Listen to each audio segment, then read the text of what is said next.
ಕೃಷ್ಣವು ಬಲಜ್ಞಾನ ಕಾರ್ಯವೂ ಕೃಷ್ಣಾರಮಣ ರಾಜ್ಯದವು ಪುಷ್ಣೀತಾಂ ಮಮ ಸದ್ಬುದ್ಧಿಂ ವೃಷ್ಣಿವಾಸಿಷ್ಠ ವಂಶಜವು ಲಸತು ಶ್ರೀಮದಾನಂದ ತೀರ್ಥೇಂದುರ್ನೋ ಹೃದಂಬರೆ ಯದ್ವಚಶ್ಚಂದ್ರಿಕಾ ಸ್ವಾಂತ ಸಂತಾಪಂ ವಿನಿಕೃಂತತಿ ಭವತಿ ಯದನುಭಾವಾತ್ ಏಡಮೂಕೋಪಿ ವಾಗ್ಮಿ ಜಡಮತಿರಪಿ ಜಂತುರ್ಜಾಯತೆ ಪ್ರಾಜ್ಞಮೌಲಿಃ ಸಕಲ ವಚನಚೇತೋ ದೇವತಾ ಭಾರತೀ ಸಾ ಮಮ ವಚಸಿ ನಿಧತ್ತಾಂ ಸನ್ನಿಧಿಂ ಮಾನಸೇ ಚ ಆಪಾದಮೌಲಿಪರ್ಯಂತಂ ಗುರುಣಾಂ ಆಕೃತಿಂ ಸ್ಮರೇತ್ ತೇನ ವಿಘ್ನಾಃ ಪ್ರಣಶ್ಯಂತಿ ಸಿದ್ಧ್ಯಂತಿ ಚ ಮನೋರಥಾಃ ತಪಸ್ವಾಧ್ಯಾಯ ಶುಶ್ರೂಷಾ ಕೃಷ್ಣಪೂಜಾ ರತಂ ಮುನಿಂ ವಿಶ್ವೇಶಮಿಷ್ಟದಂ ವಂದೇ ಪರಿವ್ರಾಟ್ ಚಕ್ರವರ್ತಿನಂ ನಾರಾಯಣಂ ನಮಸ್ಕೃತ್ಯ ನರಂಚೈವ ನರೋತ್ತಮಂ ದೇವೀಂ ಸರಸ್ವತೀಂ ವ್ಯಾಸಂ ತತೋ ಜಯಮುದೀರಯೇತ್. ಶ್ರೀ ಗುರುಭ್ಯೋ ನಮಃ. ಮಾರ್ಕಂಡೇಯರು ಹಲವು ಕಥೆಗಳನ್ನು ದ್ವೈತವನದಲ್ಲಿದ್ದಂತಹ ಪಾಂಡವರನ್ನು ಕುರಿತು ಹೇಳಿದರು ಅನ್ನುವಲ್ಲಿಯ ತನಕ ನಿನ್ನೆ ನಾವು ಗಮನಿಸಿದ ವಿಷಯ. ಅನೇಕ ಕಲ್ಪಗಳಲ್ಲಿ ಅಧ್ಯಯನವನ್ನು ಮಾಡಿ ಕಂಡು ವಿಶೇಷವಾದ ಅನುಭವವನ್ನು ಹೊಂದಿರುವ ಶಕ್ತಿ ಶ್ರೀ ಮಾರ್ಕಂಡೇಯರು. ಹಾಗಾಗಿ ಅವರು ಹೇಳುವ ಕಥೆಗೆ ಪ್ರಾಧಾನ್ಯ. ಅನೇಕ ವಿಷಯಗಳಲ್ಲಿ ಕಥೆಗಳನ್ನು ಹೇಳ್ತಾರೆ. ಕೆಲವು ಇತಿಹಾಸಗಳನ್ನು, ಕೆಲವು ನೀತಿಗಳನ್ನು, ಕೆಲವು ಧರ್ಮಗಳನ್ನು, ಕೆಲವೊಂದು ನಮ್ಮ ನಡತೆಯಲ್ಲಿ ಆಗಬೇಕಾದ ಬದಲಾವಣೆಗಳನ್ನು, ಇದನ್ನು ಲಕ್ಷೀಕರಿಸಿಕೊಂಡು ಅವರು ಹೇಳಿದ ಕಥೆಗಳಿದ್ದಾವೆ.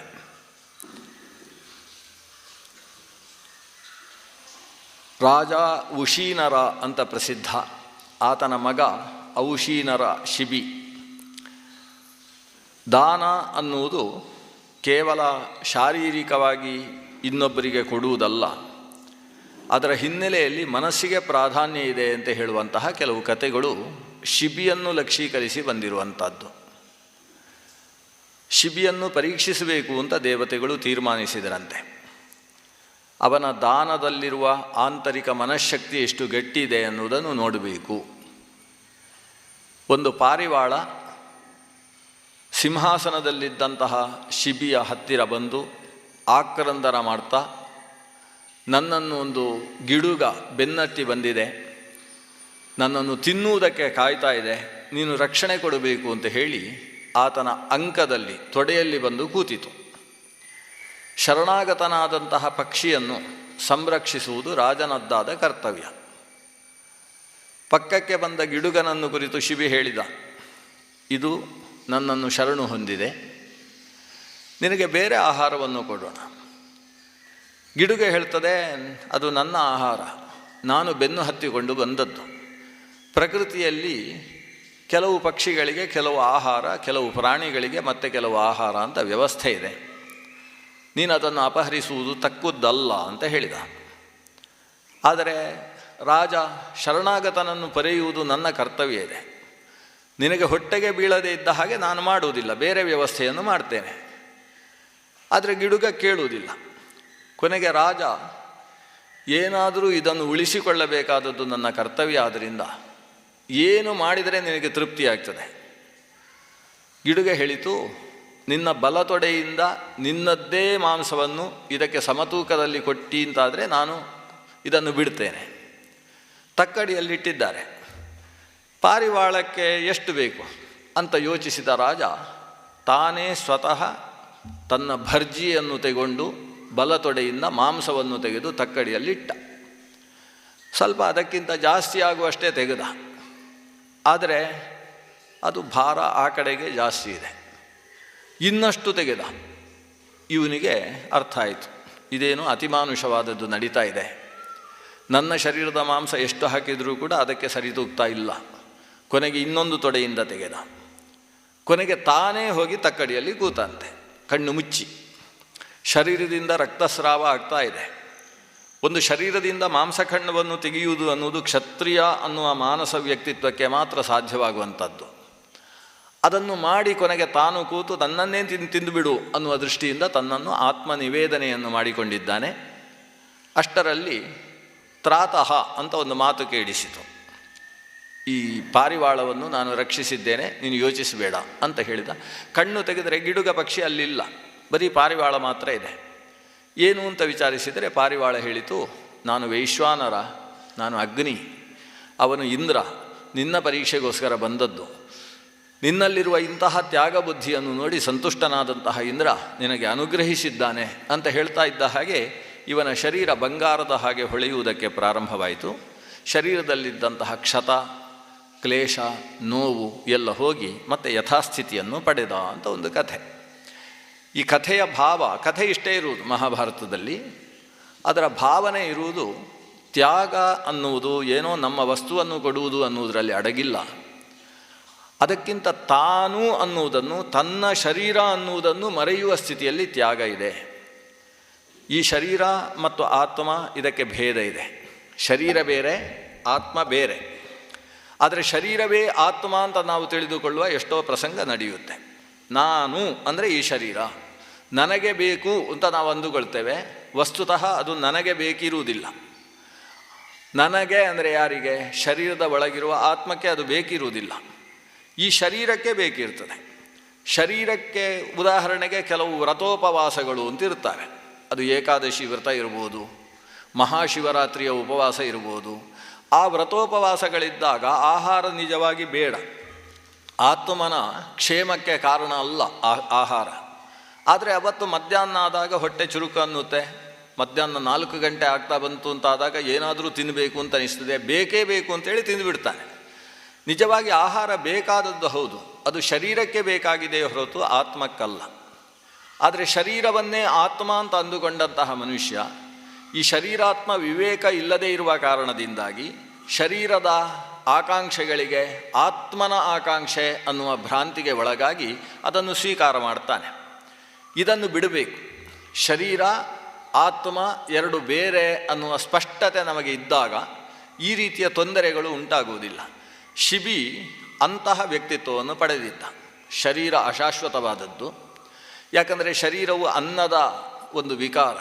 ನಾವು ತಿನ್ನುವ ಅನ್ನವೇ ಈ ಶರೀರವಾಗಿ ಪರಿಣಾಮ ಹೊಂದುವಂಥದ್ದು. ಅನ್ನಮಯ ಅಂತ ಈ ಶರೀರಕ್ಕೆ ಹೆಸರು. ಬೆಳಗ್ಗೆ ಇಟ್ಟ ಅನ್ನ ಸಾಯಂಕಾಲದ ಹೊತ್ತಿಗೆ ಹಳಸಿ ಹೋಗ್ತದೆ. ಅನ್ನವು ಹಳಸುತ್ತೆ.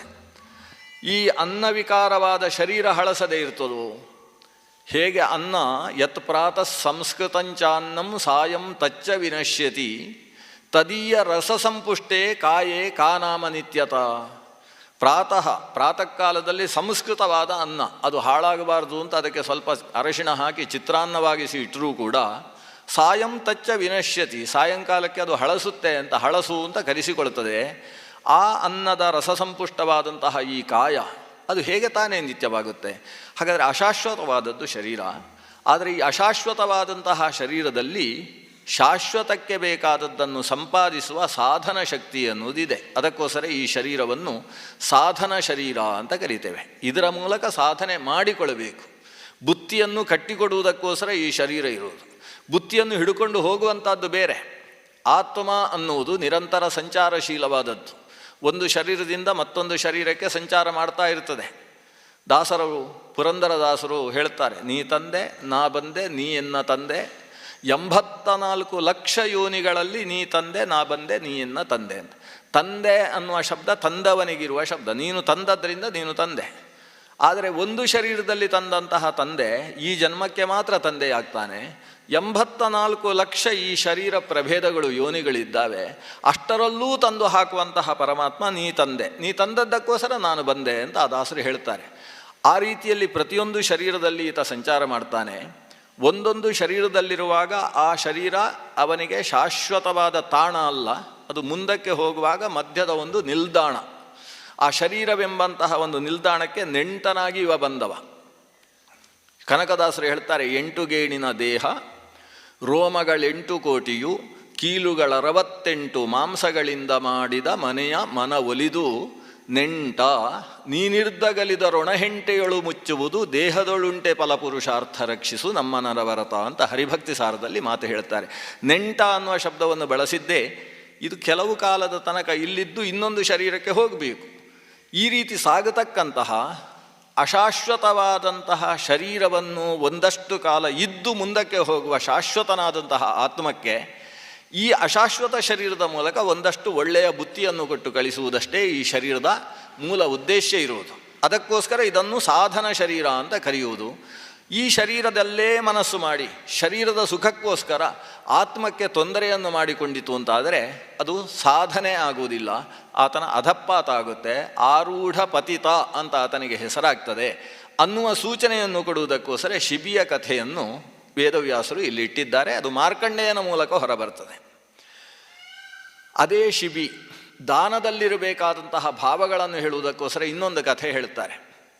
ನಾರದರು ಬಂದಿದ್ರಂತೆ, ಅವರ ಜೊತೆಗೆ 4 ಜನ ರಾಜಕುಮಾರರಿದ್ದಾರೆ, ಅಣ್ಣ ತಮ್ಮಂದಿರ ಮಕ್ಕಳು. ಅದರಲ್ಲಿ ಒಬ್ಬನಿಗೆ ಅಷ್ಟಕ ಅಂತ ಹೆಸರು, ಅವ ರಾಜಕುಮಾರ. ಅಷ್ಟಕನ ಚಿಕ್ಕಪ್ಪನ ಮಗನಾದಂತಹ ಪ್ರತರ್ಧನ, ಅವನ ಜೊತೆಗೆ ವಸುಮನಸ್ಸು, ಅವರ ಜೊತೆಗೆ ಈ ಔಶೀನರ ಶಿಬಿ, ಈ 4 ಜನ ಒಂದೇ ರಥದಲ್ಲಿ ಸಾಗ್ತಾ ಇದ್ದಾರೆ. ನಾರದರಲ್ಲಿ ಇದ್ದಕ್ಕಿದ್ದ ಹಾಗೆ ಅಷ್ಟಕ ಒಂದು ಪ್ರಶ್ನೆ ಮಾಡ್ತಾನೆ. ನೀವು ದಾನ, ಧರ್ಮ, ಯಜ್ಞ, ಯಾಗ, ಸಾಧನೆ ಇದರ ಬಗ್ಗೆ ಚೆನ್ನಾಗಿ ತಿಳ್ಕೊಂಡವರು. ಈಗ ನಾವು 4 ಜನ ಶರೀರ ತ್ಯಾಗ ಆದಮೇಲೆ ಸ್ವರ್ಗಕ್ಕೆ ಹೋಗ್ತೇವೆ, ಯಾಕಂದರೆ ಅಷ್ಟೆಲ್ಲ ಸಾಧನೆ ಮಾಡಿದ್ದೇವೆ. ಸ್ವರ್ಗಕ್ಕೆ ಹೋದ ಮೇಲೆ ನಮ್ಮ ಪುಣ್ಯದ ಫಲ ಮುಗಿದರೆ ಮತ್ತೆ ಕೆಳಕ್ಕೆ ಇಳಿಬೇಕು, ಯಾಕಂದರೆ ಸ್ವರ್ಗ ಶಾಶ್ವತ ಅಲ್ಲ. ಕ್ಷೀಣೇ ಪುಣ್ಯೇ ಮರ್ತ್ಯಲೋಕಂ ವಿಶಂತಿ ಅಂತ, ಪುಣ್ಯ ಕ್ಷೀಣವಾದ ಮೇಲೆ ಮತ್ತೆ ಕೆಳಕ್ಕೆ ಇಳಿಬೇಕು.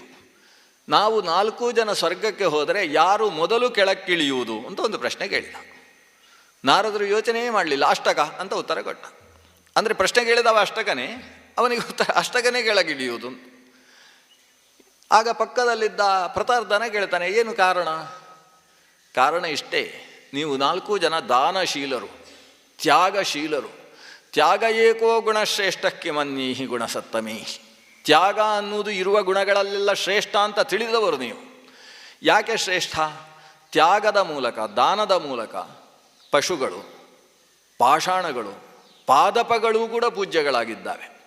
ಪಶು ಅಂದರೆ ಹಸು, ಪಾಷಾಣ ಅಂದರೆ ಕಲ್ಲು, ಪಾದಪ ಅಂತ ಹೇಳಿದರೆ ಮರ. ಪಶು ಅಂದರೆ ಕಾಮಧೇನು, ಕಾಮಿಸಿದ್ದನ್ನು ಕೊಡುವ ಕಾರಣದಿಂದ, ತ್ಯಾಗ ಮಾಡುವ ಕಾರಣದಿಂದ, ತನಗೋಸ್ಕರ ಏನೂ ಇಟ್ಟುಕೊಳ್ಳದೆ ಇನ್ನೊಬ್ಬರಿಗೆ ಕೊಡುವ ಕಾರಣದಿಂದ ಅದು ಪೂಜ್ಯವಾಗಿದೆ. ಇವತ್ತು ಕಾಮಧೇನುವನ್ನು ನಾವು ಪೂಜಿಸ್ತೇವೆ. ಪಾಷಾಣ ಅಂದರೆ ಒಂದು ಕಲ್ಲು, ಒಂದು ರತ್ನ, ಅದಕ್ಕೆ ಚಿಂತಾಮಣಿ ಅಂತ ಹೆಸರು. ಚಿಂತಿಸಿದ್ದನ್ನು ಕೊಡುವ ಕಾರಣದಿಂದ ಆ ಮಣಿಗೆ ಚಿಂತಾಮಣಿ ಅಂತ ಹೆಸರು. ಅದು ತ್ಯಾಗದಿಂದ ಪೂಜ್ಯವಾಗಿದೆ. ಆ ಮಣಿಯನ್ನು ಪೂಜೆ ಮಾಡ್ತಾರೆ ದೇವತೆಗಳು ಸೇರಿಕೊಂಡು. ವೃಕ್ಷ, ಪಾದಪ ಅಂದರೆ ಕಲ್ಪವೃಕ್ಷ, ಕಲ್ಪಿಸಿದ್ದನ್ನು ಕೊಡುವ ವೃಕ್ಷ, ದೇವಲೋಕದ ವೃಕ್ಷ ಅದು. ಆ ವೃಕ್ಷವನ್ನು ಕೂಡ ಪೂಜೆ ಮಾಡ್ತಾರೆ. ಯಾಕೆಂದರೆ ಅದು ಇನ್ನೊಬ್ಬರಿಗೆ ಬೇಕಾದ್ದನ್ನು ಕೊಡ್ತದೆ ಅನ್ನುವ ಕಾರಣದಿಂದ. ಆದ್ದರಿಂದ ತ್ಯಾಗ ಅನ್ನುವುದು ಶ್ರೇಷ್ಠ ಗುಣ ಅಂತ ಹೇಳಿಕೊಂಡು ಬದುಕಿದ ವ್ಯಕ್ತಿಗಳು ನೀವು. ಆದರೆ ಏನಾಯಿತು ಗೊತ್ತೋ, ಒಂದು ದಿವಸ ಈ ಅಷ್ಟಕನ ಜೊತೆಗೆ ನಾನು ಸಾಗ್ತಾ ಇರಬೇಕಾದರೆ ಭಾರಿ ಬಣ್ಣ ಬಣ್ಣದ ಸುಂದರವಾದ ಹಸುಗಳು ಕಾಣಿಸಿದವು. ಎಷ್ಟು ಸುಂದರವಾದ ಹಸುಗಳು, ಬಹುಶಃ ಇದು ಯಾರಿಗೆ ಸಂಬಂಧಪಟ್ಟದ್ದು ಅಂತ ನಾನು ಅಷ್ಟಕನ ಹತ್ರ ಕೇಳಿದೆ. ಆಗ ಅಷ್ಟಕ ಹೇಳಿದ, ಅದೆಲ್ಲ ಮೊದಲು ನಂದಿತ್ತು, ನಾನು ಅದನ್ನೆಲ್ಲ ದಾನ ಕೊಟ್ಟಿದ್ದೇನೆ, ಈಗ ಬ್ರಾಹ್ಮಣರ ಕೈಯಲ್ಲಿದೆ ಅಂತ ಹೇಳಿದ. ಅದಕ್ಕೋಸ್ಕರ ಇವ ಬೇಗ ಕೆಳಗೆ ಬೀಳ್ತಾನೆ ಅಂತ ಹೇಳಿದ. ಅಂದರೆ ಇವನು ಇಷ್ಟೂ ಗೋವುಗಳನ್ನು ದಾನ ಕೊಟ್ಟಿದ್ದಾನೆ, ಅಂಥ ಪುಣ್ಯ ಇದೆ. ಆದರೆ ಕೊಟ್ಟ ಆ ಹಸುಗಳ ಮೇಲೆ ಇವನಿಗೆ ನಂದ ಆಗಿತ್ತು ಅಂತ ಒಂದು ಭಾವ ಉಂಟಲ್ಲ, ಅದರ ಹಿನ್ನೆಲೆಯಲ್ಲಿ. ಅದು ಕೊಟ್ಟ ಮೇಲೆ ಮುಗಿಯಿತು, ಅದು ಅವರದ್ದು ಅನ್ನಬೇಕೇ ಹೊರತು ಹಿಂದೆ ನಂದಾಗಿತ್ತು, ನಾನೇ ಕೊಟ್ಟದ್ದು, ಇದೆಲ್ಲ ಆ ದಾನದ ಹಿನ್ನೆಲೆಯಲ್ಲಿರುವ ಒಂದು ಅಹಂಭಾವವನ್ನು ಸೂಚಿಸುತ್ತೆ. ಇಂಥ ಭಾವನೆಯ ಕಾರಣದಿಂದ ಇವ ಮೊದಲು ಬೀಳ್ತಾನೆ ಅಂತ ಹೇಳಿದರು ನಾರದರು. ನಮಗೆ ಸೂಕ್ಷ್ಮ ವಿಷಯದ ಭಾವನೆಗಳನ್ನು ತಿಳಿಸಿಕೊಡುವ ದೃಷ್ಟಿಯ ಕಥೆಗಳು ಇವುಗಳು. ದಾನ ಅನ್ನುವುದರ ಹಿಂದೆ ಅಹಂ ಇರಬಾರ್ದು. ದಾನ ಅಂದರೆ ಏನು? ಸ್ವಸ್ವತ್ವ ಪರಿತ್ಯಾಗಪೂರ್ವಕಂ ಪರಸ್ವತ್ವ ಆಪಾದನಂ ದಾನಂ ಅಂತ. ದಾನ ಶಬ್ದದ ಅರ್ಥ ನಂದಲ್ಲ ಅವಂದು ಅಂತ ಬಿಟ್ಟು ಬಿಡುವುದು ದಾನ. ಈ ದಾನದಿಂದ ಹೊರತಾಗಿರುವಂಥದ್ದು ಯಾವುದು? ಕನ್ಯಾದಾನ ಅನ್ನೋದು ಹೊರತಾಗಿದೆ. ಕನ್ಯಾದಾನದಲ್ಲಿ ನಂದಲ್ಲ ನಿಂದು ಅಂತ ಹೇಳಲಿಕ್ಕಿಲ್ಲ. ನಿಂದು ನಂದು ಹೌದು ಅಂತ ಉಳಿಸಿಕೊಂಡು ಅದನ್ನು ಕೊಡುವುದು. ಅದು ಇದಂ ಸಂಪ್ರದದೆ ನಮಮ ಅಂತ ದಾನದಲ್ಲಿ 2 ಶಬ್ದಗಳಿದ್ದಾವೆ. ಸಂಪ್ರದದೆ ಅಂದರೆ ನಿನ್ನದ್ದಾಗಿಸುತ್ತೇನೆ, ನಮಮ ಅಂದರೆ ನನಗೆ ಇನ್ನು ಮುಂದೆ ಸಂಬಂಧ ಇಲ್ಲ. ಇದನ್ನು ಕನ್ಯಾದಾನದಲ್ಲಿ ಹೇಳಲಿಕ್ಕಿಲ್ಲ. ಅಲ್ಲಿ ಅದು ಇಬ್ಬರಿಗೂ ಕೂಡ ಸಂಬಂಧಪಟ್ಟ ಉಭಯ ಕುಲೋತ್ತಾರಕವಾದಂತಹ ಶಕ್ತಿಯಾಗಿ ಆಕೆ ಮೆರೀತಾಳೆ ಅನ್ನೋದು ಕನ್ಯೆಯ ವಿಶೇಷತೆ. ಆದರೆ ಉಳಿದೆಲ್ಲ ದಾನಗಳಲ್ಲೂ ಕೂಡ ದಾನ ಕೊಟ್ಟ ಮೇಲೆ ಇದಂ ಸಂಪ್ರದದೆ ನಮಮ ಅಂತ ಹೇಳಲಿಕ್ಕಿದೆ. ಅದು ಹೇಳಿಕೊಟ್ಟ ಗೋವಿನ ಮೇಲೆ ನನ್ನದ್ದಾಗಿತ್ತು ಅಂತ ಹೇಳುವುದಕ್ಕೆ ಇವನಿಗೆ ಅಧಿಕಾರ ಇದೆ. ಆದ್ದರಿಂದ ಅದೊಂದು ಅಹಮ್ಮನ್ನು ತೋರಿಸುತ್ತೆ. ಮತ್ತೆ ಪ್ರತಾರ್ಧನ ಕೇಳ್ತಾನೆ, ಹಾಗಾದರೆ 2ನೇಯವ ಬೀಳುವವ ಯಾರು? ಸ್ವಾರಸ್ಯ ಉಂಟಲ್ವ, ಅದರಿಂದ ಹೇಳುವಂತ ನೀನೇ ಅಂತ ಹೇಳ್ತಾನೆ ನಾರದ. 2ನೇಯವದ್ದು ನಿಂದೆ ಸರದಿ. ಕಾರಣ ಏನು? ಹಿಂದೆ ನಿನ್ನ ಜೊತೆಗೆ ಇನ್ನೊಂದು ಘಟನೆ ನಡೆದದ್ದು ನೆನಪಿದೆ. ನೀನು 6 ಕುದುರೆಗಳ ರಥದಲ್ಲಿ ಸಾಕ್ತಾ ಇದ್ದಿ. ಅದು ಎದುರಿಗೆ 4 ಕುದುರೆ, ಚಕ್ರಗಳಿಗೆ 2 ಕುದುರೆಗಳು ಅಂತ ಒಟ್ಟು 6 ಕುದುರೆಗಳ ರಥದಲ್ಲಿ ಸಾಕ್ತಾ ಇದ್ದಿ. ಎದುರಿಗೆ ಒಬ್ಬ ಸಿಕ್ಕಿದ, ನನಗೊಂದು ಕುದುರೆಯ ಅವಶ್ಯಕತೆ ಜರೂರಾಗಿ ಬೇಕಾಗಿದೆ ಅಂತ ಕೇಳಿದ. ನೀನು ಅವನ ಹತ್ರ ಭಾಳ ಒಳ್ಳೆಯದು, ನಾನೀಗ ಮನೆಗೆ ಹೋದ ಕೂಡಲೇ ಆಸ್ಥಾನಕ್ಕೆ ಹೋದ ಕೂಡಲೇ ನಿಂಗೊಂದು ಕುದುರೆಯನ್ನು ಕೊಡುವ ವ್ಯವಸ್ಥೆ ಮಾಡ್ತೇನೆ ಅಂತ ಹೇಳಿದೆ. ಇಲ್ಲ, ಅಷ್ಟು ಅವಕಾಶ ಇಲ್ಲ, ಈಗಲೇ ಬೇಕು ಅಂತ ಅವ ಕೇಳಿದ. ಆವಾಗ ನೀನು ಒಂದು ಚಕ್ರದಲ್ಲಿದ್ದಂತಹ ಕುದುರೆಯನ್ನು ಬಿಡಿಸಿದಿ, ಮತ್ತೊಂದು ಚಕ್ರದ ಕುದುರೆಯನ್ನು ಜೊತೆಗೆ ಬರುವ ಹಾಗೆ ಬಿಡಿಸಿದಿ, ಒಂದು ಕುದುರೆಯನ್ನು ಅವನಿಗೆ ಕೊಟ್ಟಿ. ಈ ಕಥೆ ಉದ್ದ ಇದೆ, ಮತ್ತೆ 5 ಕುದುರೆ ಹೋಗುವುದು ಅಂತಾದರೆ ಅದೇ ಅರ್ಧ ಗಂಟೆಯ ಕಥೆ ಇದೆ. ಅಂತೂ ಇದೇ ರೀತಿ ಕೇಳಿದವರಿಗೆ ಈಗ ಯಾಕೆ, ನಾಳೆ ಕೊಡ್ತೇನೆ, ನಿನ್ನ ಮನೆಗೆ ಬಾ, ಅಲ್ಲಿ ಕೊಡ್ತೇನೆ ಅಂತ ಹೇಳಿ ಕೊನೆಗೆ ಅವರು ಈಗಲೇ ಬೇಕು ಅಂತ ಹೇಳಿದ್ದಕ್ಕೆ ನೀನು 5 ಕುದುರೆಗಳನ್ನು, ಕೊನೆಗೆ 6 ಕುದುರೆಗಳನ್ನು ಅವರಿಗೆ ಕೊಟ್ಟು, ಆಮೇಲೆ ರಥವನ್ನು ನೀನೇ ಮುಂದೆ ನಿಂತು ಎಳ್ಕೊಂಡು ಹೋಗಿ ಮನೆಯಲ್ಲಿ ಗ್ಯಾರೇಜಲ್ಲಿ ತಗೊಂಡೋಗಿ ಇಟ್ಟು ಮನೆಯಲ್ಲಿ ತಗೊಂಡೋಗಿ ರಥವನ್ನು ನಿಲ್ಲಿಸಿದೆ. ಅದಕ್ಕೋಸ್ಕರ 2ನೇವ ಬೀಳುವವ ನೀನು. ಅಲ್ಲ, ನಾನಿಷ್ಟು ದಾನ ಕೊಟ್ಟಿದ್ದೇನಲ್ವ? ಕೊಟ್ಟದ್ದು ಹೌದು, ಆದರೆ ಅದರಲ್ಲಿ ಒಂದು ರೀತಿಯ ಬಾರ್ಗಿಂಗ್ ಇದೆ, ನಿಂದು ಒಂದು ರೀತಿಯ ಚರ್ಚೆ ಇದೆ ಅವರ ಜೊತೆಗೆ. ಈಗ ಯಾಕೆ, ನಾಳೆ ಕೊಡುವ, ಏನು ಅಷ್ಟು ಅವಸರ ಅನ್ನುವ ರೀತಿಯ ಚರ್ಚೆ ಇದೆ. ಅಂದರೆ ಕೊಡಬೇಕು ಅನ್ನುವ ಪೂರ್ತಿ ಮನಸ್ಸು ನಿನ್ನಲ್ಲಿಲ್ಲ, ಆದರೂ ಕೊಡದೆ ಹೋದರೆ ಹೇಗೆ ಅಂತ ಕೊಟ್ಟಿದೆಯಲ್ವ, ಅದಕ್ಕೋಸ್ಕರ 2ನೇವ ನೀನು. 3ನೇವ ಯಾರು ಅಂತ ನೆಕ್ಸ್ಟ್ ಮುಂದಿನ ಪ್ರಶ್ನೆ. ಆವಾಗ ಪ್ರತಾರ್ಧನ ನಂತರದವ ಇರುವುದು ವಸುಮನಸ ನೀನು ಅಂತ ಹೇಳ್ತಾನೆ. ಇದಕ್ಕೆ ಕಾರಣ ಅವನ ಮನೆಯಲ್ಲಿ ನಡೆದ ಘಟನೆ. ಅವನಿಗೆ ಒಂದು ಚಿತ್ರರಥ ಅಂತ ಒಂದು ವಿಶಿಷ್ಟವಾದ ಒಂದು ವಸ್ತು, ಅದು ಒಂದು ರಥವೇ ಇರಬೇಕು, ಚಿತ್ರರಥ. ದೇವತೆಗಳು ಅವನ ಪೂಜೆಗೆ ಪ್ರೀತರಾಗಿ ಕೊಟ್ಟದ್ದು, ಬಹುಶಃ ಅನಂತ ಪದ್ಮನಾಭನ ಪೂಜೆಗೆ ಪ್ರೀತರಾಗಿ ಕೊಟ್ಟದ್ದಿರಬೇಕು. ಅನಂತ ಪದ್ಮನಾಭನ ಪೂಜೆ ಸಾಮಾನ್ಯ ಪೂಜೆ ಅಲ್ಲ, ಅದು ಈ ಭಾದ್ರಪದ ಶುಕ್ಲ ಚತುರ್ದಶಿಯ ದಿವಸ ನಡೆಯುವ ಪೂಜೆ. ಅಂದರೆ ಉಳಿದ ಎಲ್ಲ ಕಲ್ಪೋಕ್ತ ಪೂಜೆಯಲ್ಲಿ ಒಂದೇ ಕಲ್ಪೋಕ್ತ ಪೂಜೆ ಇರ್ತದೆ. ಅನಂತ ಪದ್ಮನಾಭನ ಪೂಜೆಯಲ್ಲಿ 3 ಕಲ್ಪೋಕ್ತ ಪೂಜೆಗಳ ಸಮಾವೇಶ ಇರುವಂಥ ಒಂದು ವಿಶಿಷ್ಟವಾದ ಪೂಜೆ. ಧರ್ಮರಾಜ ಅನಂತ ಪದ್ಮನಾಭನ ಪೂಜೆಯನ್ನು ನಡೆಸಿ ರಾಜ್ಯವನ್ನು ಪಡೆದ. ಕಾಡಿನಲ್ಲಿರಬೇಕಾದರೆ ಅನಂತನ ಪದ್ಮನಾಭನ ಪೂಜೆ ನಡೆಯಿತು ಅಂತ ಸ್ಕಾಂದ ಪುರಾಣ ಹೇಳ್ತದೆ. ಮಹಾಭಾರತದಲ್ಲಿ ಅನಂತ ಪದ್ಮನಾಭನ ಪೂಜೆಯನ್ನು ಮಾಡಿದ ಉಲ್ಲೇಖ ಇಲ್ಲಿಲ್ಲ, ಆದರೆ ಸ್ಕಾಂದ ಪುರಾಣದಲ್ಲಿ ಆ ಕಥೆ ಇದೆ. ಅನಂತ ಪದ್ಮನಾಭನ ಕಥಾನಕದಲ್ಲಿ ಆ ಕಥೆಯನ್ನು ಉಲ್ಲೇಖ ಮಾಡಿದ್ದಾರೆ. ಅದರಲ್ಲಿ ಮೊದಲು ಯಮುನಾ ಕಲ್ಪೋಕ್ತ ಪೂಜೆ, ಅಂದರೆ ಯಮುನಾ ತೀರದಲ್ಲಿ ಕೂತು ಯಮುನೆಯನ್ನು ಪೂಜೆ ಮಾಡಬೇಕು, ಆಮೇಲೆ ಚೊಂಬಲ್ಲಿ ಯಮುನೆಯನ್ನು ತಗೊಂಡು ಬರಬೇಕು. ಈಗೆಲ್ಲ ಬಾವಿ ಕಟ್ಟೆಯಲ್ಲೇ ಪೂಜೆ ಮಾಡುವುದು, ಅಲ್ಲೇ ಯಮುನೆ, ಆಮೇಲೆ ಬಾವಿ ಗಂಟೆ ಹೊಡ್ಕೊಂಡು ಭಾಳ ವಿಜೃಂಭಣೆಯಿಂದ ನೀರು ತೆಗೆಯುವುದು. ಆ ನೀರು ತೆಗೆದು ಬಂದ ಮೇಲೆ ಶೇಷನನ್ನು ಪೂಜೆ ಮಾಡಬೇಕು. ಶೇಷ ಪೂಜೆ ಆದ ಮೇಲೆ ಆ ಶೇಷಶಾಹಿಯಾದ ಪದ್ಮನಾಭನನ್ನು ಪೂಜಿಸಬೇಕು ಅಂತ 3 ಕಲ್ಪೋಕ್ತಗಳಿಂದ ತುಂಬಿದ ಪೂಜೆ. ಪೂಜೆಯ ಬಲದಿಂದ ಇವನಿಗೆ ಒಂದು ಪುಷ್ಪ ರಥವನ್ನು ದೇವತೆಗಳು ಕೊಟ್ಟಿದ್ದಾರೆ. ಕೊಟ್ಟ ರಥ ಆ ಹೊತ್ತಿಗೆ ನಾರದರ ಉಪಸ್ಥಿತಿ ಇದೆ. ನಾರದರು ಭಾರಿ ಹೊಗಳಿದ್ರಂತೆ, ಎಷ್ಟು ಸುಂದರವಾದ ರಥ, ಇಂಥದ್ದೆಲ್ಲ ಇದ್ದರೆ ಇಂಥದ್ದಿರಬೇಕು ಮನೆಯಲ್ಲಿ ಅಂತ ಏನೋ ಹೊಗಳಿದ್ರು. ಇವರಿಗೆ ಬೇಕು ಅಂತ ಅಭಿಪ್ರಾಯ ಆಯ್ತಲ್ಲ, ಅದನ್ನು ಆ ಕ್ಷಣದಲ್ಲಿ ದಾನ ಕೊಟ್ಟಂತೆ ಈತ. ಇನ್ನೊಂದು ವರ್ಷ, ಮುಂದಿನ ವರ್ಷಕ್ಕೆ ಮತ್ತೆ ಆ ಮನೆಯಲ್ಲಿ ಅದೇ ರಥ, ನಾರದರಿದ್ದಾರೆ, ನಾರದರು ಮತ್ತೆ ಅದನ್ನು ಹೊಗಳಿದ್ದಾರೆ, ಮತ್ತೆ ಅದನ್ನು ದಾನ ಕೊಟ್ಟಿದ್ದಾನೆ. 3ನೇ ಬಾರಿಯೂ ಕೂಡ ಆ ರಥ ಬಂದಾಗ ನಾರದರು ಹೋಗಿ ಹೊಗಳಿದರೆ, ತುಂಬ ಚೆನ್ನಾಗಿ ನೀವು ಹೊಗಳ್ತೀರಿ, ಭಾರಿ ಒಳ್ಳೆಯ ಹೊಗಳುವ ಸಾಮರ್ಥ್ಯ, ನಿಮ್ಮಲ್ಲಿ ಮಾತಿನ ವಾಕ್ಶಕ್ತಿ ಬಹಳ ಸುಂದರವಾಗಿದೆ ಅಂತ ನಾರದರನ್ನು ಹೊಗಳಿ ಅವರಿಗೊಂದು ಶಾಲು ಹಾಕಿ ಸನ್ಮಾನ ಮಾಡಿ ರಥವನ್ನು ಒಳಗೆ ಕಳಿಸಿದಂತೆ, ಚಿತ್ರರಥವನ್ನು. ಈ ಕಾರಣದಿಂದ ಇವರಿಗೆ ಬೇಕು ಅಂತ ನಿನಗೆ ಗೊತ್ತಾದರೂ ಕೂಡ ಅದಕ್ಕೊಂದು ಮುಚ್ಚುವ ವ್ಯವಸ್ಥೆಯನ್ನು ಮಾಡಿ ನೀನೇ ಇಟ್ಟುಕೊಂಡಿಯಲ್ವಾ, ಇಂತಹ ಕಾರಣದಿಂದಾಗಿ ನೀನು ನಂತರ ಬೀಳುವವ. ಸರಿ, ಹಾಗಿದ್ದರೆ ನಮ್ಮ ಶಿಬಿ ಒಬ್ಬ ಉಳ್ಕೊಂಡು ಬಿಟ್ಟಲ್ವ ಪಕ್ಕದವ, ನಾವೆಲ್ಲ ಬಿದ್ದಾಯಿತು.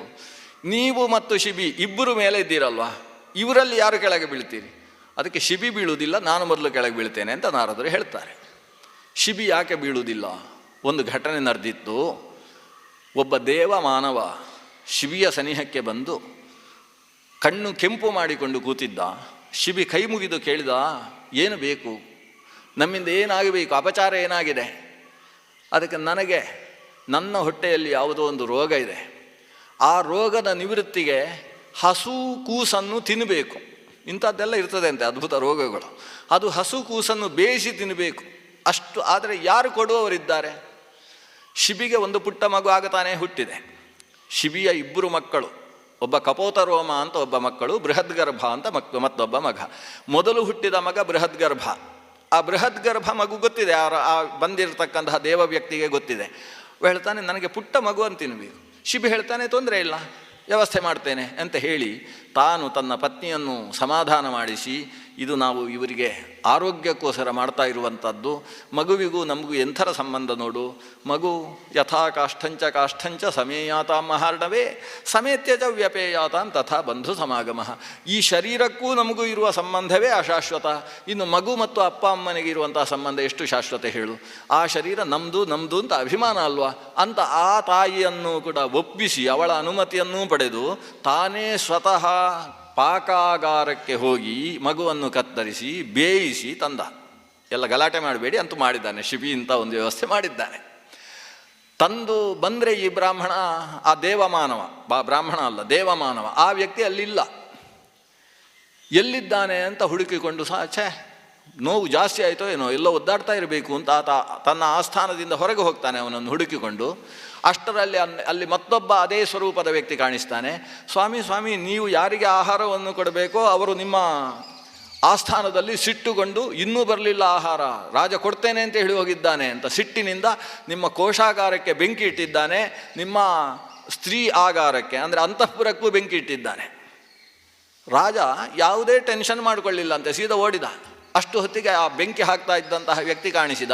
ತಗೊಳ್ಳಿ ನಿಮಗೆ ಆಹಾರ ತಗೊಳ್ಳಿ ಅಂತ ಕೊಟ್ಟಾಗ ಅವನ ಮುಖ ಕಣ್ಣು ಕೆಂಪಾದದ್ದು ಇನ್ನೂ ಸಮಾಧಾನ ಆಗಲಿಲ್ಲ.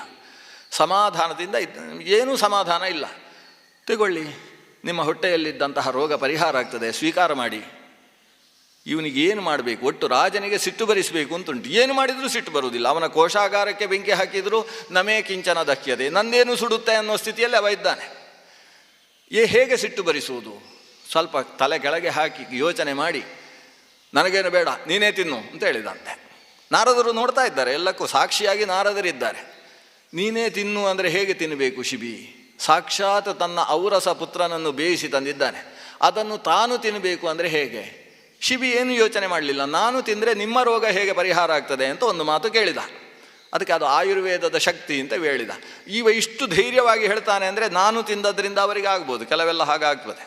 ಅದು ಹೆಂಡತಿ ಮಾತ್ರೆ ತಗೊಂಡ್ರೆ ಗಂಡನಿಗೆ ರೋಗವಾಸಿ ಆಗುವಂಥದ್ದು ಇರುತ್ತೆ. ಆದ್ದರಿಂದ ಇದು ಸಾಧ್ಯವೋ ಏನೋ ಅಂತ ರಾಜ ಏನೂ ಯೋಚನೆ ಮಾಡದೆ ಅದನ್ನು ತಾನು ಭಕ್ಷಣೆ ಮಾಡುವುದಕ್ಕೆ ಪ್ರಾರಂಭಿಸಿದ. ಅಷ್ಟು ಹೊತ್ತಿಗೆ ತಿನ್ನುವುದಕ್ಕೆ ಅಂತ ಕೈಯಲ್ಲಿ ಎತ್ತುತ್ತಾ ಇರಬೇಕಾದರೆ ಈ ದೇವ ಮಾನವ ಅವನ ಕೈಯನ್ನು ಗಟ್ಟಿಯಾಗಿ ಹಿಡ್ಕೊಂಡು ಹೇಳ್ತಾನೆ, ಎಂಥ ವ್ಯಕ್ತಿತ್ವಪ್ಪ ನಿನ್ನದು, ಏನು ಮಾಡಿದರೂ ಸಿಟ್ಟು ಬರುವುದಿಲ್ಲ, ಸಿಟ್ಟೇ ಬರುವುದಿಲ್ಲ ಅನ್ನುವಷ್ಟು ಕ್ರೋಧವನ್ನು ಗೆದ್ದಿದೆಯಲ್ಲ. ಕ್ರೋಧ ಗೆಲ್ಲುವಿಕೆ ಅನ್ನುವುದು ಜೀವನದ ಅತಿಶ್ರೇಷ್ಠ ಸಾಧನೆ. ಕಾಮವನ್ನು ಗೆಲ್ಲುವುದು ದೊಡ್ಡದಲ್ಲ, ಲೋಭವನ್ನು ಗೆಲ್ಲುವುದು, ಮಾತ್ಸರ್ಯವನ್ನು ಗೆಲ್ಲುವುದು ಇದು ದೊಡ್ಡದಲ್ಲ. ಕ್ರೋಧ ಜಯ ಅನ್ನುವುದು ಅತಿಶ್ರೇಷ್ಠವಾದ ಸಾಧನೆ. ನಾನು ನಿನ್ನ ದಾಸ ಅಂತ ಹೇಳಿ ಅವನಿಗೆ ನಮಸ್ಕಾರ ಮಾಡ್ತಾನಂತೆ. ಇಷ್ಟು ಘಟನೆ ನಡೆದ ಕಾರಣದಿಂದ ನಾನು ಕೂಡ ಅಷ್ಟರವ ಅಲ್ಲ ಅಂತ ನಾರದ ಹೇಳ್ತಾನೆ. ಇಷ್ಟು ನನಗೂ ಕ್ರೋಧದ ಜಯ ನನ್ನಲ್ಲಿಲ್ಲ. ಆದ್ದರಿಂದ ಸ್ವರ್ಗದಲ್ಲಿ ಅಕಸ್ಮಾತ್ ಬೀಳುವ ಪ್ರಸಂಗ ಬಂದರೆ ನಾನು ಮೊದಲು ಬಿದ್ದೇನೆ ಹೊರತು ಶಿಬಿ ಕೆಳಗೆ ಬೀಳಲಾರ. ಇದು ಕಥೆ ಇಷ್ಟಿದೆ. ಇನ್ನು ಅದರ ಒಳಹೊಕ್ಕು ಆಲೋಚನೆ ಮಾಡುವುದಕ್ಕೆ ಬೇಕಾದಷ್ಟು ವಿಷಯಗಳು ಇರ್ತವೆ. ಇಂಥದ್ದನ್ನೆಲ್ಲ ಮಾರ್ಕಂಡೇಯರು ಕಥೆಯನ್ನು ಹೇಳ್ತಾ ಹೋಗ್ತಾರೆ. ಒಬ್ಬ ಕೌಶಿಕ ಅಂತ ಮಹರ್ಷಿ. ಕೌಶಿಕ ಋಷಿಗೆ ತಪಸ್ಸಿನ ಒಂದು ವಿಶಿಷ್ಟ ಸಾಮರ್ಥ್ಯ ಬಂತು. ಮನೆಯಲ್ಲಿರುವಾಗಲೇ ತಪಸ್ಸು ಮಾಡ್ತಾ ಇದ್ದವ. ವೃದ್ಧರಾದ ತಂದೆ ತಾಯಿಯರನ್ನು ನೋಡಿಕೊಳ್ಳುವುದಕ್ಕಿಂತ ತಪಸ್ಸು ಶ್ರೇಷ್ಠ ಅಂತೇಳಿ ಕಾಡಿಗೆ ಹೋಗಿ ತಪಸ್ಸು ಮಾಡಿದ. ಅವನು ತಪಸ್ಸು ಮಾಡ್ತಾ ಇರುವಾಗ ಒಂದು ದಿವಸ ಮೇಲೆ ಬಲಾಕ ಅಂತ ಹೇಳುವ ಒಂದು ಪಕ್ಷಿ, ಅದು ಅದರ ತಲೆಯ ಮೇಲೆ ತನ್ನ ಹೊಟ್ಟೆಯಲ್ಲಿದ್ದಂತಹ ಆಹಾರದ ಕೊನೆಯ ಭಾಗವನ್ನು ಮಲವನ್ನು ಸುರಿಸಿತು. ಇವನ ನೆತ್ತಿಯ ಮೇಲೆ ಮಲ ಬಿತ್ತು. ಬಿದ್ದದ್ದಕ್ಕೆ ಸಿಟ್ಟು ಬಂತು. ಹೀಗೆ ತಲೆ ಎತ್ತಿ ನೋಡ್ತಾನೆ. ನೋಡಿದರೆ ಹಕ್ಕಿ ಇದೆ. ಕಣ್ಣು ಕೆಂಪಾಯಿತು. ಹಕ್ಕಿ ತಲೆಯ ಮೇಲೆ ನಾನು ತಪಸ್ವಿಯಾದ ನನ್ನನ್ನು ಮೈಲಿಗೆ ಮಾಡುವುದು ಅಂದರೆ ಏನು ಅಂತ ಸಿಟ್ಟು ಬಂದು ಕಣ್ಣಲ್ಲಿ ಹಾಗೆ ಕೆಂಪು ಮಾಡಿಕೊಂಡು ನೋಡಿದರೆ ಅದು ಇದ್ದಕ್ಕಿದ್ದ ಹಾಗೆ ಶರೀರ ಕಪ್ಪಾಯಿತು. ವಿಲವಿಲನೆ ಒದ್ದಾಡಿ ನೆಲಕ್ಕೆ ಬಿದ್ದು ಹೋಯಿತು. ಕೌಶಿಕನಿಗೆ ಒಂದು ಖುಷಿಯಾಯಿತು. ಒಬ್ಬ ನನ್ನ ತಪಸ್ಸಿನ ಸಾಮರ್ಥ್ಯ ಅದ್ಭುತ. ನಾನು ನೋಡಿದರೆ ಸಾಕು ಸುಡುವಂತಹ ಸಾಮರ್ಥ್ಯ ಬಂದಿದೆ, ಅಗ್ನಿ ಸಾಮರ್ಥ್ಯ ನನಗೆ ಬಂದಿದೆ ಅಂತ ಒಂದು ರೀತಿಯ ಹಮ್ಮು ಬಂತು. ಆದರೆ ಹೊಟ್ಟೆ ಚೂರು ಅಂತ ಇದೆ. ಅದಕ್ಕೋಸ್ಕರ ಅವ ತಪಸ್ಸಿನಿಂದ ಎದ್ದವ. ಹೋಗಿ ತಲೆಯಲ್ಲಿದ್ದದ್ದನ್ನು ತೆಗೆದು ಒಂದು ತಲೆಗೆ ಒಂದು ಸ್ನಾನ ಪ್ರೋಕ್ಷಣೆ ಎಲ್ಲ ಮಾಡಿಕೊಂಡು ಭಿಕ್ಷೆ ಬೇಡುವುದಕ್ಕೋಸ್ಕರ, ತಪಸ್ವಿಗಳಿಗೆ ಆಹಾರವನ್ನು ಸ್ವತಃ ಬೇಯಿಸಿಕೊಳ್ಳುವುದಕ್ಕೆ ಅವಕಾಶ ಇಲ್ಲ, ಭಿಕ್ಷೆಗೋಸ್ಕರ ಪ್ರತಿ ದಿವಸ ಭಿಕ್ಷೆ ಬೇಡಿ ಬಂದು ಹೊಟ್ಟೆ ಪೂರಿಸು ತಾನು ತಪಸ್ಸು ಮಾಡುವುದು. ಹೋದರೆ ಒಬ್ಬಳು ಗೃಹಿಣಿ, ಇವ ಪ್ರತಿ ದಿವಸ ಹೋಗುವ ಮನೆ, ಒಂದಿಷ್ಟು ಮನೆಗಳಲ್ಲಿ ಭಿಕ್ಷೆ ಬೇಡ್ತಾನೆ ಗೃಹಿಣಿ. ಅವಳು ಈ ಬ್ರಾಹ್ಮಣ ಬಂದದ್ದನ್ನು ನೋಡಿ ತಿಷ್ಠ ಅಂತ ಹೇಳಿದ್ಳು, ನಿಲ್ಲು ಭಿಕ್ಷೆ ಕೊಡ್ತೇನೆ ಅಂತ. ಒಳಗೆ ಹೋಗಿ ಭಿಕ್ಷೆ ಹಾಕುವುದಕ್ಕೆ ಬೇಕಾದ ಪಾತ್ರೆಯನ್ನು ತೊಳೆಯುವುದಕ್ಕೋಸ್ಕರ ಹೋಗಿದ್ದಾಳೆ. ಪಾತ್ರೆಯನ್ನು ತೊಳೆದು ಅದೇ ಪಾತ್ರೆಯಲ್ಲಿ ತಂದು ಭಿಕ್ಷೆಯನ್ನು ಶುದ್ಧವಾಗಿ ಇವರಿಗೆ ಬ್ರಾಹ್ಮಣನಿಗೆ ಕೊಡಬೇಕು ಅಂತ ಪಾತ್ರೆಯನ್ನು ತೊಳಿತಾ ಇರಬೇಕಾದ್ರೆ ಯಾವುದೋ ಕರ್ತವ್ಯದ ದೃಷ್ಟಿಯಿಂದ ದೂರದ ದೇಶಕ್ಕೆ ಹೋಗಿದ್ದಂತಹ ಆತನ ಪತಿದೇವ ಆಗಮಿಸ್ತಾನೆ. ಬಂದದ್ದೇ ತಡ ಈಕೆ ತನ್ನ ಕೆಲಸಗಳನ್ನೆಲ್ಲ ಬಿಟ್ಲು. ಅವಳನ್ನು ಸ್ವಾಗತಿಸಿದ್ಲು. ಕಾಲು ತೊಳೆಯುವುದಕ್ಕೆ ನೀರು ಕೊಡ್ತಾಳೆ, ಕುಳಿತುಕೊಳ್ಳುವುದಕ್ಕೆ. ತುಂಬ ಹಸಿದಿದ್ದಾನೆ ಅನ್ನುವುದು ಅರ್ಥವಾಯಿತು. ಆದ್ದರಿಂದ ಕೈಕಾಲು ಮುಖಗಳನ್ನು ತೊಳೆಸಿದಂತಹ ಆತನನ್ನು ಕೂಡಿಸಿ ಬಡಿಸ್ತಾಳೆ. ಅವಳಿಗೆ ಒಂದು ಲೆಕ್ಕದಲ್ಲಿ ಬ್ರಾಹ್ಮಣನನ್ನು ನಿಲ್ಲು ಅಂತ ಹೇಳಿದ್ದೇನೆ ಅನ್ನೋದು ಮರೆತು ಹೋಗಿದೆ. ಈತನ ಸಮಗ್ರ ಸೇವೆಯನ್ನು ಮುಗಿಸಿ ಮಜ್ಜಿಗೆ ಬಡಿಸಿದಾಗ ನೆನಪಾಯಿತು, ಹೊರಗೊಬ್ಬ ಬ್ರಾಹ್ಮಣನನ್ನು ನಿಲ್ಲಿಸಿದ್ದೇನಲ್ಲ, ನಿಂತಿದ್ದಾರೋ ಹೋಗಿದ್ದಾರೋ, ನಾನು ನಿಲ್ಲು ಅಂತ ಹೇಳಿದ್ರಿಂದ ಅವರು ಹೋಗಿರಲಿಕ್ಕಿಲ್ಲ.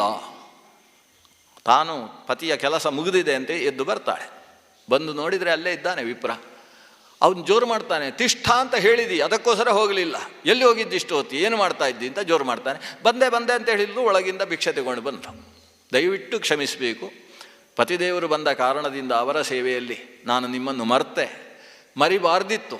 ಆದರೆ ನನ್ನ ಗೃಹಿಣಿ ಧರ್ಮಕ್ಕೆ ಅದು ಪ್ರಧಾನವಾಗಿದ್ದರಿಂದ ನಾನು ಮರ್ತದ್ದು ಅನ್ನುವುದಕ್ಕಿಂತ ನಾನು ನಡೆಸಿದ ಧರ್ಮ ನನ್ನನ್ನು ಕಾಪಾಡ್ತದೆ ಅಂತ ನನಗೆ ನಿಶ್ಚಯ ಇದೆ. ಆದರೆ ನಿಮ್ಮ ಮನಸ್ಸಿಗೆ ಇಷ್ಟು ಘಾಸಿಯನ್ನು ಮಾಡಿದ್ದೇನೆ, ಕ್ಷಮಿಸಿ ಅಂತ ಹೇಳ್ತಾಳೆ. ಭಿಕ್ಷೆಯನ್ನು ಹಾಕ್ತಾಳೆ. ಭಿಕ್ಷೆಯನ್ನು ಹಾಕಿದರೆ ಆತ ತೆಗೆದುಕೊಳ್ಳುವುದಕ್ಕೆ ಸಿದ್ಧ ಇಲ್ಲ. ತನ್ನ ಜೋಳಿಗೆಗೆ ಅಕ್ಕಿ ಬಿದ್ದರೂ ಕೂಡ ಹೀಗೆಲ್ಲ ಅವಮಾನಿಸಬಾರ್ದು, ದೊಡ್ಡ ಅನರ್ಥ ಘಟಿಸಿದೆ, ಇದೆಲ್ಲ ನಿಮ್ಮ ಕುಟುಂಬಕ್ಕೆ ಶ್ರೇಯಸ್ಸಾದದ್ದಲ್ಲ, ಏನೇನೋ ಮಾತಾಡುವುದಕ್ಕೆ ಶುರು ಮಾಡ್ತಾ ಇದ್ದರೆ ಇವಳು ಆತನನ್ನು ನೋಡ್ತಾ ಇದ್ದರೆ ಅವನು ಕಣ್ಣು ಕೆಂಪು ಮಾಡಿಕೊಂಡು ಇವಳನ್ನು ನೋಡ್ತಾ ಇದ್ದಾನೆ. ಇವಳು ಹೇಳ್ತಾಳೆ, ನಿಮ್ಮ ಕಣ್ಣಿನಿಂದ ಸುಟ್ಟು ಹೋಗುವುದಕ್ಕೆ ನಾನೇನು ಬಲಾಕ ಪಕ್ಷಿ ಅಲ್ಲ ಅಂತ ಹೇಳ್ತಾಳೆ. ಅವನಿಗೆ ಇದ್ದಕ್ಕಿದ್ದ ಹಾಗೆ ಒಂದು ಕರೆಂಟ್ ಶಾಕ್ ಬಿದ್ದ ಹಾಗೆ ಆಗ್ತದೆ. ಕಾಡಿನ ಏಕಾಂತದಲ್ಲಿ ನಾನು ನೋಡಿದಾಗ ಹಕ್ಕಿ ಸುಟ್ಟು ಬಿದ್ದಿತು ಅನ್ನೋದು ಇವಳಿಗೆ ಹೇಗೆ ಗೊತ್ತಾಗಬೇಕು? ಅದರ ಜೊತೆಗೆ ಇವಳು ಒಂದಷ್ಟು ಧರ್ಮೋಪದೇಶ ಮಾಡ್ತಾಳೆ. ನಾನು ಗೃಹಿಣಿಯಾಗಿ ನನಗೆ ಏನು ಧರ್ಮ? ಮನೆಯ ಕೆಲಸಗಳು, ಮನೆಯ ಒಂದೊಂದು ಪಾತ್ರೆಗಳನ್ನು ತಿಕ್ಕಿ ಶುದ್ಧೀಕರಿಸುವುದು ಕೂಡ ಭಗವಂತನಿಗೆ ಏರಿಸುವ ಒಂದೊಂದು ಸೌಗಂಧಿಕ ಪುಷ್ಪ ಇದ್ದ ಹಾಗೆ. ಪತಿಯನ್ನು ಕುರಿತು, ನಮ್ಮ ಮಕ್ಕಳನ್ನು ಕುರಿತು, ಅತ್ತೆ ಮಾವಂದಿರನ್ನು ಕುರಿತು ನಾವು ಸಲ್ಲಿಸತಕ್ಕಂತಹ ಪ್ರತಿಯೊಂದು ಸೇವೆಯೂ ಕೂಡ ಭಗವಂತನನ್ನು ಕುರಿತು ಏಳಿಸುವ ಒಂದೊಂದು ಪತ್ರೆಗಳು, ತುಳಸಿ ಪತ್ರೆಗಳು ಇದ್ದ ಹಾಗೆ. ಆದ್ದರಿಂದ ನಾವು ಮಾಡುವ ದೇವರ ಪೂಜೆ ಅಂತೇಳಿದರೆ ಮನೆ, ಗೃಹಿಣಿ ಅನಿಸಿದರೆ ಗೃಹವೇ ನಮ್ಮ ದೇವರ ಪ್ರತೀಕ. ದೇವರನ್ನು ಪೂಜಿಸುವುದಕ್ಕೆ ಭಗವಂತ ಒಬ್ಬೊಬ್ಬರಿಗೆ ಒಂದೊಂದು ಪ್ರತೀಕಗಳನ್ನು ಕೊಟ್ಟಿರ್ತಾನೆ. ಕೆಲವರು ಸೂರ್ಯ ಅನ್ನುವ ಪ್ರತೀಕದಲ್ಲೇ ದೇವರನ್ನು ಆರಾಧನೆ ಮಾಡುವವರಿದ್ದಾರೆ. ಅಗ್ನಿಯನ್ನು ನೋಡಿ ಅಗ್ನಿಯಲ್ಲೇ ಆಹುತಿಯನ್ನು ಕೊಡುವುದರ ಮೂಲಕ ದೇವತೆಗಳನ್ನು ಆರಾಧನೆ ಮಾಡುವುದು ಅನ್ನುವುದು ಅಗ್ನಿಹೋತ್ರಿಗಳಿಗೆ ಸಂಬಂಧಪಟ್ಟಂತಹ ಪ್ರತೀಕ. ಅಗ್ನೌ ಕ್ರಿಯಾವತಾಂ ದೇವಃ ರವೌ ದೇವೋ ಮನೀಷಿಣಾಂ ಪ್ರತಿಮಾಸು ಅಲ್ಪಬುದ್ಧೀನಾಂ ಯೋಗಿನಾಂ ಹೃದಯೇ ಹರಿಹಿ. ಪ್ರತಿಮೆ ಅನ್ನುವುದು ಶಾಸ್ತ್ರದ ವಿಶೇಷ ಜ್ಞಾನ ಇಲ್ಲದೇ ಇದ್ದವರಿಗೆ, ಎಲ್ಲೆಡೆ ತುಂಬಿದ ದೇವರನ್ನು ಕಾಣತಕ್ಕಂತಹ ಮಾನಸ ಶಕ್ತಿ ಇಲ್ಲದೇ ಇದ್ದವರಿಗೋಸ್ಕರ ಆರಾಧನೆಗೆ ವಿಹಿತವಾದದ್ದು 11 ರೀತಿಯಾದ ಭಗವಂತನ ಪ್ರತಿಮೆಗಳು. ಹೃದಯ ಅನ್ನುವ ಆಕಾಶದಲ್ಲೇ ದೇವರನ್ನು ಚಿಂತಿಸುವುದು ಅನ್ನುವುದು ಯೋಗಿಗಳಿಗೆ ಸಂಬಂಧಪಟ್ಟದ್ದು. ಹೃದಯಾಕಾಶ ಅಂತಕ್ಕಂತಹ ಪ್ರತಿಮೆ ಸ್ತ್ರೀಯರಿಗೆ ಮನೆ ಅನ್ನುವುದೇ ದೇವರ ಆರಾಧನೆಗೆ ಸಂಬಂಧಪಟ್ಟಂತಹ ಪ್ರತಿಮೆ. ಮನೆಯ ಹೊಸ್ತಿಲು, ಮನೆಯ ಮುಂಭಾಗ, ಮನೆಯ ಒಳಗೆ, ಮನೆಯಲ್ಲಿರುವ ಪದಾರ್ಥಗಳು, ಮನೆಗೆ ಸಂಬಂಧಪಟ್ಟಂತಹ ವ್ಯಕ್ತಿಗಳು, ಇವರ ಮೂಲಕವೇ ದೇವರನ್ನು ಕಂಡು ಆರಾಧಿಸುವುದು ಅನ್ನುವುದು ಗೃಹಿಣಿಗೆ ಸಂಬಂಧಪಟ್ಟಂತಹ ಪತಿವ್ರತ ಧರ್ಮ. ಆ ಧರ್ಮವನ್ನು ನಾನು ಅನುಷ್ಠಾನ ಮಾಡಿದ್ದೇನೆ. ಆ ಅನುಷ್ಠಾನಕ್ಕೆ ಏನೂ ಬಾಧಕವಾಗದೇ ಇರುವ ಹಾಗೆ ನಾನು ಮಾಡುವುದು ನಿನ್ನ ತಪಸ್ಸಿಗಿಂತ ಶ್ರೇಷ್ಠವಾದದ್ದು. ನೀನು ಮಾಡಿದಂತಹ ತಪಸ್ಸಿನಲ್ಲಿ ನ್ಯೂನತೆ ಇದೆ, ನಿನಗೆ ಧರ್ಮ ಗೊತ್ತಿಲ್ಲ. ಒಬ್ಬ ತಪಸ್ವಿಗೆ ಮುಖ್ಯ ಧರ್ಮ ಏನು ಅಂದರೆ ಸಿಟ್ಟು ಮಾಡಿಕೊಳ್ಳದೇ ಇರುವುದು ಮೊದಲ ಧರ್ಮ. ಯಾವ ತಪಸ್ವಿ ಸಿಟ್ಟು ಮಾಡಿಕೊಳ್ಳುವುದಿಲ್ಲ ಅಂಥವನು ಮಾಡಿದ ತಪಸ್ಸು ಅವನಲ್ಲೇ ಉಳಿತದೆ. ಎಷ್ಟೆಷ್ಟು ಸಿಟ್ಟು ಬರುತ್ತೆ? ಇಷ್ಟಂ ದತ್ತಂ ಹುತಂ ಜಪ್ತಂ ಕ್ರೋಧಿತಸ್ಯ ವೃಥಾ ಭವೇತ್. ಯಾರು ಕೋಪ ಮಾಡ್ತಾನೆ ಅವನು ಇಷ್ಟ ಅಂದರೆ ಹೋಮಿಸಲ್ಪಟ್ಟದ್ದು, ದತ್ತ ಅಂದರೆ ದಾನ ಕೊಡಲ್ಪಟ್ಟದ್ದು, ಅವನು ಕೊಟ್ಟಂತಹ ದಾನ, ಜಪ್ತ ಅವನು ಏನು ಜಪ ಮಾಡಿದ್ದಾನೆ ಅಂಥದ್ದು. ಇಷ್ಟಂ ದತ್ತಂ ಹುತಂ, ಆತ ಅಗ್ನಿಯಲ್ಲಿ ಇಷ್ಟಿಯ ಮೂಲಕ ಹೋಮಿಸಿದ್ದು ಅಥವಾ ಪುಟ್ಟ ಪುಟ್ಟ ಯಾಗಗಳಲ್ಲಿ ವೈಶ್ವದೇವಾದಿಗಳಲ್ಲಿ ಹೋಮಿಸಿದ್ದು, ಇದು ಎಲ್ಲವೂ ಕೂಡ ಕ್ರೋಧಿತಸ್ಯ ವೃಥಾ ಭವೇತ್. ಕ್ರೋಧ ಅನ್ನುವುದು ಅದನ್ನು ಪೂರ್ತಿ ಹಾಳು ಮಾಡಿಬಿಡುತ್ತೆ. ಅಲ್ಲದೆ ನಾವು ಯಾರ ಮೇಲೆ ಕೋಪ ಮಾಡಿಕೊಳ್ತೇವೋ ಅವರಲ್ಲಿರ್ತಕ್ಕಂತಹ ಶಕ್ತಿ ನಮ್ಮ ಶಕ್ತಿಯ ಮೂಲಕ ವೃದ್ಧಿಯಾಗ್ತದೆ. ಶಪ್ಯಮಾನಂತೂ ಗಚ್ಚತಿ ಶಪಮಾನಸ್ಯ ಯತ್ ಪುಣ್ಯಂ. ಯಾರು ಶಾಪ ಕೊಡ್ತಾ ಇದ್ದಾನೋ, ಯಾರು ಕೋಪ ಮಾಡಿಕೊಳ್ತಾ ಇದ್ದಾನೋ ಅಂಥವನ ಪುಣ್ಯ ಯಾರ ಮೇಲೆ ಕೋಪ ಮಾಡ್ತಾ ಇದೆಯೋ ಅವರಿಗೆ ಹೋಗಿ ಸೇರಿಕೊಳ್ಳುತ್ತೆ. ಯಾರು ಶಾಪವನ್ನು ಪಡೆದಂತಹ ವ್ಯಕ್ತಿ ಇದ್ದಾನೆ ಅವನಲ್ಲಿದ್ದಂತಹ ಪಾಪ ಶಾಪವನ್ನು ಕೊಟ್ಟವನ ಕಡೆಗೆ ಹರಿಯುತ್ತೆ. ಅಂದರೆ ಇದ್ದ ಪುಣ್ಯ ಹೋಗುವುದು ಬೇರೆ, ಇಲ್ಲದೇ ಇದ್ದ ಪಾಪಗಳು ಬರುವುದು ಬೇರೆ. ಇವುಗಳ ಮೂಲಕವಾಗಿ ತಪಸ್ಸು ಅನ್ನೋದು ಹ್ರಾಸವಾಗುತ್ತೆ. ನಿನಗೆ ಗೊತ್ತಿಲ್ವಾ, ವಿಶ್ವಾಮಿತ್ರ ಅಂತಕ್ಕಂತಹ ಮಹರ್ಷಿಗಳು, ಇವಳೊಂದು ಉಪನ್ಯಾಸ ಶುರು ಮಾಡಿಬಿಡ್ತಾಳೆ. ಅಲ್ಲಿ ನಮ್ಮ ಉಪನ್ಯಾಸ ಮುಗಿದ್ರೂ ಅವಳದು ಮುಗಿಯುವುದಿಲ್ಲ. ವಿಶ್ವಾಮಿತ್ರ ಅಂತಕ್ಕಂತಹ ಮಹರ್ಷಿಗಳು ಒಂದು ಬಾರಿ ಅವರಿಗೆ ಕೋಪ ಬಂತು. ಕೋಪ ಬಂದ ಕಾರಣದಿಂದ ತನ್ನ ತಪಸ್ಸನ್ನು ಹಾಳು ಮಾಡಬೇಕು ಅಂತ ದೇವೇಂದ್ರ ಕಳಿಸಿದಂತಹ ರಂಭೆ ಆಕೆ ಬಂದು ಕುಣಿದು ಕುಪ್ಪಳಿಸಿ ಇವರ ಮನಸ್ಸನ್ನು ವಶೀಕರಿಸುವುದಕ್ಕೆ ಪ್ರಯತ್ನಿಸಿದ್ರಿಂದ ಕ್ರುದ್ಧನಾಗಿದ್ದಾನೆ ವಿಶ್ವಾಮಿತ್ರ. ಯಾಕೆ ಅಂದರೆ ಹಿಂದೊಮ್ಮೆ ಮೇನಕೆ ಅನ್ನುವ ಅಪ್ಸರ ಸ್ತ್ರೀಯ ಮೂಲಕ ತಾನು ತಪಸ್ಸಿನಿಂದ ವಂಚಿತನಾಗಿ ಶಕುಂತಲೆಯ ಜನ್ಮಕ್ಕೆ ಆತ ಕಾರಣನಾಗಿದ್ದ. ಕಾಮಕ್ಕೆ ಸೋತಿದ್ದಂತಹ ವಿಶ್ವಾಮಿತ್ರ ಈ ಬಾರಿ ಕಾಮಕ್ಕೆ ಸೋಲಬಾರ್ದು ಅನ್ನುವ ದೃಷ್ಟಿಯಿಂದ ಕ್ರುದ್ಧನಾಗಿ ರಂಭೆಗೆ ಶಿಲೆಯಾಗುವಂಥ ಶಾಪವನ್ನು ಕೊಟ್ಟ. ಅಹಲ್ಯೆಗೆ ಶಾಪ ಕೊಟ್ಟ ಹಾಗೆ. ಶಾಪ ಕೊಟ್ಟ ಕಾರಣ ಏನಾಯಿತು?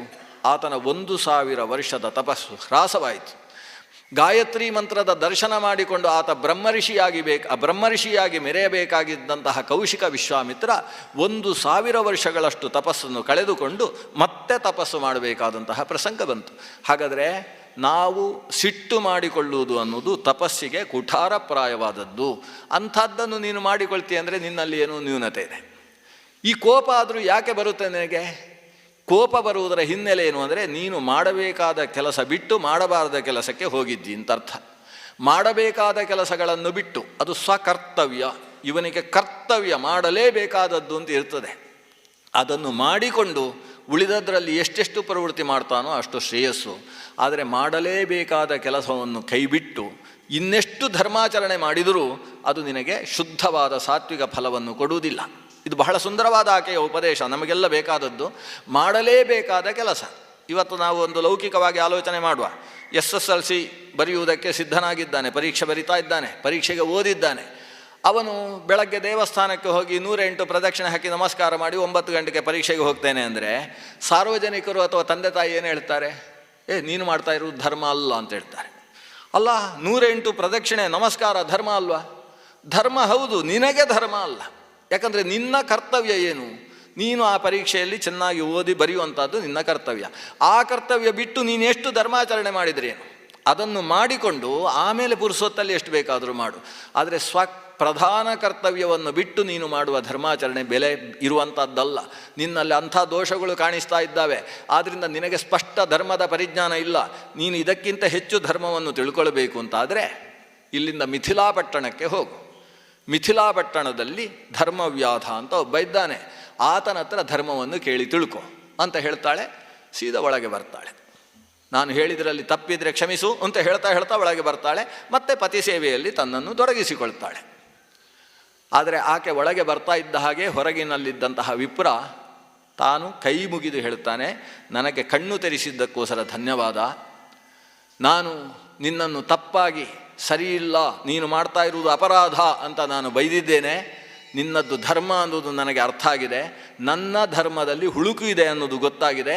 ನೀನು ಹೇಳಿದ ಹಾಗೆ ಈಗಲೇ ಹೊಟ್ಟೆಗೆ ಆಹಾರ ತೆಗೆದುಕೊಳ್ಳುವುದಕ್ಕಿಂತ ಮುಂಚೆ ಮಿಥಿಲೆಯ ಕಡೆಗೆ ಹೆಜ್ಜೆ ಹಾಕ್ತೇನೆ ಅಂತ ಒಳಗಿನಿಂದ ಜ್ಞಾನವನ್ನು ಪಡೆದ ಆ ವಿಪ್ರ ತಾನು ಮಿಥಿಲೆಯ ಕಡೆಗೆ ಹೆಜ್ಜೆ ಹಾಕಿದ. ಮಿಥಿಲಾ ಪಟ್ಟಣದಲ್ಲಿ ಮರುದಿವಸ ಮಧ್ಯಾಹ್ನಕ್ಕೆ ತಲುಪ್ತಾನೆ. ಧರ್ಮವ್ಯಾಧ ಯಾರು ಅಂತ ಹುಡುಕುವುದು ಹೆಚ್ಚು ಕಷ್ಟ ಆಗಲಿಲ್ಲ. ಮಾಂಸವನ್ನು ಮಾರ್ತಾ ಇದ್ದಂತಹ ಒಬ್ಬ ವ್ಯಕ್ತಿ. ವ್ಯಾಧ ಅಂದರೆ ಪ್ರಾಣಿಗಳನ್ನು ಕೊಂದು ಅದರ ಮಾಂಸವನ್ನು ಸಿದ್ಧಪಡಿಸಿ ಅದನ್ನು ಮಾರಾಟ ಮಾಡುವವ ಅಂತ ಅರ್ಥ. ಬೇಡ ಅಂತ ಕನ್ನಡದಲ್ಲಿ ಕರೆಯುವುದು ವ್ಯಾಧನನ್ನೇ. ಧರ್ಮವ್ಯಾಧ ಅಂತವನನ್ನು ಊರಿನ ಜನವೇ ಕರೀತಾ ಇದ್ದರು. ವೇದವ್ಯಾಸರು ಅದೇ ಹೆಸರು ಕೊಟ್ಟಿದ್ದಾರೆ ಅವನಿಗೆ. ಕಾರಣ, ತಾನು ವ್ಯಾಧನಾಗಿದ್ದರೂ ಆ ವ್ಯಾಧನ ಏನು ಧರ್ಮ ಇದೆ ಆ ಚೌಕಟ್ಟನ್ನು ಮೀರದೆ ಧಾರ್ಮಿಕನಾಗಿ ಆ ಕೆಲಸವನ್ನು ಮಾಡ್ತಾ ಇದ್ದ. ಮನುಷ್ಯ ಯಾವ ಕೆಲಸವನ್ನು ಮಾಡಿದರೂ ಧಾರ್ಮಿಕನಾಗಿರ್ಬೋದು ಅನ್ನೋದಕ್ಕೆ ಇದು ದೃಷ್ಟಾಂತ. ನಾವು ಮಾಡುವ ವೃತ್ತಿ ಇದು ಒಳ್ಳೆಯದ್ದಲ್ಲ, ಚೆನ್ನಾಗಿಲ್ಲ, ಆ ವೃತ್ತಿ ಚೆನ್ನಾಗಿದೆ ಅಂತ ಯಾರೂ ಭಾವಿಸಿಕೊಳ್ಳುವುದಕ್ಕೆ ಶಾಸ್ತ್ರದ ಪ್ರಕಾರ ಅವಕಾಶ ಇಲ್ಲ. ಸ್ವವಿಹಿತ ವೃತ್ತಿಯ ಭಕ್ತಿಯ ಭಗವದಾರಾಧನಮೇವ ಪರಮೋ ಧರ್ಮ. ಪ್ರತಿಯೊಬ್ಬನು ತನಗೆ ವಿಹಿತವಾಗಿ ಕೈಗೆ ಬಂದಿರತಕ್ಕಂತಹ ವೃತ್ತಿ ಏನಿದೆ ಆ ವೃತ್ತಿಯನ್ನು ಇದೊಂದು ಭಗವಂತನ ಪೂಜೆ ಅನ್ನುವ ಭಕ್ತಿಯನ್ನು ಮನಸ್ಸಿನಲ್ಲಿಟ್ಟುಕೊಂಡು ಇದು ಭಗವದಾರಾಧನೆ ಅಂತ ಮಾಡುವಂಥದ್ದೇ ಪರಮಧರ್ಮ. ಇದು ಭಗವಂತ ಎಲ್ಲೆಡೆ ಇದ್ದು ನೋಡ್ತಾನೆ. ನಾವು ಯಾರ್ಯಾರಿಗೆ ನಮ್ಮ ವೃತ್ತಿಯ ಮೂಲಕ ಸಹಕಾರವನ್ನು ಉಪಕಾರವನ್ನು ಕೊಡ್ತೇವೋ ಅವೆಲ್ಲದರಲ್ಲೂ ದೈವೀ ಶಕ್ತಿ ಸನ್ನಿಹಿತವಾಗಿದೆ ಅನ್ನುವ ಯೋಚನೆ ಇವನಲ್ಲಿರಬೇಕು. ಅದೇ ತಲೆಗೂದಲನ್ನು ಕತ್ತರಿಸುವ ಕೆಲಸವೂ ಆಗಿರಬಹುದು, ಅಡಿಗೆಯನ್ನು ಮಾಡಿ ಬಡಿಸುವ ಕೆಲಸವೂ ಆಗಿರಬಹುದು, ಅಥವಾ ಅಧ್ಯಾಪಕನಾಗಿ ಪಾಠವನ್ನು ಹೇಳುವ ಕೆಲಸವೂ ಆಗಬಹುದು, ಇವತ್ತಿನ ಕಂಪ್ಯೂಟರ್ ಟಕಟಕ ಅಂತ ಹೊಡೆಯುವಂಥ ಕೆಲಸಗಳು ಆಗಬಹುದು. ಯಾವುದೇ ಕೆಲಸವಾಗಲಿ ಆ ಕೆಲಸದ ಹಿನ್ನೆಲೆಯಲ್ಲಿ ನಾವು ಯಾರನ್ನು ಕುರಿತು ಸಂಪರ್ಕಿಸ್ತೇವೋ, ಯಾವ ವಿದ್ಯಾರ್ಥಿಗಳಿಗೆ ಪಾಠ ಹೇಳುವುದಿರ್ಬೋದು, ಬಂದಂತಹ ವ್ಯಕ್ತಿಗಳಿಗೆ ಆಹಾರವನ್ನು ಉಣಿಸುವಂತಹ ಕೆಲಸ ಇರ್ಬೋದು, ಯಾವುದೇ ಆಗಲಿ ಯಾರಿಗೆ ನಮ್ಮ ಕರ್ತವ್ಯದಲ್ಲಿ ಯಾವ ಗ್ರಾಹಕರ ಸಂಬಂಧ ನಮಗೆ ಉಂಟಾಗ್ತದೋ ಅಂತಹ ಗ್ರಾಹಕ ವ್ಯಕ್ತಿಗಳಲ್ಲಿ ಭಗವಂತ ನಿಂತಿದ್ದಾನೆ, ಅವ ಸರ್ವಾಂತರ್ಯಾಮಿಯಾಗಿದ್ದಾನೆ ಅನ್ನುವ ಜ್ಞಾನದಿಂದ ನಡೆಸತಕ್ಕಂತಹ ದೈವೀ ಪೂಜೆ ಅನ್ನುವ ಪರಿಕಲ್ಪನೆಯ ಕೆಲಸವೇ ಧರ್ಮ ಅಂತ ಕರೆಸಿಕೊಳ್ತದೆ. ಕುರುಭುಂಕ್ಷಚ ಕರ್ಮ ನಿಜಂ ನಿಯತಂ ಹರಿಪಾದ ವಿನಮ್ರ ಧಿಯಾ ಸತತಂ ಅನ್ನುವ ಒಂದು ದ್ವಾದಶ ಸ್ತೋತ್ರದ ಮಾತು ಅದನ್ನೇ ಹೇಳ್ತದೆ. ಕುರು ಮಾಡಬೇಕು, ಯಾವುದು ಕರ್ಮ ನಿಜಂ ನಿಯತಂ, ನಿನ್ನ ಸ್ವಭಾವಕ್ಕೆ ಒಗ್ಗುವ ನಿನ್ನ ಹಿರಿಯರಿಂದ ಬಂದ ಆ ಕರ್ಮವನ್ನು ಬಿಡಬೇಡ, ನಡೆಸಿಕೊಂಡು ಹೋಗು. ಆದರೆ ಹರಿಪಾದ ವಿನಮ್ರ ಧೀ ಅನ್ನುವುದು ನಿರಂತರ ನಿನ್ನಲ್ಲಿ ಬೇಕು. ದೈವೀ ಚಿಂತನೆ ಇಲ್ಲದೆ ಕರ್ಮ ನಡೆಸಿದಾಗ ಅದರಲ್ಲಿ ಭ್ರಷ್ಟಾಚಾರ ಪ್ರವೇಶವಾಗುವ ಸಾಧ್ಯತೆಗಳುಂಟು. ದೇವರು ಎಲ್ಲೆಡೆ ತುಂಬಿದ್ದಾನೆ ಅನ್ನುವ ಎಚ್ಚರ ನಿನ್ನ ಕರ್ಮದ ಹಿನ್ನೆಲೆಯಲ್ಲಿದ್ದರೆ, ದೇವರು ನೋಡ್ತಾ ಇದ್ದಾನೆ ಅನ್ನುವ ಎಚ್ಚರ ಇರುವುದರಿಂದ ಅಲ್ಲಿ ಯಾವುದೇ ಅಪರಾಧ ಘಟಿಸುವುದಿಲ್ಲ. ಮೇಜಿನ ಕೆಳಗೆ ವ್ಯವಹಾರಗಳು ನಡೀತಾವಲ್ಲ, ಇದಕ್ಕೆಲ್ಲ ಕಾರಣ ಏನು? ಯಾರೂ ನೋಡುವುದಿಲ್ಲ ಅನ್ನುವ ಜ್ಞಾನ ಇರುವುದು ಅದಕ್ಕೆ ಕಾರಣ ಆಗ್ತದೆ. ಒಂದು ಶಕ್ತಿ ಸರ್ವತ್ರ ಇದ್ದುಕೊಂಡು ಸರ್ವಸಾಕ್ಷಿಯಾಗಿದೆ ಅನ್ನುವ ಎಚ್ಚರ ಯಾರಲ್ಲಿ ಇರ್ತದೆ, ನಾನು ಮಾಡ್ತಾ ಇರತಕ್ಕಂತಹ ಕೆಲಸ ಆ ಸರ್ವಾಂತರ್ಯಾಮಿಯಾದ ಸರ್ವಸಾಕ್ಷಿಯ ಪೂಜೆ ಅನ್ನುವ ಎಚ್ಚರ ಯಾರಲ್ಲಿ ಇರ್ತದೆ, ಅವನ ಕೆಲಸದಲ್ಲಿ ಅಪ್ರಾಮಾಣಿಕತೆ ಅನ್ನುವುದು ನುಸುಳುವುದಕ್ಕೆ ಅವಕಾಶ ಇರುವುದಿಲ್ಲ. ಈ ಎಚ್ಚರದಿಂದ ಕರ್ಮ ಮಾಡಬೇಕು. ನಾನು ಮಾಡ್ತಾ ಇರುವ ಈ ವ್ಯಾಧ ಕೆಲಸವೂ ಕೂಡ ಆ ರೀತಿ ನಡೆಯುತ್ತೆ ಅಂತ ವ್ಯಾಧ ಇವನಿಗೆ ಹೇಳ್ತಾನೆ. ವಸ್ತುತಃ ಬಂದಂತಹ ಕೌಶಿಕನಿಗೆ ಆ ಪ್ರದೇಶದಲ್ಲಿ ಇರುವುದಕ್ಕೆ ಹೇಸಿಗೆ ಆಗ್ತದೆ. ಅವನನ್ನು ವ್ಯಾಧನೇ ಹೇಳ್ತಾನೆ, ನೀವಿಲ್ಲಿರುವುದು ಬೇಡ, ಹಿಂದುಗಡೆ ಕೂತ್ಕೊಳ್ಳಿ ಅಂತ. ಅವರಿಗೆ ಪಕ್ಕದಲ್ಲಿದ್ದ ಅಶ್ವತ್ಥ ಮರದ ಕಟ್ಟೆ, ಅದರ ಮೇಲೆ ಅವರನ್ನು ಕೂಡಿಸ್ತಾನೆ. ಕೂಡಿಸಿದ ಕೂಡಲೇ ಕೌಶಿಕ ಮೊದಲು ಹೇಳುವುದು, ನೀನು ಭಾರಿ ಹಿಂಸೆಯ ಕೆಲಸ ಮಾಡ್ತಿ, ನಿನಗೆ ಉದ್ಧಾರ ಆಗುವುದಿಲ್ಲ ಅಂತ ಹೇಳ್ತಾನೆ. ಕೌಶಿಕ ಕೇಳ್ತಾನೆ, ಯಾರಿಗೆ ಹೇಗೆ ಉದ್ಧಾರ ಅನ್ನೋದು ನಿಮಗೆ ಹೇಗೆ ಗೊತ್ತು? ಯಾಕಂದರೆ ನೀವು ಬಲಾಕ ಪಕ್ಷಿಯನ್ನು ಮುಗಿಸಿ ಅದರ ಹಾಗೇ ಒಬ್ಬಳು ಗೃಹಿಣಿಯನ್ನು, ಅದು ಏಕಸಾಧ್ವಿ ಪತಿವ್ರತೆಯನ್ನು ಮುಗಿಸಬೇಕು ಅಂತ ಪ್ರಯತ್ನಪಟ್ಟು ಸೋತು ಬಂದವರಲ್ವ ನೀವು ಅಂತ ಅದನ್ನು ಉಲ್ಲೇಖ ಮಾಡ್ತಾನೆ. ಇವನಿಗೆ ಆಶ್ಚರ್ಯ ಆಗ್ತದೆ, ಅವಳು ನನ್ನನ್ನು ಇಲ್ಲಿ ಕಳಿಸಿಕೊಟ್ಟಿದ್ದಾಳೆ ಅನ್ನೋದು ಇವನಿಗೆ ಯಾವ ಕನಸು ಬಿತ್ತು ಇವನಿಗೆ? ಇಂಥ ಜ್ಞಾನ ಇದೆ. ಆಗ ತಣ್ಣಗಾಗ್ತಾರೆ ಋಷಿಗಳು. ಇಲ್ಲದೆ ಹೋದರೆ ಈ ಮಹರ್ಷಿ ಒಂದು ನಿಂದು ಅಪರಾಧ, ನೀನು ಹಾಗೆ ಮಾಡ್ತೀನಿ, ನಿನ್ನ ಪಕ್ಕದಲ್ಲಿ ಕೂತ್ಲಿಕ್ಕೆ ನನಗೆ ಗಲೀಜಾಗುತ್ತೆ ಅಂತ ಹೊರಡುವ ಸಾಧ್ಯತೆ ಇತ್ತು. ಈ ಮಾತು ಯಾವಾಗ ಆತನ ಬಾಯಿಯಲ್ಲಿ ಬಂತು, ಸ್ವಲ್ಪ ಎಚ್ಚರವಾದ ಈ ವಿಪ್ರ. ಇದು ಸಾಮಾನ್ಯ ಅಲ್ಲ, ಇದರಲ್ಲಿ ಏನೋ ಧರ್ಮ ಅನ್ನೋದು ಹೊರನೋಟಕ್ಕೆ ನಾವು ಅಂದುಕೊಂಡಷ್ಟು ವಿಷಯ ಅದು ತೆರೆದಿಲ್ಲ, ಒಳಗೆ ಯಾವುದೋ ಸೂಕ್ಷ್ಮಗಳಿದ್ದಾವೆ. ಧರ್ಮಸ್ಯ ಚರಣಂ ಶ್ರೇಯ ಧರ್ಮ ಜ್ಞಾನಂತು ದುಷ್ಕರಂ ಸತ್ಯಸ್ಯ ವಚನಂ ಶ್ರೇಯ ಸತ್ಯಜ್ಞಾನಂತೂ ದುಷ್ಕರಂ. ಸತ್ಯವನ್ನು ಹೇಳುವುದು ಭಾರಿ ಒಳ್ಳೆಯದು, ಅದು ಶ್ರೇಯಃಪ್ರದ. ಆದರೆ ಇದೇ ಸತ್ಯ ಅಂತ ತಿಳಿಯುವುದು ಕಷ್ಟ. ಹೇಗೋ ಧರ್ಮವನ್ನು ಆಚರಣೆ ಮಾಡುವುದು ಭಾರಿ ಒಳ್ಳೆಯದು, ಶ್ರೇಯಃಪ್ರದವಾದದ್ದು. ಆದರೆ ಇದೇ ಧರ್ಮ ಅಂತ ಧರ್ಮ ಅಧರ್ಮಗಳ ಮಧ್ಯದ ಸೂಕ್ಷ್ಮವಾದ ಎಳೆಯನ್ನು ಅರ್ಥ ಮಾಡಿಕೊಳ್ಳುವಂಥದ್ದು ತುಂಬ ಕ್ಲಿಷ್ಟ. ಇದು ಈ ವಿಪ್ರನಿಗೆ ಅರ್ಥವಾಯಿತು. ಆತ ಧರ್ಮವ್ಯಾಧ ಹೇಳ್ತಾನೆ, ಯಾರು ಯಾವ ಕೆಲಸದಿಂದಲೂ ಅಧೋಗತಿಯನ್ನು ಹೊಂದುವುದಿಲ್ಲ. ಪ್ರಪಂಚದಲ್ಲಿ ಎಲ್ಲ ಕೆಲಸವೂ ಬೇಕು. ಕೃಷಿ ಮಾಡಬೇಕು, ಕೃಷಿ ಮಾಡಿದ್ದನ್ನು ಕುಟ್ಟುವ ಕೆಲಸ ಆಗಬೇಕು, ಕುಟ್ಟಿದ ಮೇಲೆ ಅದನ್ನು ಬೇಯಿಸುವ ಕೆಲಸ ಆಗಬೇಕು, ಬೇಯಿಸಿದ ಮೇಲೆ ತಿನ್ನುವ ಕೆಲಸವೂ ಆಗಬೇಕು. ತಿನ್ನುವ ಕೆಲಸದಿಂದಲೂ ಪಾಪ ಬರುವುದಿಲ್ಲ, ಕುಟ್ಟುವ ಕೆಲಸವೂ ಪಾಪವನ್ನು ತಂದುಕೊಡುವುದಿಲ್ಲ. ನೆಲದಲ್ಲಿರತಕ್ಕಂತಹ ನಾನಾ ಪ್ರಾಣಿಗಳನ್ನು ನಾಶ ಮಾಡುವ ರೀತಿಯಲ್ಲಿ ಉತ್ತು ಅದನ್ನು ಆಮೇಲೆ ಹಲಗೆ ಹಾಕಿ ಹಲಗೆಯಿಂದ ಉತ್ತ ಕಾಲದಲ್ಲಿ ಮೇಲಕ್ಕೆ ಬಂದ ಮಣ್ಣಿನ ಹೆಂಟೆಗಳನ್ನು ಪುಡಿಗುಟ್ಟುವಾಗ ಎಷ್ಟು ಪ್ರಾಣಿಗಳು ಸಾಯುವುದಿಲ್ಲ. ಅಷ್ಟೆಲ್ಲ ಪ್ರಾಣಿಗಳನ್ನು ಕೊಂದಿತು ಅನ್ನುವುದು ಅಪರಾಧ ಆಗುವುದಿಲ್ಲ. ಪ್ರಾಣಿಗಳನ್ನು ಕೊಲ್ಲದೆ ಮನುಷ್ಯನ ಬದುಕೇ ಇಲ್ಲ. ಆದ್ದರಿಂದ ಈ ಧರ್ಮವ್ಯಾಧನ ಕೆಲಸವನ್ನು ನೀನು ಇದು ಬಹಳ ಚಿಕ್ಕದು, ನಿಕೃಷ್ಟವಾದದ್ದು, ನಿಕೃಷ್ಟತೆಯ ಯೋಚನೆಯನ್ನು ನೀನು ಮಾಡತಕ್ಕದ್ದಲ್ಲ. ಇದು ಒಂದು ಆತ ಉಲ್ಲೇಖ ಮಾಡುವ ಕಥೆಯಲ್ಲಿ ಬರುವಂಥದ್ದು. ಒಂದು ನದಿಯಲ್ಲಿ ದೋಣಿಯಲ್ಲಿ ಸಾಗ್ತಾ ಇದ್ದಾರೆ. ಒಬ್ಬ ಋಷಿ ಆ ದೋಣಿಯಲ್ಲಿ ಸೇರಿಕೊಂಡ. ಅವನು ಮಹಾ ಸಂಗೀತಗಾರ. ಅವನು ಕಾಡಿನಲ್ಲಿ ಕೂತು ಕೆಲಸ ಮಾಡಿದ್ದೇ ಸಂಗೀತ ಕಲ್ತದ್ದು. ಈ ನಾವಿಕನ ಹತ್ರ ಕೇಳ್ತಾನೆ, ದಾರಿಯಲ್ಲಿ ಹೋಗುವಾಗ ಪಟ್ಟಾಂಗ ಹೊಡಿಬೇಕಲ್ಲ, ಅಷ್ಟು ನದಿ ದಾಟುವಷ್ಟು ಹೊತ್ತು ಪುರುಸೊತ್ತಿದೆ, ನಿನಗೆ ಸಂಗೀತ ಗೊತ್ತಾ ಅಂತ ಕೇಳ್ತಾನೆ. ಈ ನಾವಿಕ ಹೇಳ್ತಾನೆ, ನಾವೆಲ್ಲ ಎಲ್ಲಿ ಸಂಗೀತ ಕಲಿತೇವೆ ಸ್ವಾಮಿ, ನಮಗೆ ಸಂಗೀತ ಏನು ಗೊತ್ತಿಲ್ಲ. ಹೋಗಲಿ, ಸಂಸ್ಕೃತದಲ್ಲಿ ಶ್ಲೋಕ ಮಾಡಲಿಕ್ಕೆ ಬರುತ್ತಾ ನಿನಗೆ ಅಂತ ಕೇಳ್ತಾನೆ. ಈ ಸಂಸ್ಕೃತ ಬಿಡಿ, ನಮಗೆ ಸರಿಯಾಗಿ ನಮ್ಮ ಊರಿನ ಭಾಷೆಗೆ ಸರಿಯಾಗಿ ಬರುವುದಿಲ್ಲ, ಇನ್ನು ಸಂಸ್ಕೃತದಲ್ಲಿ ಶ್ಲೋಕ ಮಾಡುವುದು ಹೇಗೆ? ಸಂಸ್ಕೃತ ಜ್ಞಾನ ಅಂತೂ ಸುತರಾಮಿಲ್ಲ. ಓ, ಸಂಸ್ಕೃತ ಇಲ್ಲ, ಸಾಹಿತ್ಯ ಇಲ್ಲ, ನಿನ್ನ ಅರ್ಧ ಆಯುಷ್ಯ ವೇಸ್ಟ್ ಅಂತ ಹೇಳಿದೆ. ಇವ ಅರ್ಧ ಏನು, ಸಂಸ್ಕೃತ ಸಾಹಿತ್ಯ ಎರಡು ಇಲ್ಲದೆ ಹೋದರೆ ಆಯುಷ್ಯ ಇದ್ದೇನು ಪ್ರಯೋಜನ? ಹೋಗಲಿ, ಸಾಹಿತ್ಯದ ಬಗ್ಗೆ ಆದರೂ ಜ್ಞಾನ ಇದೆಯಾ? ಈ ಸಾಹಿತ್ಯ ಅಂದರೆ ಏನು ಅಂತಲೇ ಗೊತ್ತಿಲ್ಲ ಸ್ವಾಮಿ ಅಂತ ಹೇಳ್ತಾನೆ ಅವ. ನೀನು ಸಂಗೀತ, ಸಾಹಿತ್ಯ, ಕಲೆ ಏನಾದರೂ ಕಲೆಗಳನ್ನು ಅಭ್ಯಾಸ ಮಾಡಿದ್ಯಾ? ಅದೂ ಇಲ್ಲ. ಹಾಗಾದರೆ ಸಾಹಿತ್ಯ ಕಲೆಗಳೂ ಇಲ್ಲ ಅಂತೇಳಿದರೆ ಇನ್ನೂ ಅರ್ಧ ಆಯುಷ್ಯವೂ ವ್ಯರ್ಥ.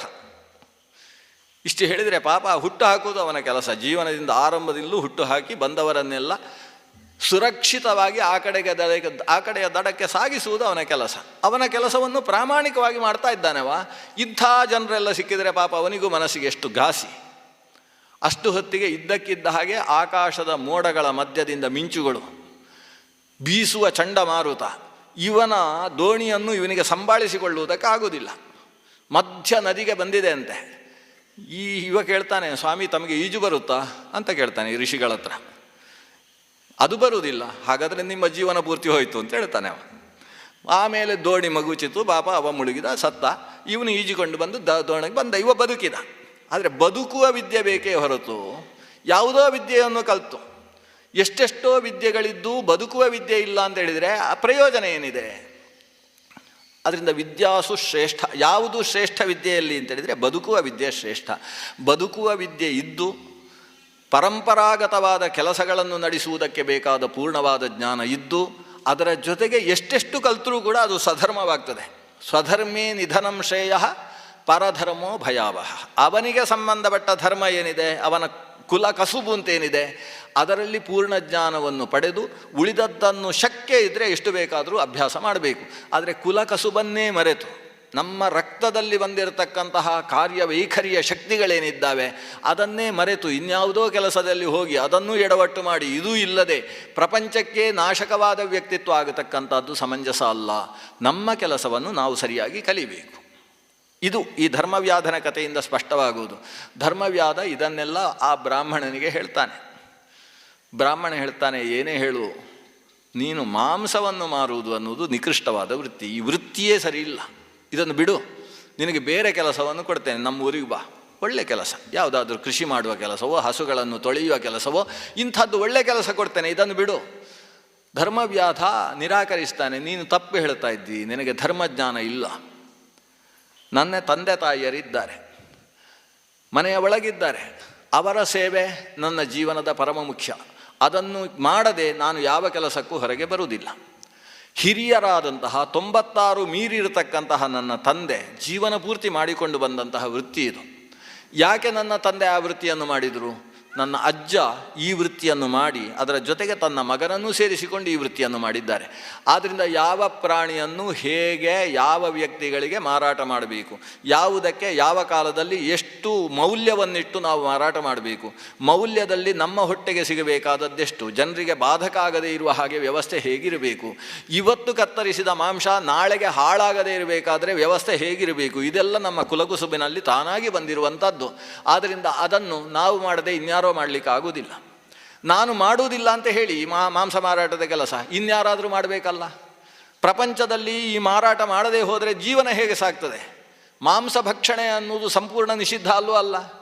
ಯಾರು ಮುಖದ ಕೆಲಸವನ್ನು ಮಾಡ್ತಾರೋ, ಸ್ವಕರ್ಮ ವಿಪ್ರಸ್ಯ ಜಪೋಪದೇಶವು, ನಿರಂತರ ಉಪದೇಶ, ನಿರಂತರ ಜಪಾನುಷ್ಠಾನ, ಯಜ್ಞ, ವೇದ, ವೈದಿಕ ಕರ್ಮಾನುಷ್ಠಾನ ಇದರಲ್ಲೇ ಯಾರು ಮುಳುಗಿರ್ತಾರೋ ಅವರಿಗೆ ಮಾತ್ರ ಮಾಂಸದವನ್ನು ನಿಷೇಧ ಮಾಡಿದ್ದಾರೆ ಹೊರತು ಕ್ಷಾತ್ರ ವೃತ್ತಿಯಿಂದ ಲೋಕರಕ್ಷಣೆಗೋಸ್ಕರ ಹೋರಾಡತಕ್ಕಂತಹ ವ್ಯಕ್ತಿಗಳಿಗೆ ಮಾಂಸ ಮತ್ತು ಸುರೆ ಅನ್ನೋದು ಶಾಸ್ತ್ರೀಯ ವಿಹಿತ.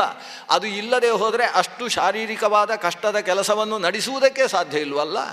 ಆದ್ದರಿಂದ ಇದು ಸಂಪೂರ್ಣ ನಿಷಿದ್ಧವಾದದ್ದಲ್ಲ. ಅಂದ ಮೇಲೆ ಈ ಮಾರಾಟದ ವ್ಯವಸ್ಥೆ ಆಗಬೇಕು. ಅದು ನಮ್ಮ ಕುಲಕಸುಬು. ನಾನು ನನ್ನ ವೃದ್ಧರಾದಂತಹ ತಂದೆ ತಾಯಿಯರ ರಕ್ಷಣೆಗೋಸ್ಕರ ಈ ಕೆಲಸ ಮಾಡ್ತಾ ಇದ್ದೇನೆ. ನಮಗೆ ಎಷ್ಟು ಲಾಭ ಬೇಕೋ ಅದಕ್ಕಿಂತ ಸ್ವಲ್ಪವೂ ವ್ಯತ್ಯಾಸವಾಗದೇ ಇರುವ ಹಾಗೆ ಬಂದಂತಹ ಗ್ರಾಹಕರಲ್ಲಿ ಪ್ರತಿಯೊಬ್ಬರನ್ನೂ ಕೂಡ ನಾವು ದೈವತ್ವವನ್ನು ಕಂಡು ಅವರ ಮನಸ್ಸಿಗೆ ಸ್ವಲ್ಪವೂ ಬೇಸರವಾಗದೇ ಇರುವ ಹಾಗೆ ನಮ್ಮ ನಗುನಗುಮುಖದ ಮಾತುಗಳಿಂದಾಗಿ ಅವರನ್ನು ಆರಾಧಿಸ್ತಾ ಆ ಗ್ರಾಹಕರೇ ನಮ್ಮ ದೇವರು ಅನ್ನುವ ಭಾವದಿಂದ ಈ ಕೆಲಸ ಮಾಡ್ತಾ ಇದ್ದೇವೆ. ನಮ್ಮ ವೃತ್ತಿ ನಮಗೆ ಜೀವನವನ್ನು ಕೊಟ್ಟಿದೆ. ವರ್ಷಕ್ಕೊಂದು ಬಾರಿ ಈ ವೃತ್ತಿಗೋಸ್ಕರ ಬಳಸುವ ಕತ್ತಿಗೂ ನಾವು ಪೂಜೆ ಮಾಡ್ತೇವೆ. ದಿನನಿತ್ಯ ಬಳಸುವ ಸ್ಕೂಟರಿಗೆ, ಕಾರಿಗೆ ಎಲ್ಲ ಪೂಜೆ ಮಾಡುವುದಿಲ್ಲ, ವಾಹನ ಪೂಜೆ ಅಂತೇಳಿ. ದಿನನಿತ್ಯ ಬಳಸುವ ಲೇಖನಿ, ಪುಸ್ತಕ ಇವುಗಳಿಗೂ ಒಂದು ಪುಸ್ತಕ ಪೂಜೆ ಅಂತ ಮಾಡುವುದಿಲ್ಲ. ನಮ್ಮ ಜೀವನಕ್ಕೋಸ್ಕರ ಯಾವುದು ಆಧಾರವಾಗಿದೆಯೋ ಅದನ್ನು ಪೂಜಿಸುವುದು, ಅದರಲ್ಲೂ ದೇವರಿದ್ದಾನೆ ಅಂತ ಪೂಜಿಸುವಂಥದ್ದೇ ನಮ್ಮ ಈ ನೆಲದ ಸಂಸ್ಕೃತಿ.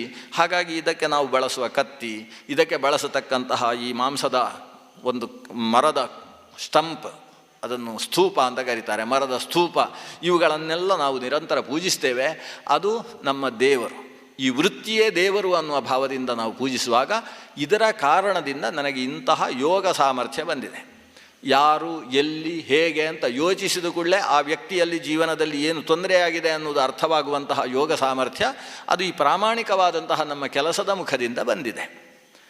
ಆದರೆ ವಿಪ್ರನಿಗೆ ಸಮಾಧಾನ ಆಗುವುದಿಲ್ಲ. ಆತ ಹೇಳ್ತಾನೆ, ಏನಾದರೂ ಹಿಂಸೆ ಅನ್ನೋದು ಅಪರಾಧವೇ. ಹಿಂಸೆಯ ಮೂಲಕವಾಗಿ ಮನುಷ್ಯನಿಗೆ ಯಾವತ್ತೂ ಊರ್ಧ್ವಗತಿ ಇಲ್ಲ. ಆಗ ಧರ್ಮವ್ಯಾಧ ಹೇಳ್ತಾನೆ, ಹಿಂಸೆ ಇಲ್ಲದೆ ಜೀವನ ಇಲ್ಲ. ನೀವು ತರಕಾರಿಯನ್ನು ಕತ್ತರಿಸ್ತೀರಿ ಅಂದರೆ ಅಲ್ಲಿ ಹಿಂಸೆ ಮಾಡ್ತಾ ಇದ್ದೀರಿ ಅಂತ ಅರ್ಥ. ವೃಕ್ಷಗಳನ್ನು ಅದರಿಂದ ಯಾವುದೋ ತುದಿಯನ್ನು ಎಲೆಗಳನ್ನು ತೆಗಿತೀರಿ ಅಂತಾದರೆ ಆ ವೃಕ್ಷ ಅನ್ನುವ ಚೇತನಕ್ಕೆ ನೀವು ಹಿಂಸೆ ಮಾಡ್ತಾ ಇದ್ದೀರಿ ಅಂತ ಅರ್ಥ. ಧರ್ಮವ್ಯಾಧ ಸ್ಪಷ್ಟ ಹೇಳ್ತಾನೆ, ವೃಕ್ಷಗಳಿಗೆ ಪ್ರಾಣ ಇದೆ. ವೃಕ್ಷಗಳಿಂದ ತೆಗೆದ ಬೀಜಗಳಿಗೆ ಪ್ರಾಣ ಇದೆ. ಬೀಜಕ್ಕೆ ಪ್ರಾಣ ಇಲ್ಲದೆ ಹೋದರೆ ನೀರಿನಲ್ಲಿ ನೆಲದಲ್ಲಿ ಬಿದ್ದಂತಹ ಬೀಜ ಹೇಗೆ ತಾನೇ ಮೊಳಕೆ ಒಡೆಯುತ್ತೆ? ಅದರಲ್ಲಿ ಪ್ರಾಣಶಕ್ತಿ ಇದೆ. ಅವುಗಳಲ್ಲಿ ಹೇಗೆ ಪ್ರಾಣವೋ ಹಾಗೆ ಅದನ್ನು ತಿಂದು ಬದುಕತಕ್ಕಂತಹ ಪ್ರಾಣಿಯೂ ಕೂಡ ಪ್ರಾಣಿಯಾಗಿದ್ದಾನೆ. ವೃಕ್ಷಗಳೆಂಬ ಪ್ರಾಣಿಯಿಂದ ಈ ಪ್ರಾಣಿಗಳು ಬದುಕ್ತವೆ. ಆ ವೃಕ್ಷವನ್ನು ತಿಂದ ಸಸ್ಯಾಹಾರಿಗಳಾದಂತಹ ಕೀಟಗಳನ್ನೆಲ್ಲ ತಿಂದುಕೊಂಡು ದೊಡ್ಡ ಕೀಟಗಳು ಬದುಕ್ತವೆ. ನೀರಿನಲ್ಲಿರತಕ್ಕಂತಹ ಮೀನುಗಳನ್ನು ತಿಂದು ತಿಂದು ದೊಡ್ಡ ಮೀನು ಬದುಕುತ್ತೆ. ದೊಡ್ಡ ಮೀನನ್ನು ತಿಂದು ತಿಮಿಂಗಿಲ ಬದುಕುತ್ತೆ. ತಿಮಿಂಗಿಲವನ್ನು ತಿಂದು ತಿಮಿಂಗಿಲ ಗಿಲಗಿಲ ಇದೆಲ್ಲ ಬದುಕುತ್ತೆ. ಆದ್ದರಿಂದ ತಿಮಿಂಗಿಲ ಗಿಲೋಪ್ಯಸ್ತಿ ತದ್ಗಿಲೋಪ್ಯಸ್ತಿ ಸಾಗರೇ. ತಿಮಿಂಗಿಲವನ್ನೂ ನುಂಗುವಂಥದ್ದಿದೆ, ಅದನ್ನೂ ನುಂಗುವಂಥದ್ದಿದೆ. ಪ್ರಾಣಿಗಳೇ ಜೀವೋ ಜೀವಸ್ಯ ಜೀವನಂ. ಜೀವನಿಗೆ ಮತ್ತೊಂದು ಜೀವ ಅನ್ನೋದು ಜೀವನವಾಗಿ ಪರಿಣಮಿಸ್ತದೆ. ಕೀಟಗಳನ್ನು ತಿಂದೇ ಪಕ್ಷಿಗಳು ಆಕಾಶದಲ್ಲಿ ಹಾರಾಡುವುದು. ಆದ್ದರಿಂದಾಗಿ ಆ ಕೀಟಗಳಿಗೆ ಎಷ್ಟು ಪ್ರಾಣವೋ ಈ ನಾವು ಕತ್ತರಿಸುವ ಜಿಂಕೆಗಳಿಗೂ ಅಷ್ಟೇ ಪ್ರಾಣ. ಕೀಟವನ್ನು ನೀವು ಕತ್ತರಿಸಿ ಗುದ್ದಿ ಕೈಯಲ್ಲಿ ಪಟ್ಟು ಅಂತ ಅದನ್ನು ಮಾಡಿ ಅದರ ರಕ್ತದ ಕಲೆಯನ್ನು ತೋರಿಸುವಾಗ ನಿಮಗೆ ಬೇಸರ ಆಗುವುದಿಲ್ಲ. ಆದರೆ ಕೀಟಕ್ಕೂ ಈ ಪ್ರಾಣಿಗೂ ಏನು ವ್ಯತ್ಯಾಸ ಇದೆ ಹೇಳಿ? ಅದು ಪ್ರಾಣಿ, ಇದು ಪ್ರಾಣಿ. ಕೆಲವರು ಜಿರಳೆಗಳಿಗೆಲ್ಲ ಟುಸ್ ಅಂತೇನೋ ಹಿಟ್ಟುಗಳನ್ನು ಹಾಕಿ ಅದನ್ನು ಅಲ್ಲಿಗೆ ಮುಗಿಸಿಬಿಡ್ತಾರೆ. ಆದರೆ ಆ ಪ್ರಾಣಿಗಳಿಗೂ 100 ಆನೆಗಳಿಗೂ ಏನು ವ್ಯತ್ಯಾಸ? ಆನೆಯೂ ಪ್ರಾಣಿ, ಇದು ಪ್ರಾಣಿ. ಇದರ ಶರೀರ ಚಿಕ್ಕದು, ಅದರ ಶರೀರ ದೊಡ್ಡದು ಅಷ್ಟೇ. ನಮ್ಮ ಮನೆಯಲ್ಲಿ ಬೆಳೆಯುವ ಪುಟ್ಟ ಮಗು ನೋಡಲಿಕ್ಕೆ ಬರೀ 1.5 ಇಂಚು ಇರ್ತದೆ, 1.5 ಗೇಣಿ ಇರ್ತದೆ. 1.5 ಗೇಣಿ ಇರುವ ಮಗುವಿಗೂ 6 ಗೇಣಿನ ತನಕ ಬೆಳೆದಿರತಕ್ಕಂತಹ ಒಬ್ಬ ದಪ್ಪ ದಷ್ಟಪುಷ್ಟನಾದ ವ್ಯಕ್ತಿಗೂ ಏನು ವ್ಯತ್ಯಾಸ ಇದೆ? ಅದು ಸತ್ತರೆ ಸತ್ತದ್ದೇ, ಇದು ಸತ್ತರೆ ಸತ್ತದ್ದೇ. ಅದನ್ನು ಕೊಂದರೂ ಕೂಡ ಕೊಲೆಯೇ, ಇದನ್ನು ಕೊಂದರೂ ಕೂಡ ಕೊಲೆಯೇ ಅಲ್ವಾ? ಹಾಗಾದರೆ ಪ್ರಾಣಿಗಳು ಅದು ಕೀಟವಾದರೇನು, ಗಜವಾದರೆ ಏನು? ಪ್ರಾಣಿಗಳ ಮೂಲಕವೇ ಜೀವನ ಇರುವುದು. ಆ ನಿಟ್ಟಿನಿಂದ ಇಂಥವರಿಗೆ ಇಂಥದ್ದೇ ಆಹಾರ ಅಂತ ಶಾಸ್ತ್ರ ನಿರ್ದೇಶ ಮಾಡಿದೆ. ಹಿಂದಕ್ಕೆ ರಂತಿದೇವನ ಕಥೆಯನ್ನು ಉಲ್ಲೇಖ ಮಾಡ್ತಾನೆ. ಭಾರಿ ದೊಡ್ಡ ಗಲಾಟೆಗೆ ಕಾರಣವಾದಂತಹ ಮಹಾಭಾರತದ ಭಾಗ ಅದು ರಂತಿದೇವನ ಕಥೆ. ಆ ರಂತಿದೇವನ ಕಥೆ ನಾನೊಂದು 2-3 ನಿಮಿಷ ಆದರೂ ಹೇಳಬೇಕು. ಇಲ್ಲಿ ಹೋದರೆ ಮಹಾಭಾರತದ ಮೇಲೆ ಪರದೇಶದವರು ಮಾಡಿದ ಆಕ್ರಮಣ ನಮಗೆ ಅರ್ಥವೇ ಆಗುವುದಿಲ್ಲ. ಈ ದೇಶದ ಜನಕ್ಕೆ ಮಹಾಭಾರತ ಭಾರೀ ಇಷ್ಟ, ಅದು ಧರ್ಮಗ್ರಂಥ. ಮಹಾಭಾರತದಲ್ಲಿ ಬಂದ ಭಗವದ್ಗೀತೆ ಈ ದೇಶದ ಮಣ್ಣಿನ ಧರ್ಮ ಅಂತ ಈ ಭಾವಿಸಿದ್ದನ್ನು ಅರ್ಥ ಮಾಡಿಕೊಂಡ ಪರದೇಶಿಗರು ಯಾರು ಈ ದೇಶಕ್ಕೆ ತಮ್ಮ ಧರ್ಮವನ್ನೇ ಬೆಳೆಸುವುದಕ್ಕೋಸ್ಕರ ಆಕ್ರಮಣವನ್ನು ಮಾಡಿದರೋ ಅಂತಹ ದೊಡ್ಡ ದೊಡ್ಡ ಜ್ಞಾನಿಗಳು ಈ ದೇಶಕ್ಕೆ ಬಂದವರು ಮಹಾಭಾರತದ ಮೇಲೆ ದೊಡ್ಡ ಆಕ್ರಮಣ ಮಾಡಿದ್ದಾರೆ. ವೇದಗಳ ಮೇಲೆ ತಮ್ಮದೇ ಆದ ಅಭಿಪ್ರಾಯಗಳನ್ನು ಹಚ್ಚಿ ಈ ದೇಶದ ಜನಕ್ಕೆ ವೇದಗಳು ಹಾಳು ಅಂತ ಮಾಡುವ ಅರ್ಥಗಳನ್ನು ಕಲ್ಪಿಸಿಕೊಟ್ಟಿದ್ದಾರೆ. ಅವರು ಹೆಚ್ಚು ಬಳಸಿಕೊಂಡ ಒಂದು ಭಾಗ ಮಹಾಭಾರತದ ಈ ಧರ್ಮವ್ಯಾಧನ ಭಾಗ. ಧರ್ಮವ್ಯಾಧ ಹೇಳ್ತಾನೆ, ರಂತಿದೇವ ಅವನ ಮನೆಯಲ್ಲಿ ಅತಿಥಿಗಳಿಗೆ ಉಪಚಾರ ನಡೀತಾ ಇರಬೇಕಾದರೆ 2,000 ವಧ್ಯೇತೆ. ರಂತಿದೇವ ಗವಾಂ 2,000 ಅಂದರೆ 2,000 ಗೋವುಗಳನ್ನು ಅಲ್ಲಿ ದಿನಕ್ಕೆ ಕತ್ತರಿಸ್ತಾ ಇದ್ದರು. ಯಾಕೆಂದರೆ ಬಂದ ಅತಿಥಿಗಳಿಗೆ ತಿನ್ನಿಸುವುದಕ್ಕೋಸ್ಕರ ಅಂತ ಒಂದು ಇಂಗ್ಲೀಷ್ನಲ್ಲಿ ಅದನ್ನೆಲ್ಲ ಭಾರಿ ನೀವು 7-8 ಪುಸ್ತಕದಲ್ಲಿ ಈ ಭಾಗಗಳನ್ನು ನೋಡ್ಬೋದು. ಆ ಭಾಗವನ್ನು ಫ್ರಂಟ್ ಪೇಜಲ್ಲಿ ಹಾಕಿ ಆಮೇಲೆ ಮೇಲೆ ಹೆಡ್ಡಿಂಗ್ ಹಾಕ್ತಾರೆ. ಅಂಥ ಪುಸ್ತಕಗಳೆಲ್ಲ ಇದ್ದಾವೆ. ಪರದೇಶದ ಲೇಖಕರು ಬರೆದಿರತಕ್ಕಂಥ ಮಹಾಭಾರತದ ಮೇಲೆ ಅವರ ಅಭಿಪ್ರಾಯಗಳು, ಇಂಟರ್ಪ್ರಿಟೇಷನ್.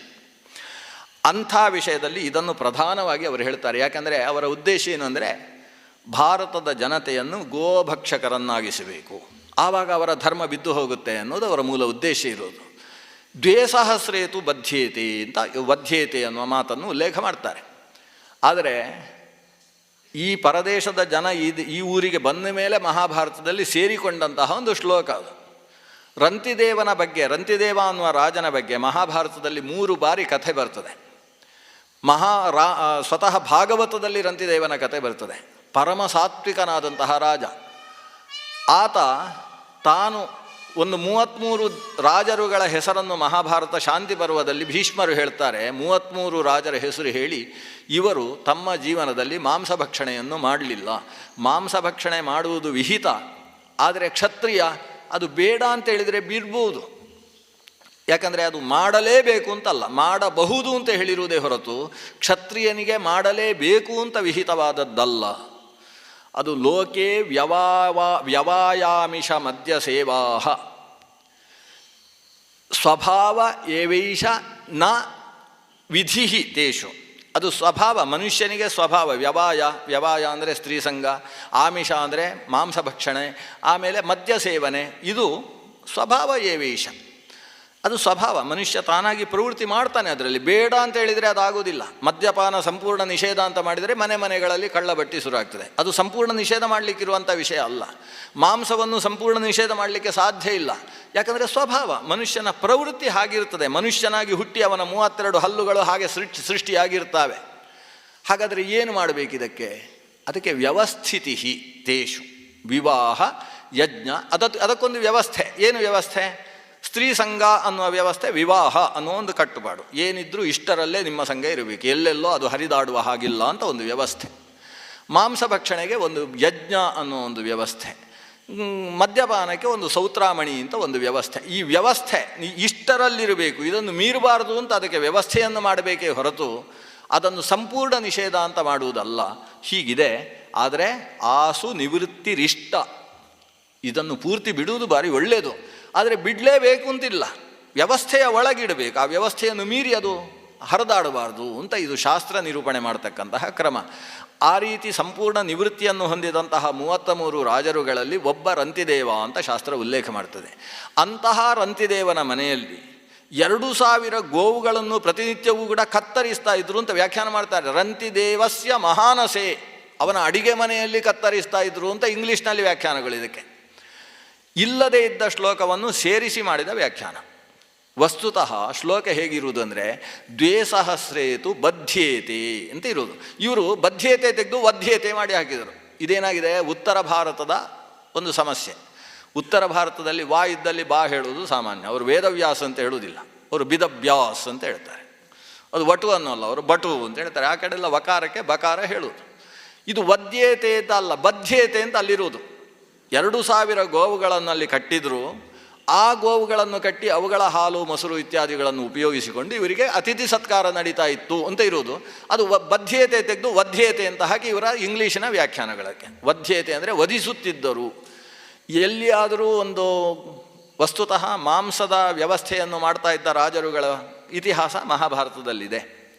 ಆದರೆ ಯಾವ ರೀತಿ ವ್ಯವಸ್ಥೆ ಇತ್ತು ಅಂದರೆ, ಪಶುವಧಾಗಾರ ಅನ್ನುವುದು ಇವರ ಅಡಿಗೆಯ ಮನೆಯಿಂದ 2 ಯೋಜನದಷ್ಟು ದೂರದಲ್ಲಿ ಒಂದೊಂದು ಹಳ್ಳಿಗೆ ಒಂದೊಂದು ಪ್ರದೇಶ ಇರ್ತಿತ್ತು, ಅದು ವಧಾಗಾರ. ಅಲ್ಲಿ ಮಾತ್ರ ವಧೆ ನಡಿಬೇಕೇ ಹೊರತು ಊರಿನ ಒಳಗೆ ಅಲ್ಲಲ್ಲಿ ಕಸಾಯಿಖಾನೆಗಳನ್ನು ನಿರ್ಮಿಸುವುದಕ್ಕೆ ಅವಕಾಶ ಇಲ್ಲ. ಅಲ್ಲಿ ವಧೆಯಾಗಬೇಕು. ಅಲ್ಲಿಂದ ಶುದ್ಧವಾದಂತಹ ಶುದ್ಧೀಕೃತವಾದ ಮಾಂಸ ಈ ಮಹಾನಸಕ್ಕೆ ಅಂದರೆ ಅಡಿಗೆಯ ಮನೆಗೆ ಬರಬೇಕು.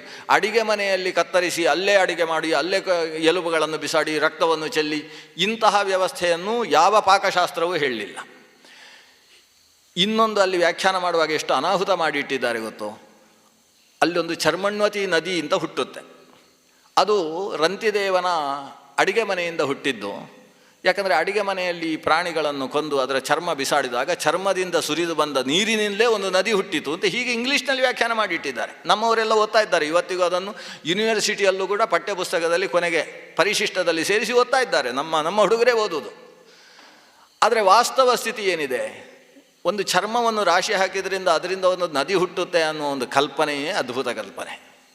ವಸ್ತುಸ್ಥಿತಿ ಏನು ಅಂತೇಳಿದರೆ, ಆ ಗೋವುಗಳನ್ನು ತೊಳೆದಾಗ, ಆದರೆ ಗೋವುಗಳನ್ನು ತೊಳಿಬೇಕು. ಅವುಗಳು ಶುದ್ಧವಾಗಿರಬೇಕಾದ್ರೆ ಪ್ರತಿನಿತ್ಯ ಗೋವುಗಳನ್ನು ತೊಳಿಬೇಕು. ಆ 2000 ಗೋವುಗಳನ್ನು ಪ್ರತಿನಿತ್ಯ ಅಲ್ಲಿ ತೊಳೆದ ಕಾರಣದಿಂದ ಗೋವುಗಳ ತೊಳೆಯುವಿಕೆಯ ನೀರು ಸೇರಿ ಹರಿದಂತಹ ನದಿ. ಆದ್ದರಿಂದ ಚರ್ಮವನ್ನು ತೊಳೆದು ಬಂದ ನದಿ ಅನ್ನುವ ಕಾರಣದಿಂದ ಅದಕ್ಕೆ ಚರ್ಮಣ್ವತಿ ಅಂತ ಹೆಸರೇ ಹೊರತು, ಇದು ಕಸಾಯಿಖಾನೆಯಲ್ಲಿ ಚರ್ಮಗಳನ್ನು ಎತ್ತಿ ಬಿಸಾಡಿ ಅದರಿಂದ ಹಾಗೆ ಬೇವರಿನ ಹಾಗೆ ನೀರು ಸುರಿದು ಅದು ಹರಿದದ್ದು ಅಂತ ವ್ಯಾಖ್ಯಾನ ಮಾಡ್ತಾರೆ. ನಮ್ಮವರು ಓದ್ತಾರೆ. ಇಷ್ಟು ಈ ಮಹಾಭಾರತದ 2-3 ಶ್ಲೋಕಗಳನ್ನು ಇಟ್ಟುಕೊಂಡು ಎಡವಟ್ಟು ವ್ಯಾಖ್ಯಾನ ಮಾಡಿದ್ದೆಲ್ಲ ಇದೆ. ಇದು ಧರ್ಮವ್ಯಾಧ ಹೇಳಿದ್ದು ಅಲ್ಲೆಲ್ಲ ಗೋಮಾಂಸವನ್ನು ತಿಂತಾ ಇದ್ರು ಅಂತ ಹೀಗೆ ವ್ಯಾಖ್ಯಾನ ಮಾಡಿದ್ದಾರೆ. ಆದರೆ ನಮ್ಮ ಯಾವುದೇ ಧರ್ಮಶಾಸ್ತ್ರದಲ್ಲಿ ಗೋವುಗಳನ್ನು ಅಗ್ನ್ಯ ಅಂತ ಕರೆಯುತ್ತೆ. ಹಿಂಕೃಣ್ವತಿ ವಸುಪತ್ನಿ ವಸೂನಾಮ್ ಅನ್ನುವ ಮಂತ್ರ ಅಗ್ನ್ಯ ಅಂತ. ಆ ಮಂತ್ರ ಗೋವುಗಳನ್ನು ಕರೆಯುವುದು ಅಗ್ನ್ಯ. ಅಗ್ನ್ಯ ಅಂದರೆ ಏನು? ಯಾವುದನ್ನು ಹನನ ಮಾಡುವುದಿಲ್ಲವೋ ಅಂಥದ್ದು. ಗೋವುಗಳ ಬಗ್ಗೆ ವೇದ ಹೇಳುತ್ತೆ, ಮಾತಾ ರುದ್ರಾಣಾಂ ದುಹಿತಾ ವಸೂನಾಂ ಸ್ವಸಾ ಆದಿತ್ಯಾನಾಂ ಅಮೃತಸ್ಯ ನಾಭೀಹಿ. ಅದು ಅಮೃತದ ನಾಭಿ. ಪಂಚಾಮೃತಗಳು ಅಂತ ಬರುವುದೇ ಅದರಿಂದ. ಅಮೃತಗಳನ್ನು ನಮಗೆ ಕೊಡ್ತಕ್ಕಂಥದ್ದು ತಾಯಿ. ಅದು ಹಾಲು ಕೊಡ್ತಕ್ಕಂತಹ ತಾಯಿ. ಅದು ವಸುರುದ್ರಾದಿತ್ಯರಿಗೆ ನೇರ ಸಂಬಂಧಿಯಾಗಿರತಕ್ಕಂಥದ್ದು ಗೋವು. ವಸುರುದ್ರಾದಿತ್ಯರ ಸಂಬಂಧಿನಿಯಾದ್ದರಿಂದಲೇ ನಮ್ಮ ಪಿತೃಗಳ ಪ್ರೀತಿಗೆ ಕಾರಣವಾದದ್ದು ಗೋವು. ಅಂತಹ ಗೋವಿಗೆ ಒಂದು ದವಸ ಧಾನ್ಯವನ್ನಿಟ್ಟು ನಾವು ಗೋಗ್ರಾಸವನ್ನು ಕೊಟ್ಟರೂ ಕೂಡ ಶ್ರಾದ್ದ ಮಾಡಿದ ಪುಣ್ಯ ಪ್ರಾಪ್ತಿಯಾಗುತ್ತೆ, ಪಿತೃಗಳಿಗೆ ಪ್ರೀತಿಯಾಗುತ್ತೆ. ಗೋವಿಗಳಿಗೂ ಪಿತೃಗಳಿಗೂ ಅಷ್ಟು ಸಂಬಂಧ ಇದೆ.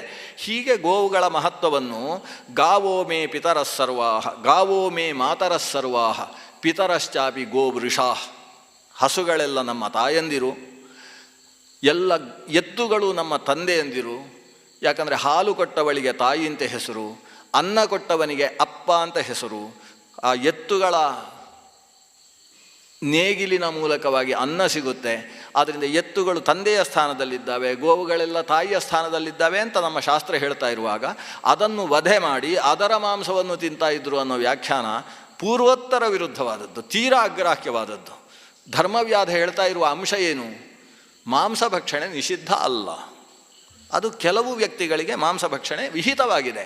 ಅದು ತರಕಾರಿ ತಿನ್ನುವುದಕ್ಕೂ ಅದಕ್ಕೂ ಮಹಾ ವ್ಯತ್ಯಾಸ ಇಲ್ಲ. ಯಾವ ಕೆಲಸವನ್ನು ಯಾರು ಮಾಡ್ತಾನೆ ಅಂತ ನೋಡಿಕೊಂಡು ಅವರಿಗೆ ಮಾಂಸಭಕ್ಷಣೆಗೂ ಅವಕಾಶವನ್ನು ಕೊಟ್ಟಿದ್ದಾರೆ. ಕೊಟ್ಟ ಮೇಲೆ ಅದರ ಮಾರಾಟದ ಕೇಂದ್ರ ಅನ್ನೋದು ಕೂಡ ಅಪೇಕ್ಷಿತವಾಗ್ತದೆ. ಆದರೆ ಆ ಮಾರಾಟ ಕೇಂದ್ರ ಶುದ್ಧವಾಗಿರಬೇಕು, ಪ್ರಾಮಾಣಿಕವಾಗಿರಬೇಕು. ಅದನ್ನು ನಡೆಸಿಕೊಂಡು ಹೋದರೆ ಅದು ಕೂಡ ಧರ್ಮವಾಗುತ್ತೆ. ಆ ಧರ್ಮದ ಬಲದಿಂದ ನಾನಿವತ್ತು ಜ್ಞಾನಿಯಾಗಿದ್ದೇನೆ. ಇಷ್ಟೆಲ್ಲ ಕೇಳಿದ ಮೇಲೆ ಈತ ಋಷಿ, ನೀನು ಹೇಳಿದ್ದು ಸರಿ ಇರ್ಬೋದು, ಆದರೆ ನಾನು ಮಾಡುವ ತಪಸ್ಸು ನಿನಗಿಂತ ಶ್ರೇಷ್ಠ. ಯಾಕಂದ್ರೆ ನಮ್ಮದು ತಪಸ್ಸು ಅನುಷ್ಠಾನ ಎಲ್ಲ ಅದು ನಿನ್ನ ಕರ್ಮಕ್ಕಿಂತ ನಮ್ಮ ತಪಸ್ಸೇ ಶ್ರೇಷ್ಠ ಅಂತಾನೆ. ಅಂದ ಕೂಡಲೇ ಇರ್ಬೋದು, ಅವರವರ ಕೆಲಸ ಅವರವರಿಗೆ ಶ್ರೇಷ್ಠ ಅಂತ ಜ್ಞಾನ ಇರುವುದರಿಂದಲೇ ಅವರು ಶ್ರೇಷ್ಠರಾಗುವುದು. ನಾವು ಏನು ಮಾಡ್ತಾ ಇದ್ದೇವೆ ಅದು ಎಲ್ಲಕ್ಕಿಂತ ಶ್ರೇಷ್ಠ ಅನ್ನೋ ಜ್ಞಾನ ಇರಬೇಕು, ಆದರೆ ಇನ್ನೊಂದು ಕನಿಷ್ಠ ಅನ್ನೋ ಜ್ಞಾನ ಇರಬಾರ್ದು. ನಿನ್ನಲ್ಲಿರುವ ದೋಷ ಅದು. ಒಬ್ಬ ಅಧ್ಯಾಪಕನಾಗಿದ್ದರೆ ಆ ಅಧ್ಯಾಪಕನಿಗೆ ತಾನು ಮಾಡುವ ಅಧ್ಯಾಪನ ವೃತ್ತಿ ಸರ್ವಶ್ರೇಷ್ಠವಾದದ್ದು ಅಂತ ಜ್ಞಾನ ಇರಬೇಕು. ಆದರೆ ಅವನು ಮಾಡುವ ಕೆಲಸ, ಅದೇ ಶಾಲೆಯಲ್ಲಿ ಗುಡಿಸುವ ಕೆಲಸ ಮಾಡ್ತಾರಲ್ಲ, ಅವರ ಕೆಲಸ ನಿಕೃಷ್ಟ ಅನ್ನುವ ಭಾವ ಇರಬಾರ್ದು. ಪ್ರಾಮಾಣಿಕವಾಗಿ ಗುಡಿಸುವ ಕೆಲಸವನ್ನು ಆ ವ್ಯಕ್ತಿ ಮಾಡ್ತಾ ಇದ್ದಾನೆ ಅಂದರೆ ಅವನ ಕೆಲಸವು ನನ್ನ ಕೆಲಸದಷ್ಟೇ ಶ್ರೇಷ್ಠವಾದದ್ದು. ಆ ರೀತಿಯ ಭಾವನೆ ಇರಬಾರ್ದು. ಅವರವರು ಪ್ರಾಮಾಣಿಕವಾಗಿ ಕೆಲಸ ಮಾಡಿದಾಗ ಆ ಶ್ರೇಷ್ಠ. ಆ ಕೆಲಸದ ಮೇಲೆ ದೈವಿ ಬುದ್ಧಿ ಬೇಕು. ಅಧ್ಯಾಪಕನಾದ ವ್ಯಕ್ತಿಗೆ ಬೇರೆ ಯಾವುದೂ ಸಿಗಲಿಲ್ಲ, ಏನು ಮಾಡೋದು, ಒಂದು ಮಾಡೋಣ ಅಂತ ನಿದ್ದೆ ಮಾಡಿಕೊಂಡು ತೂಕಡಿಸಿಕೊಂಡು ಆ ಕೆಲಸವನ್ನು ಮಾಡಿದರೆ ಅವನಂತಹ ನಿಕೃಷ್ಟ ಜಂತು ಮತ್ತೊಬ್ಬ ಇಲ್ಲ. ಏನು ಮಾಡ್ತಾನೆ ಅದರ ಮೇಲೆ ಪೂರ್ಣವಾದಂತಹ ತನ್ನ ಒಡಂಬಡಿಕೆ, ಸೇರುವಿಕೆ, ಅರ್ಪಿಸುವಿಕೆ ಇವುಗಳ ಜೊತೆಗೆ ಕೆಲಸ ನಡೆಯಬೇಕಾದದ್ದು ಅದು ಧರ್ಮ. ಬಾ ಅಂತ ಹೇಳಿ ಇವನನ್ನು ಮನೆ ಒಳಗೆ ಕರ್ಕೊಂಡು ಹೋಗ್ತಾನೆ. ಒಳಗೆ ಹೋದರೆ ಕಂಠದಲ್ಲಿ ಗುರು ಗುರು ಶಬ್ದ ಮಾಡಿಕೊಂಡು ಮಲಗಿರತಕ್ಕಂತಹ ತಂದೆ ತಾಯಿಯರಿದ್ದಾರೆ. ಹೋಗಿ ಅವರ ಕಾಲಿಗೆ ತನ್ನ ತಲೆಯನ್ನು ತಾಗಿಸಿ ನಮಸ್ಕಾರ ಮಾಡ್ತಾನೆ. ನೋಡಿ, ಹಿರಿಯರು ಬಂದಿದ್ದಾರೆ, ನೀವು ಅಲ್ಲಿಂದಲೇ ಇವರಿಗೆ ನಮಸ್ಕರಿಸಿ, ಜ್ಞಾನಿಗಳು ತಪಸ್ವಿಗಳು ಅಂತ ತಂದೆ ತಾಯಿಯರಿಗೆ ಹೇಳ್ತಾನೆ. ಅವರ ಕಣ್ಣಲ್ಲಿ ಆನಂದ ಬಾಷ್ಪ ಸುರಿಸಿಕೊಂಡು ಬಂದಂತಹ ವಿಪ್ರನಿಗೆ, ನಮಗೆ ಎದ್ದು ನಮಸ್ಕಾರ ಮಾಡುವುದಕ್ಕೆ ಆಗುವುದಿಲ್ಲ ಸ್ವಾಮಿ, ಹೀಗೆ ಕೈ ಮುಗಿತಾ ಇದ್ದೇವೆ ಅಂತ ಅಲ್ಲಿಂದ ಕೈ ಮುಗಿತಾರೆ. ಅವರಿಬ್ಬರ ಮಧ್ಯದಲ್ಲಿ ಈ ಧರ್ಮವ್ಯಾಧ ಹೇಳ್ತಾನೆ, ನನ್ನ ಎಲ್ಲ ಕೆಲಸಕ್ಕಿಂತ ದೊಡ್ಡ ಕೆಲಸ ಇದು, ಈ ತಂದೆ ತಾಯಿಯರ ಸೇವೆ. ಅವರು ಪ್ರೀತಿಯಿಂದ ನನಗೆ ಪ್ರತಿನಿತ್ಯ ಆಶೀರ್ವಾದ ಮಾಡ್ತಾ ಇದ್ದಾರೆ, ಅದು ನನ್ನ ತಪಸ್ಸಿನ ಮುಖ್ಯವಾದ ಭಾಗ. ನೀವು ಇದ್ದೀರಿ, ನಿಮ್ಮ ತಂದೆ ತಾಯಿ ಹೇಗಿದ್ದಾರೆ ಅಂತ ನೀವು ನೋಡಿದ್ದೀರಾ? ದಿನನಿತ್ಯವೂ ನಿಮ್ಮ ಹೆಸರು ಹೇಳಿಕೊಂಡು ಆ ಮಗ ಯಾಕೆ ಇನ್ನೂ ಬರಲಿಲ್ಲ, ನಮ್ಮನ್ನು ನೋಡಿಕೊಳ್ಳುವುದಕ್ಕೆ ಒಬ್ಬ ವ್ಯಕ್ತಿ ಇಲ್ಲವಲ್ಲ, ಇಂತಹ ಮಗನಿಗೆ ಜನ್ಮ ಕೊಟ್ಟು ನಮ್ಮಿಂದ ಏನು ಸಾಧನೆ ಆಯಿತು, ಇವ ಹುಟ್ಟದೇ ಇದ್ದರೇನೆ ಒಳ್ಳೆಯದು ಅಂತ ಆ ತಂದೆ ತಾಯಿ ತಮ್ಮ ಹೊಟ್ಟೆಗೆ ಹೊಡೆದುಕೊಂಡು ಮನೆಯಲ್ಲಿ ಮಲಗಿದ್ದಾರೆ. ನೀವು ತಪಸ್ಸು ಅಂತ ಕಾಡಿಗೆ ಬಂದಿದ್ದೀರಲ್ಲ, ಏನು ಧರ್ಮಾರ್ಜನೆ ಮಾಡ್ತೀರಿ ನೀವು ಕಾಡಿನಲ್ಲಿ ಕೂತ್ಕೊಂಡು ಅಂತ ತಮ್ಮ ತಂದೆ ತಾಯಿಯರ ಮುಂದೆ ಈ ತಪಸ್ವಿಗೆ ಬೈತಾನೆ ಧರ್ಮವ್ಯಾಧ. ಅವನಿಗೆ ಒಂದು ರೀತಿ ಕಣ್ಣು ತೆರೆದ ಹಾಗೆ ಆಗ್ತದೆ. ಧರ್ಮವ್ಯಾಧನನ್ನು ಕೈ ಮುಗಿದು ಅಲ್ಲಿಂದ ಆತ ಹೊರಟದ್ದು ಸೀದಾ ತನ್ನ ಮನೆಗೆ ಬರ್ತಾನೆ. ಮನೆಗೆ ಬಂದು ವೃದ್ಧರಾದ ತಂದೆ ತಾಯಿಯರು ಅವರಿಗೆ ನಮಸ್ಕಾರ ಮಾಡ್ತಾನೆ. ನೀವು ಏನು ಯೋಚಿಸಬೇಡಿ, ಇವತ್ತಿನಿಂದ ನಿಮ್ಮ ಸೇವೆಗೋಸ್ಕರ ನಿಮ್ಮ ಜೊತೆಗೇ ನಾನು ಇರ್ತೇನೆ ಅಂತ ಹೇಳ್ತಾನೆ. ಅಷ್ಟರಿಂದಲೇ ಆ ತಾಯಿ ತಂದೆಯರಿಬ್ಬರೂ ಕಣ್ಣಲ್ಲಿ ನೀರು ಹಾಕಿಕೊಂಡು, ಎಂಥ ಮಗನನ್ನು ನಾವು ಪಡೆದಿದ್ದೇವೆ, ನಿನ್ನಂಥ ಮಗನನ್ನು ಪಡಿಬೇಕು ಅಂತ ಹೊಗಳ್ತಾರೆ ಮಗನನ್ನು. ಅಂದರೆ ಏನು ಇಲ್ಲಿಯ ತನಕ ಅಪರಾಧ ಮಗನಿಂದ ಘಟಿಸಿದೆ ಅದು ಯಾವುದನ್ನೂ ಹೊಟ್ಟೆಗೆ ಹಾಕಿಕೊಳ್ಳದೆ ಅವನ ಮೇಲೆ ಸಂಪೂರ್ಣ ಪ್ರೀತಿಯನ್ನು ತೋರಿಸ್ತಾರೆ. ಈ ರೀತಿಯ ಪ್ರೀತಿಯನ್ನು ತೋರಿಸ್ತಕ್ಕಂಥ ವ್ಯಕ್ತಿತ್ವ ಪ್ರಪಂಚದಲ್ಲಿದ್ದರೆ ಅದು 3 ಕಡೆ ಮಾತ್ರ. ಮೊತ್ತ ಮೊದಲು ತಾಯಿ, ನಂತರದಲ್ಲಿ ತಂದೆ, ನಂತರದಲ್ಲಿ ಗೋವು. ಈ 3ರಲ್ಲಿ ಇಂಥದ್ದಿದೆ. ಒಬ್ಬಾತ ಒಂದು ಗೋವನ್ನು ಸಂಹರಿಸಿದಂತಹ ಸಂದರ್ಭದಲ್ಲೂ ಆ ಗೋವು ಆತನ ಮೇಲೆ ಪ್ರೀತಿಯನ್ನು ತೋರಿ ಆತನ 7ನೆಯ ಜನ್ಮದಲ್ಲಿ ಅವನ ಮೋಕ್ಷಕ್ಕೆ ಕಾರಣವಾಯಿತು ಅಂತ ಹರಿವಂಶದಲ್ಲಿ ಒಂದು ಕಥೆ ಬರ್ತದೆ. ಆ ಹಸು ಅನ್ನುವುದು ಯಾರ ಮೇಲೆಯೂ ಯಾವತ್ತೂ ಸಿಟ್ಟು ಮಾಡಿಕೊಳ್ಳದೇ ಇರತಕ್ಕಂತಹ ವ್ಯಕ್ತಿತ್ವ. ತನ್ನ ತಲೆ ಕತ್ತರಿಸುವುದಕ್ಕೆ ನಿಲ್ಲಿಸಿದಂತಹ ವ್ಯಕ್ತಿಯನ್ನೂ ಕೂಡ ಅವನಿಗೇನು ಆಗಬಾರ್ದು ಅಂತ ಯೋಚನೆ ಮಾಡ್ತಕ್ಕಂತಹ ವ್ಯಕ್ತಿತ್ವ ಗೋ ಅನ್ನುವ ಭಾರತೀಯ ತಳಿಯಲ್ಲಿರತಕ್ಕಂತಹ ಗೋವುಗಳಲ್ಲಿದ್ದಾವೆ. ಈ 3 ಶಕ್ತಿಗಳು ಲೋಕಕ್ಷೇಮವನ್ನೇ ಆಲೋಚನೆ ಮಾಡ್ತಕ್ಕಂತಹ ಮನಸ್ಥಿತಿ ಉಳ್ಳವುಗಳು ಅಂತ ಮಹಾಭಾರತ ಹೇಳುತ್ತೆ. ಆದ್ದರಿಂದ ತಾಯಿಯನ್ನು ತಂದೆಯನ್ನು ನಾವು ಎಷ್ಟು ಗೌರವಿಸಬೇಕೋ ಅಷ್ಟು ಗೌರವ ಗೋವಿನ ಮೇಲೆಯೂ ಕೂಡ ನಮಗೆ ಇರತಕ್ಕದ್ದು. ಒಟ್ಟು ಇದು ಧರ್ಮವ್ಯಾಧನ ಕಥೆಯಿಂದ ನಮಗೆ ಸ್ಪಷ್ಟವಾಗತಕ್ಕಂಥದ್ದು. ಮುಂದೆಯೂ ಮಾರ್ಕಂಡೇಯರು ಬೇರೆ ಬೇರೆ ಕಥೆಗಳನ್ನು ಹೇಳ್ತಾರೆ. ಪತಿವ್ರತ ಮಾಹಾತ್ಮ್ಯಕ್ಕೋಸ್ಕರ ಮತ್ತೊಂದು ಕಥೆ, ಸೃಷ್ಟಿ ಪ್ರಕ್ರಿಯೆಯ ವಿವರಣೆ. ನಾವು ಮಹಾಭಾರತದ ಒಳಗೆ ಮತ್ತೆ ಪ್ರವೇಶ ಮಾಡಬೇಕು. ಈ ಒಂದು ಸಾಗ್ತಾ ಇರುವ ಕಥೆಯಲ್ಲಿ ಮಧ್ಯದಲ್ಲಿ ಇಂಥ ಕಥೆ. ಇದನ್ನೆಲ್ಲ ಹೇಳ್ತಾ ಮಾರ್ಕಂಡೇಯರು ಧರ್ಮರಾಜನನ್ನು ಸಂತೈಸ್ತಾರೆ. ನಿನ್ನಲ್ಲೂ ಇಂಥ ಗುಣಧರ್ಮ ಇದೆಯಪ್ಪ, ನೀವು ಕೇಳ್ತಾ ಇದ್ದೀರಿ ಅಂತ ಅವರ ಕಥೆ ಹೇಳ್ತಾ ಇದ್ದೇನೆ, ಇನ್ನೊಂದು ಕಡೆ ಹೋದರೆ ನಿನ್ನ ಕಥೆಯನ್ನೇ ಹೇಳುವ ಹಾಗಿದೆ, ಅಂತಹ ವ್ಯಕ್ತಿತ್ವ ನಿನ್ನದು. ಇಷ್ಟರಲ್ಲಿ ಘೋಷ ಯಾತ್ರಾ ಪರ್ವ ಅನ್ನುವ ಪರ್ವ ಪ್ರಾರಂಭ ಆಗ್ತದೆ. ಪಾಂಡವರ ಕಾಡಿನ ವಾಸದಲ್ಲಿ 10 ವರ್ಷ ಮುಗಿದಿದೆ. 11ನೆಯ ವರ್ಷ ಪ್ರಾರಂಭವಾಗ್ತಾ ಇದೆ.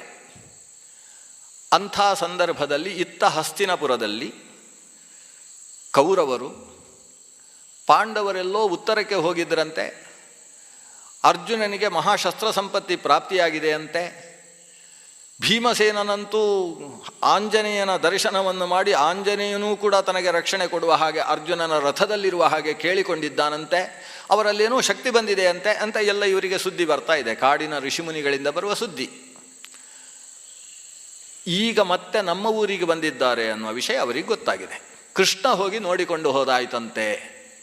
ಆವಾಗ ಶಕುನಿ, ದುಶ್ಯಾಸನ, ಕರ್ಣ ಮತ್ತು ದುರ್ಯೋಧನ 4 ಜನ ದುಷ್ಟ ಚತುಷ್ಟಯ ಅಂತ ಇವರನ್ನು ಕರೆಯೋದು. ಇವರು ಒಟ್ಟಿಗೆ ಸುತ್ತು ಮಾತುಕತೆಯನ್ನು ನಡೆಸಿದರು. ಮಾತುಕತೆಯ ಸಾರ ಏನು? ಪಾಂಡವರು ಹೇಗೂ ದ್ವೈತವನದಲ್ಲಿದ್ದಾರೆ, ಅವರ ಹೊಟ್ಟೆ ಉರಿಸುವ ಕೆಲಸ ಮಾಡಬೇಕು. ನಾವು ನಮ್ಮ ಪತ್ನಿಯರಲ್ಲಿ ಎಷ್ಟೆಷ್ಟು ಬಂಗಾರ ಇದೆಯೋ ಅಷ್ಟನ್ನು ಹಾಕ್ಕೊಳ್ಬೇಕು ಅಂತ ಹೇಳಬೇಕು. ಅವರೆಲ್ಲ ಪೂರ್ಣ ಬಂಗಾರದಿಂದ ಅಲಂಕೃತರಾಗಿ ಶುದ್ಧ ಜರತಾರಿ ಸೀರೆಯನ್ನುಟ್ಟು ಏನೇನು ವೈಭವಗಳುಂಟೋ ಅದನ್ನೆಲ್ಲ ಜೊತೆಗೆ ಸೇರಿಸಿಕೊಂಡು ವಾದ್ಯ ಘೋಷದ ಜೊತೆಗೆ ನಾವು ಕೂಡ ಕವಚ ಅಸ್ತ್ರ ಸಂಪನ್ನರಾಗಿ ಅಲ್ಲಿಗೆ ಹೋಗೋದು. ಹೋಗಿ ಅವರ ಮುಂದೆ ಸುಮ್ಮನೆ ಓಡಾಡೋದು, ಹೆಚ್ಚೇನು ಮಾತಾಡಿಸ್ಲಿಕ್ಕಿಲ್ಲ.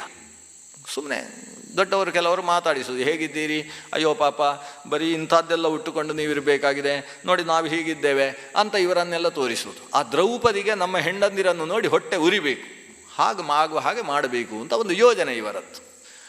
ಇಷ್ಟೆಲ್ಲ ಯೋಜನೆ ಆದಾಗ ಶಕುನಿ ಹೇಳ್ತಾನೆ, ನಿಮ್ಮದು ಯೋಜನೆ ಅಷ್ಟೇ, ನಡೆಯೋಲ್ಲ ಏನು. ಯಾಕಂದರೆ ರಾಜನ ಹತ್ರ ಹೋಗಿ ಕೇಳ್ತೀರಿ ನೀವು, ಆಗೋಲ್ಲ ಅಂತ ಹೇಳ್ತಾನೆ ರಾಜ. ಯಾಕಂದರೆ ಈಗ ನಾನು ಧೃತರಾಷ್ಟ್ರನ ಪಕ್ಕದಿಂದಲೇ ಬಂದದ್ದು. ಧೃತರಾಷ್ಟ್ರನಿಗೆ ಪಾಂಡವರು ನಮ್ಮ ದ್ವೈತವನಕ್ಕೆ ಬಂದಿರುವ ವಿಷಯ ಗೊತ್ತಾಗಿದೆ. ಅಯ್ಯೋ ಪಾಪ ಅಂತ ಅವರ ಬಗ್ಗೆ ಮರುಗಿದ. ಆದ್ದರಿಂದ ಅವನು ಇದಕ್ಕೆ ಅವಕಾಶವನ್ನು ಕೊಡುವುದಿಲ್ಲ. ಆವಾಗ ದುರ್ಯೋಧನ ಹೇಳ್ತಾನೆ, ನಾವು ಆಲೋಚಿಸಿದ ಕೆಲಸ ನಡೆಯಲೇಬೇಕು, ಅದನ್ನು ನಡೆಸುವ ಜವಾಬ್ದಾರಿ ಅಧ್ಯಕ್ಷ ಸ್ಥಾನವನ್ನು ನಾವು ಶಕುನಿ ಮಹಾಶಯರಿಗೆ ಬಿಡ್ತೇವೆ ಅಂತ ಮಾವಂದರಿಗೆ ಬಿಟ್ಟುಬಿಟ್ಟಿದ್ದಾನೆ. ಯಾರು ಆಗುವುದಿಲ್ಲ ಅಂತ ಹೇಳಿದ್ದಾನೆ, ಅವರ ಮೇಲೆ ಭಾರ. ಇದು ನಡೆಯುವ ಹಾಗೆ ವ್ಯವಸ್ಥೆ ಮಾಡುವ ಜವಾಬ್ದಾರಿ ನಿಮ್ಮದು. ಶಕುನಿ ಹೇಳ್ತಾನೆ, ನನಗೆ ಜವಾಬ್ದಾರಿ ಕೊಡುವುದಾದರೆ ನಾನು ವ್ಯವಸ್ಥೆ ಮಾಡ್ತೇನೆ. ಏನು ವ್ಯವಸ್ಥೆ? ಅಪ್ಪನ ಹತ್ರ ಹೋಗಿ ನಾವು ಪಾಂಡವರ ಹತ್ರ ಹೋಗ್ತೇವೆ ಅಂತ ಹೇಳಬಾರ್ದು. ಎಲ್ಲ 101 ಜನರಿಗೂ ನಿರ್ದೇಶ ಕೊಟ್ಟ, ಯಾರೂ ಈ ಬಗ್ಗೆ ಮಾತೆತ್ತಬಾರ್ದು. ಮತ್ತೆ ವಿಷಯ ಏನು? ಈಗ ತಾನೇ ಅಲ್ಲಿಂದ ಒಬ್ಬ ಗೋಪಾಲಕ ಬಂದಿದ್ದಾನೆ, 10 ಗೋವುಗಳನ್ನು ತೆಗೆದುಕೊಂಡು ಬಂದಿದ್ದಾನೆ.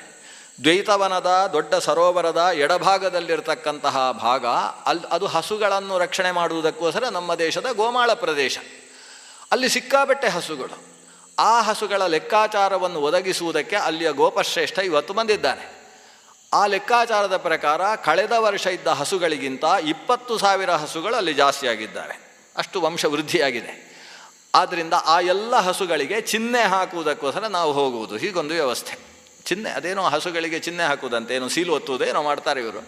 ಅಂಥದ್ದು ಚಿಹ್ನೆ ಮಾಡುವುದಕ್ಕೋಸ್ಕರ ನಾವು ಹೋಗುವುದು. ನಮ್ಮ ಮೂಲ ಉದ್ದೇಶ ಇದು. ಮತ್ತು ಅಲ್ಲಿ ಹೋದ ವರ್ಷ 30,000 ಹಸುಗಳು ಜಾಸ್ತಿ ಆಗಿದ್ದವು. ಈ ವರ್ಷ 20,000 ಮಾತ್ರ ಜಾಸ್ತಿ ಆದದ್ದು ಯಾಕೆ?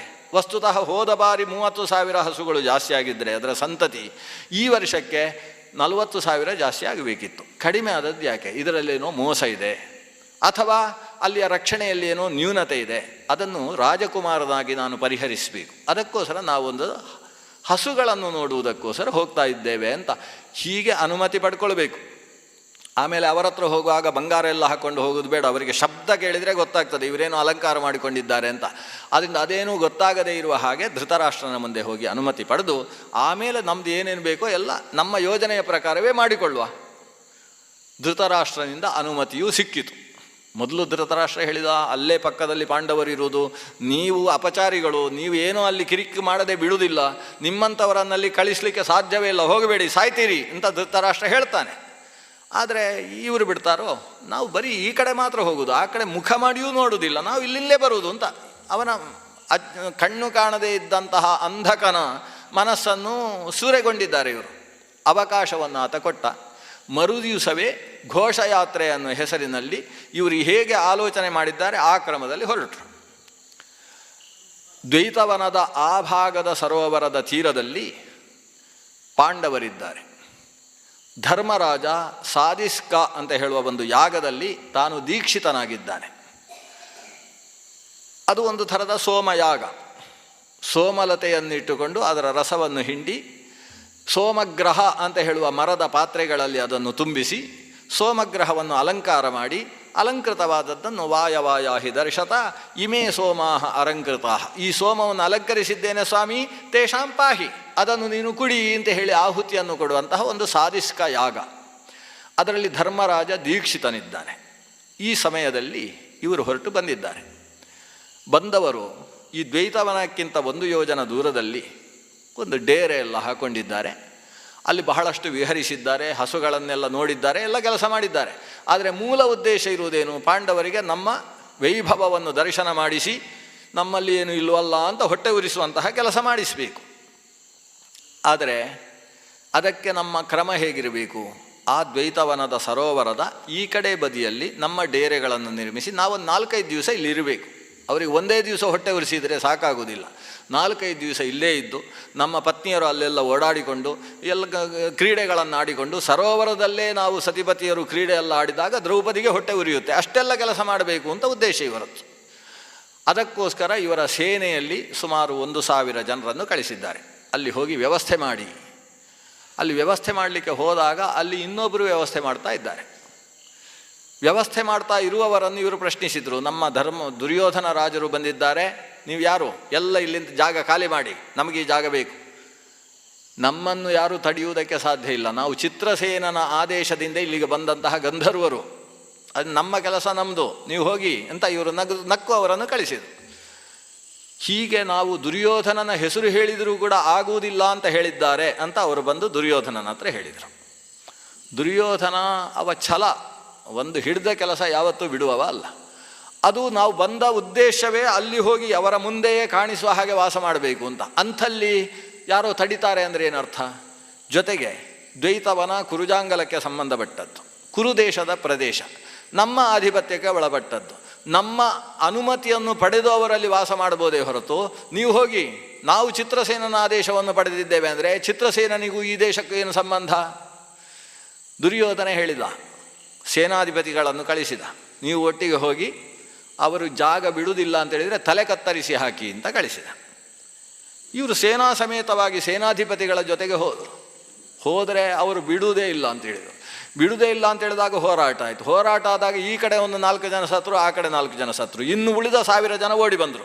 ಈ ಗಲಾಟೆ ಆಗ್ತಾ ಇದೆ, ನೀವು ಬರಬೇಕು. ಈ ಕರ್ಣಾದಿ ಸಹಿತವಾಗಿ ಸಾಗಿದ್ದಾರೆ. ಯುದ್ಧ ನಿರ್ಧಾರವಾಗಿದೆ. ಅಷ್ಟು ಹೊತ್ತಿಗೆ ಚಿತ್ರಸೇನನು ಕೂಡ ತಾನು ಬಿಲ್ಲುಗಳನ್ನು ಹಿಡ್ಕೊಂಡು ಮಾಯಾಯುದ್ಧವನ್ನು ನಡೆಸಿದ. ದೇವಲೋಕದ ವ್ಯಕ್ತಿ ಚಿತ್ರಸೇನ, ಗಂಧರ್ವ, ಇಂದ್ರನ ಗೆಳೆಯ. ಅರ್ಜುನ ತಾನು ಸ್ವರ್ಗಂಗತನಾದಾಗ, ದೇವಲೋಕದಲ್ಲಿ ಆತ 5 ವರ್ಷಗಳ ತನಕ ಇರುವಾಗ ಅರ್ಜುನನಿಗೆ ನೃತ್ಯವನ್ನು ಕಲಿಸಿದಂತಹ ಗುರು, ಅರ್ಜುನನ ಆಪ್ತ ಸ್ನೇಹಿತ ಚಿತ್ರಸೇನ. ಅವನ ಜೊತೆಗೆ ಗಲಾಟೆ ನಡೆಯಿತು. ಕರ್ಣ ಮಹಾ ಹೋರಾಟ ಮಾಡಿದ. ಆದರೆ ಮಾಯಾಯುದ್ಧದ ಜೊತೆಗೆ ಕರ್ಣನ ಹೋರಾಟ ನಡೀಲಿಲ್ಲ. ಅವನ ಬಿಲ್ಲು ತುಂಡಾಯಿತು, ಕುದುರೆಗಳು ಸತ್ತವು, ರಥ ಬಿತ್ತು, ನೆಲದಲ್ಲಿ ಬಿದ್ದ. ಅವನನ್ನು ಕಟ್ಟಿ ಹಾಕುವುದಕ್ಕೆ ಗಂಧರ್ವ ಬಂದಾಗ ಕೈಯಲ್ಲಿ ಕತ್ತಿ ಮಾತ್ರ ಹಿಡ್ಕೊಂಡು ಓಡಿ ಹೋದ, ಎಲ್ಲಿದ್ದಾನೆ ಅಂತಿಲ್ಲ. ಕರ್ಣ ಆತ ಪಲಾಯನ ಮಾಡಿದ. ದುರ್ಯೋಧನಾದಿಗಳು ಹೋರಾಡ್ತಾ ಇದ್ದಾರೆ. ಕೊನೆಗೆ ಸಿಕ್ಕಿ ಹಾಕಿಕೊಂಡ್ರು, ಅವರನ್ನು ಬಂಧನ ಮಾಡಿದರು. ಇಷ್ಟೂ ಗಂಧರ್ವರು ಸೇರಿ ಸ್ವತಃ ಚಿತ್ರಸೇನ ದುರ್ಯೋಧನನನ್ನು ಕಟ್ಟಿ ಹಾಕಿದ್ದಾನೆ. 2 ಕೈಗಳನ್ನು ಬೆನ್ನಿನ ಕಡೆಗೆ ಕಟ್ಟಿ ಅವನನ್ನು ಬಂಧಿಸಿದ್ದಾನೆ. ಉಳಿದ 100 ಜನ ಸಿಕ್ಕಿ ಹಾಕಿಕೊಂಡಿದ್ದಾರೆ. ಅಷ್ಟೇ ಅಲ್ಲ, ಈ ಗಂಧರ್ವರು ಹೋಗಿ ಅವರ ಅಷ್ಟೂ ಹೆಂಡಂದಿರನ್ನು ಕೂಡ ಹೆಡೆಮುರಿ ಕಟ್ಟಿದ್ದಾರಂತೆ. ಇಷ್ಟಾದ ಕೂಡಲೇ ಉಳಿದವರೆಲ್ಲ ಓಡಿ ಹೋದರು. ಪಾಂಡವ ರಾಜನ ಹತ್ರ, ಧರ್ಮರಾಜನ ಹತ್ರ ಹೋಗಿ ಹೇಳಿಕೊಂಡ್ರು, ಸ್ವಾಮಿ ಹೀಗಾಗಿದೆ, ನಮ್ಮ ದುರ್ಯೋಧನನ್ನು ಹೆಡೆಮುರಿ ಕಟ್ಟಿದ್ದಾರೆ. ಅಷ್ಟೇ ಅಲ್ಲ, ಇಷ್ಟೂ ಜನ ಸೊಸೆಯರನ್ನು, ಕುರುಕುಲದ ಸೊಸೆಯರನ್ನು ಕೂಡ ಎಳ್ಕೊಂಡು ಹೋಗ್ತಾ ಇದ್ದಾರೆ. ನಮ್ಮ ಕುಲದ ಮರ್ಯಾದೆಯೇ ಹಾಳಾಗ್ತಾ ಇದೆ. ಧರ್ಮರಾಜ, ಅರ್ಜುನ, ಭೀಮ ಹೋಗಿ ರಕ್ಷಣೆ ಮಾಡಿ ಅಂತ ಹೇಳ್ತಾನೆ. ಭೀಮಸೇನ ಖುಷಿಯಿಂದ ಬರ್ತಾನೆ. ಅವ ಆ ಕಡೆ ಹೊರಗಿದ್ದವ ಬರ್ತಾನೆ. ಭೀಮಸೇನ ಬಂದು ಧರ್ಮರಾಜನ ಹತ್ರ ಹೇಳ್ತಾನೆ, ಯದಸ್ಮಾಭಿರನುಷ್ಠೇಯಂ ಗಂಧರ್ವೈಸ್ತದನುಷ್ಠಿತಂ. ನಾವು ಏನು ಮಾಡಬೇಕಿತ್ತೋ ಅದನ್ನು ಗಂಧರ್ವರು ಮಾಡಿದ್ದಾರೆ, ಅದನ್ನು ಚಪ್ಪಾಳೆ ತಟ್ಟಿ ಅಂತ ಹೇಳ್ತಾನೆ. ಎಲ್ರಿಗೂ ಖುಷಿ ಭೀಮಸೇನನಿಗೆ. ಇಂಥ ಅನರ್ಥಕಾರರು, ನಾನು ಊಟ ಮಾಡ್ತಾ ಇದ್ದಂತಹ ಅನ್ನಕ್ಕೆ ವಿಷ ಹಾಕಿದವರು. ಅವತ್ತು ನಾವು ಒಂದು ಮನೆಯಲ್ಲಿ, ಅರಗಿನ ಮನೆಯಲ್ಲಿರುವಾಗ ಅರಗಿನ ಮನೆಗೆ ಬೆಂಕಿ ಇಡುವುದಕ್ಕೆ ಪ್ರಯತ್ನ ಪಟ್ಟವರು. ಏನೋ ದೈವಾದೃಷ್ಟದಿಂದ ನಾವು ಪಾರಾಗಿದ್ದೇವೆ. ಸುರಂಗ ಮಾರ್ಗವನ್ನು ನಿರ್ಮಿಸಿಕೊಂಡು ಬೆಂಕಿ ಹಾಕಿ, ವಿಷ ಹಾಕಿ, ಕತ್ತರಿಸುವುದಕ್ಕೆ ಕತ್ತಿ ಹಿಡಿದಿರತಕ್ಕಂತಹ ಆತತಾಯಿಗಳು. ಅವರ ಅನಿಷ್ಟ ಅವರನ್ನೇ ಕೊಲ್ಲುತ್ತೆ ಅಂತ ಶಾಸ್ತ್ರದಲ್ಲಿ ಒಂದು ಮಾತಿದೆ. ಮಾಡಿದ ಪಾಪಕ್ಕೆ ಸರಿಯಾದಂತಹ ಫಲವನ್ನು ದೇವರು ಕೊಡ್ತಾನೆ ಅಂತ ಮಾತಿದೆ ಅಲ್ಲ, ಅದು ಇವತ್ತು ಅದಕ್ಕೆ ಸಾಕ್ಷಿಯಾಗಿ ಇವತ್ತಿನ ಘಟನೆ ನಡೆದಿದೆ. ಬಹಳ ಒಳ್ಳೆಯದಾಯಿತು, ನಮಗೊಂದು ಕೆಲಸ ಕಡಿಮೆ ಆಯಿತು ಇದಕ್ಕೆ ಅಂತ ಹೇಳಿಕೊಂಡು ಬರ್ತಾ ಇದ್ದಾನೆ ಭೀಮಸೇನ. ಬಂದರೆ ಧರ್ಮರಾಜ ಹೇಳ್ತಾನೆ, ಭೀಮ ಹಾಗನ್ನಬೇಡ, ನಮ್ಮ ಕುಲದ ಮರ್ಯಾದೆಯ ಪ್ರಶ್ನೆ. ನಾವು ಕೌರವರು ಗಲಾಟೆ ಮಾಡಿದಾಗ ಅವರು 100 ಜನ, ನಾವು 5 ಜನ. ಆದರೆ ನಮ್ಮಿಬ್ಬರ ಮಧ್ಯದಲ್ಲಿ ಮೂರನೆಯವ ಪ್ರವೇಶ ಮಾಡಿದರೆ ನಾವು ಒಟ್ಟು ಸೇರಿ 105 ಜನ ಆಗಬೇಕು. ಇದು ಯಾವತ್ತಿಗೂ ಕುಲಮರ್ಯಾದೆಯನ್ನು ಉಳಿಸಿಕೊಳ್ಳತಕ್ಕಂತಹ ಕ್ರಮ. ಪರೈಹಿ ಅಭಿಭವೇ ಪ್ರಾಪ್ತೆ ವಯಂ ಪಂಚೋತ್ತರಂ ಶತಂ. ಇನ್ನೊಬ್ಬರಿಂದ ಏನಾದರೂ ನಮಗೆ ತೊಂದರೆ ಬಂದರೆ ನಾವು 105 ಮಂದಿ. ಆದರೆ ಪರಸ್ಪರ ವಿರೋಧೇತು ವಯಂ ಪಂಚಚ ತೇ ಶತಂ, ವಯಂ ಪಂಚೈವ ತೇ ಶತಂ. ನಾವು ಬರೀ 5, ಅವರು 100. ಯಾವಾಗ? ನಮ್ಮಲ್ಲಿ ಗಲಾಟೆ ಇದ್ದಾಗ. ಆದರೆ ನಾವು ಅಣ್ಣ ತಮ್ಮಂದಿರು, ಕುರುಕುಲಕ್ಕೆ ಸಂಬಂಧಪಟ್ಟಂತಹ ವಿಷಯ. ಇವತ್ತು ಗಂಧರ್ವರು ಕುರುಕುಲದ ಇಷ್ಟೂ ಜನರನ್ನು ಜೊತೆಗೆ ಹೆಣ್ಣು ಮಕ್ಕಳನ್ನು ಕೂಡ ಅಪಹರಿಸಿ ಹೋಗ್ತಾರೆ ಅಂದರೆ ಅದು ಕುಲದ ಸಂತತಿಗೆ ಸಂಬಂಧಪಟ್ಟಂತಹ ಸಾಂಕರ್ಯ ಉಂಟಾಗ್ತದೆ. ಆದ್ದರಿಂದ ಇದನ್ನು ತಡೆಯುವಂಥದ್ದು ನಮ್ಮ ಕರ್ತವ್ಯ. ಭೀಮಸೇನ ಹೊರಡು ಅಂತ ಹೇಳಿದರೆ ಭೀಮಸೇನ ಸಿದ್ಧ ಇಲ್ಲ. ಆದರೆ ಅರ್ಜುನ, ನಾನು ಹೊರಟೆ ಅಣ್ಣ, ನೀನು ಹೇಳಿದ ವಿಷಯ ಹೌದು, ಹಾಗೆ ಮಾಡಬೇಕು, ನಿನ್ನಂತಹ ಅಜಾತ ಶತ್ರುವನ್ನು ಅಣ್ಣನಾಗಿ ಪಡೆದಂತಹ ನಾವೇ ಧನ್ಯರು ಅಂತ ಹೇಳಿ ತಾನು ಬಿಲ್ಲು ಹೆದೆ ಸೇರಿಸಿಕೊಂಡು, ಅಷ್ಟರಲ್ಲಿ ಆ ರಥಗಳು ಕೌರವರ ರಥವೇ ಬಂದಿದೆ. ದುರ್ಯೋಧನನ ರಥವನ್ನೇ ಅರ್ಜುನ ಏರಿದ್ದಾನೆ. ಅದೇ ತೂಣೀರಗಳು, ಅದೇ ಅಸ್ತ್ರಗಳು, ಅದೇ ಗದೆಗಳು ಎಲ್ಲ ಅದರಲ್ಲಿದ್ದಾವೆ. ಅದೇ ರಥದಲ್ಲಿ ಅದೇ ಸಾರಥಿ ಅರ್ಜುನನನ್ನು ಕರ್ಕೊಂಡು ಹೋಗಿದ್ದಾನೆ. ಭೀಮಸೇನನು ಹೊರಟ, ನಕುಲ ಸಹದೇವರು ಹೊರಟರು. ಧರ್ಮರಾಜ ಹೇಳ್ತಾನೆ, ನೀವು ಅಲ್ಲ ನಾನೇ ಹೋಗ್ತಿದ್ದೆ, ಆದರೆ ಏನು ಮಾಡೋಣ, ಕಂಕಣ ಕಟ್ಟಿಕೊಂಡು ದೀಕ್ಷಿತನಾದ್ದರಿಂದ ನನಗೆ ಹೋಗುವುದಕ್ಕಾಗ್ತಾ ಇಲ್ಲ, ನೀವು ಹೋಗಿ ಅದನ್ನು ನಿರ್ವಾಹ ಮಾಡಿ ಬನ್ನಿ. 4 ಜನರು ಕೂಡ ಹೊರಟರು.